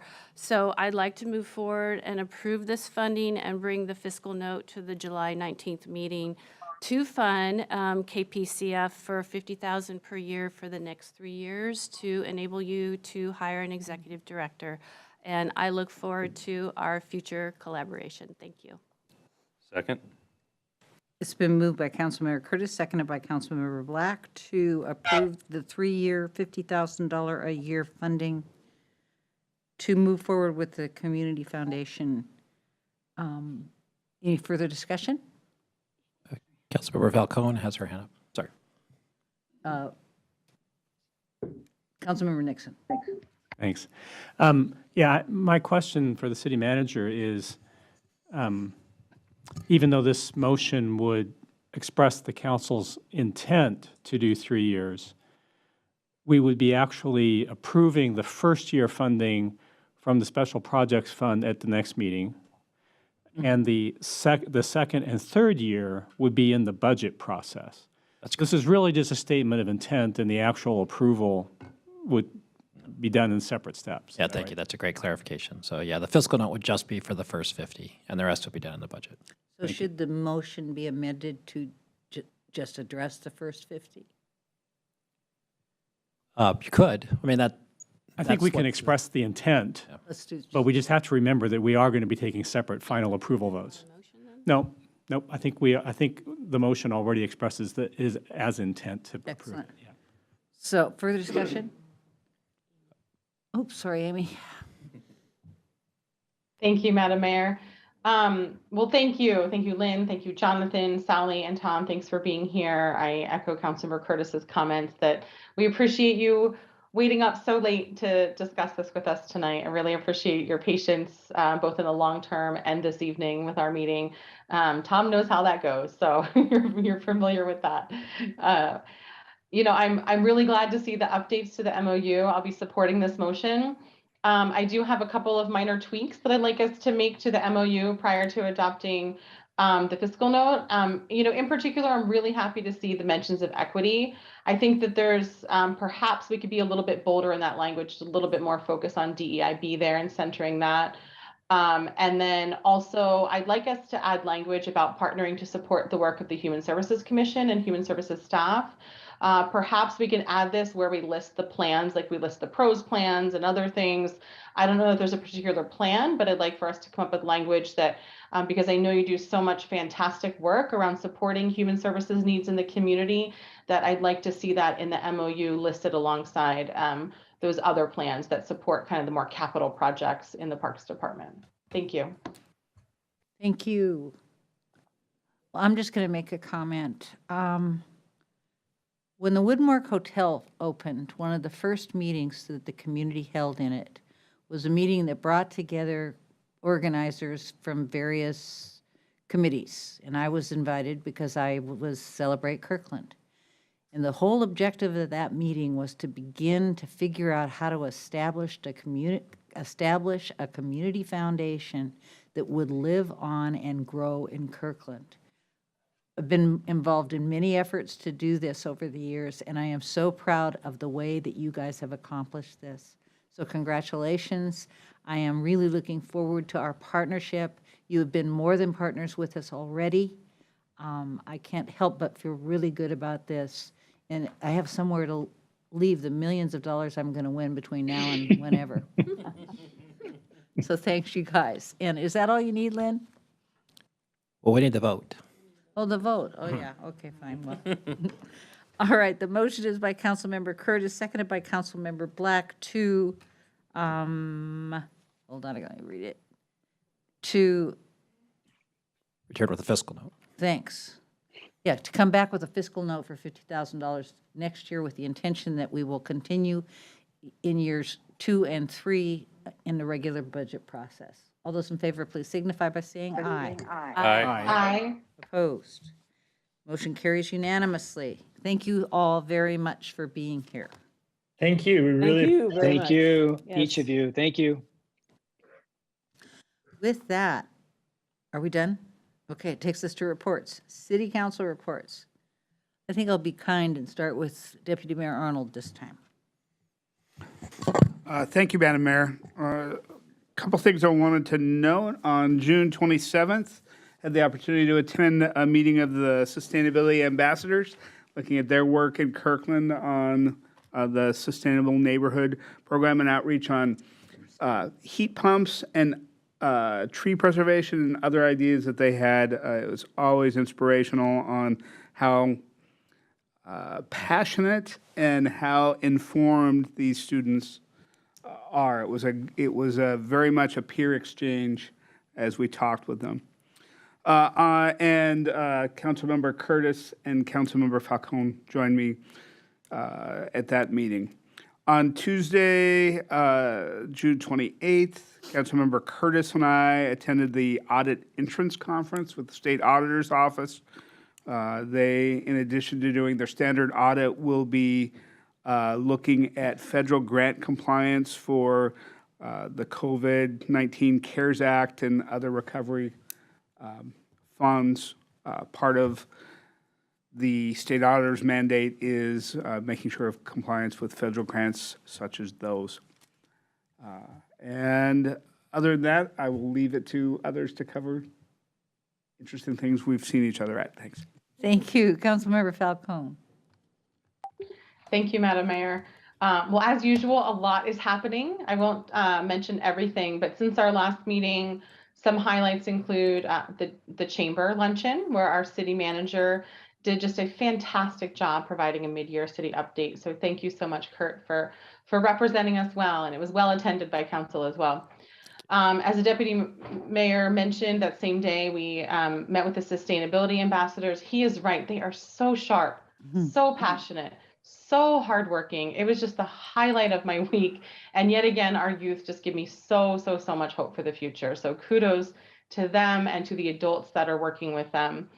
Also, the Eastside Human Services Forum had the first in a series of educational events. This event was on the issue of pay equity, and the panel was absolutely fantastic. We're getting the video ready, and once it's ready, I'll be happy to forward it to each of you. I really encourage you to watch it. There's some really good info in there on how that we can learn from related to how we can approach human services funding, how we can do better with that. So I will gladly share that with each of you. Highlights of upcoming events and meetings. I'm personally really excited about the Totem Lake Connector Bridge segment installation viewing that we were invited to. That's coming up next week that I know a few of us plan on attending. It's going to be a late night, but I think it'll be fun. We also have the Fire Station 27 groundbreaking ceremony coming up next week, and the ribbon cuttings for the Ferriton Spur Park and David Ebring Park. And it's just really exciting to see all that's happening and to be able to be out in the community celebrating the work that we're doing. I also have one more item that I want to raise tonight. As you all know, on June 24th of this year, the U.S. Supreme Court struck down Roe v. Wade, holding that the Due Process Clause and Equal Protection Clause of the 14th Amendment do not apply to an individual's right to safe and legal abortions. Also, the U.S. Supreme Court's current interpretation of the 14th Amendment is a threat to marriage equality. And this Supreme Court decision overturning Roe v. Wade disproportionately impacts people of color, people of disabilities, and those with low incomes, among others. As a city, we've clearly supported and continue to support comprehensive reproductive health care, including abortion, as it's currently covered in each of our city employee health plans. We also support LGBTQIA+ employees and community members by things such as declaring June as Pride Month each year since 2019, and by covering gender-affirming healthcare in each of our current city employee health plans. And we've clearly articulated our desire to be a safe, welcoming, and inclusive city where everybody feels a sense of belonging, and that helps to ensure the safety and respect of Black people. And I believe that the Supreme Court decision absolutely goes against the values that we've made quite clear for our city. So I'll be making a motion during calendar updates tonight to add Resolution R 5550 to our next regular meeting agenda. And this resolution is entitled, "A Resolution of the City Council of the City of Kirkland in support of codifying comprehensive reproductive health care, including abortion and marriage equality in the Washington State and United States Constitutions." And that's it for me. Thank you, Mayor. Thank you. Councilmember Curtis. Thank you, Madam Mayor. We hosted an appreciation event for the Houghton Community Council last week, and I want to continue to thank them for their service and contributions to our city. The legislative work group had a meeting last week, the new team. We miss you, Deputy Mayor. We will be holding briefings for our legislators regarding permanent supportive housing, and those will be taking places over the next 2 or 3 weeks to answer any questions they have. I have PIC next week, so I'll be sending you more reading material. And I have to thank the mayor for all her work on Celebrate Kirkland, yesterday's fantastic parade. Madam Mayor, I don't know how you do it. Your energy and commitment to this community is amazing, and I can't thank you enough for all that you've done. Thank you very much. Councilmember Black. The only thing I was going to bring up was the Celebrate Kirkland. and the Houghton Community Council. And so appreciate Councilmember Curtis bringing that up, and just want to echo how amazing the work is that you do with other community volunteers in putting on the Celebrate Kirkland the 4th of July. It's an amazing event. It's wonderful. Everyone treasures it. So it's I appreciate that. And the only other thing I was going to say is no one misses you on the legislative work group, Deputy Mayor, more than me. But I'm really pleased to be able to serve the council on the legislative work group, and I'm excited for the work that we're going to do this interim and next session. Councilmember Nixon. Nothing to add. Excellent. And I have almost nothing to add to that because I haven't had time to do anything. But I've been cutting ribbons like crazy. Cut a ribbon at the Hotel California, which is a new treatment center at the old Shumway Mansion, which is beautiful. And they are so committed. Most of the people who work there are recovering. And I cannot believe the passion about which they pursue their work. And it is such a beautiful building. It's great to see it so beautifully restored because it was, as an assisted living facility, had been kind of worn down. I also was able to cut the ribbon at Patton Legacy Sports. Helen Patton is the granddaughter of General George S. Patton, and I met her at this ribbon cutting last week. She is a woman who is committed to honoring veterans across the world, United States veterans. And her legacy, or what she's trying to do in the name of her grandfather, is her grandfather was an incredible athlete, if you didn't know it. He was an Olympic pentathlon contestant, and I don't remember what he placed in the Olympics, but he had an overwhelming commitment to sports and to the kind of camaraderie and just gung-ho-ness, all of that thing that comes from organized sports. And her objective is to grow that passion in local rivalries like Juanita High School and Lake Washington High School, and somehow engage the schools, and of course I'm connecting her with Corky Truan, around being passionate in remembrance of those who have served and those we have lost who have served. So I think it's really laudable. She came to the parade yesterday. There were veterans crying. It was, can you imagine a World War II veteran meeting the granddaughter of General George S. Patton? That's pretty amazing to me. Anyway, I'm going to cry. So anyway, so that's it for me. Turn it over to you. Okay, thank you, Madam Mayor. Just one quick update. So as you all know, we have a special meeting tomorrow night to discuss the Google Development Agreement. Because that's a special meeting, the agenda can't be changed once it's posted. We wanted to have a clarification. You may have seen an email from the city attorney. The intent of the special meeting was to have Google make a detailed presentation on what they're proposing, but the way we originally couched the language, it basically had staff and consultants. So we just made a adjusted amendment to the agenda to make it clear that there also will be an informational Google presentation on the actual sort of study session that we're going to have tomorrow night. So just wanted to make sure you understood why we made that change. It was just to make sure that there was nothing missed since it's a special meeting. So any questions on that before I go on to my next topic? Or anything from the city attorney on that, since he just chimed in? No. Nope, thank you. Great. Also on that note, there was one. Manager, when did we get that email? Oh, has that been posted to the council?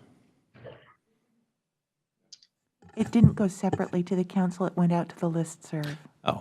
And well, there you go. So now you've noticed. Now you've been notified. So. Okay.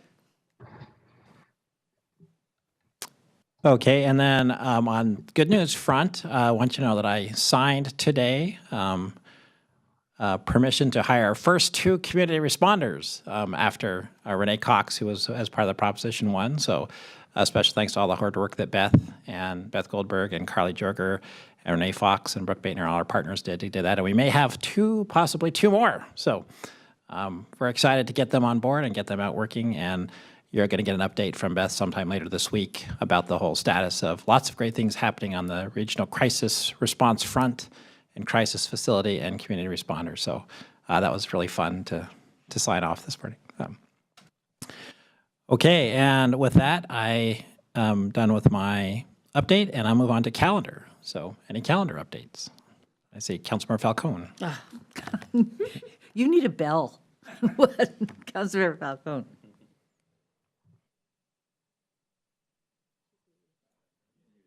You're muted, Amy. Man, we almost made it through the meeting without somebody doing that. It had to be me at the end of the night. I'd like to make a motion that we add resolution R 5550 to our July 19th meeting agenda. And that is entitled a resolution of the City Council of the City of Kirkland in support of codifying comprehensive reproductive health care, including abortion and marriage equality in the Washington State and United States Constitutions. Second. Been moved by Councilmember Falcone, seconded by Councilmember Curtis to add resolution, which one is it again? 5550. 5550 to the agenda on the 19th. Discussion? Councilmember Nixon. Thank you, Madam Mayor. I don't know that I'll do this in amendment, but just to state that I would like to make sure that word of this agenda item gets out to the community as early as possible. I really don't want to see the first notice to the community on this be the Friday before the meeting. We have the text of the resolution. I would love to see that available on the city website and have the notice that it will be considered at the meeting on the 19th be posted on city social media as soon as we can. Thank you. Thank you. Any further discussion? All those in favor, please signify by saying aye. Aye. Aye. Opposed? No. Motion carries 4-1. Okay, thank you. Any other calendar updates before we're done? That means 6, that's right. Okay, with that, I believe we are adjourned. So we're adjourned. Thank you all. Thank you all. An incredible amount of work.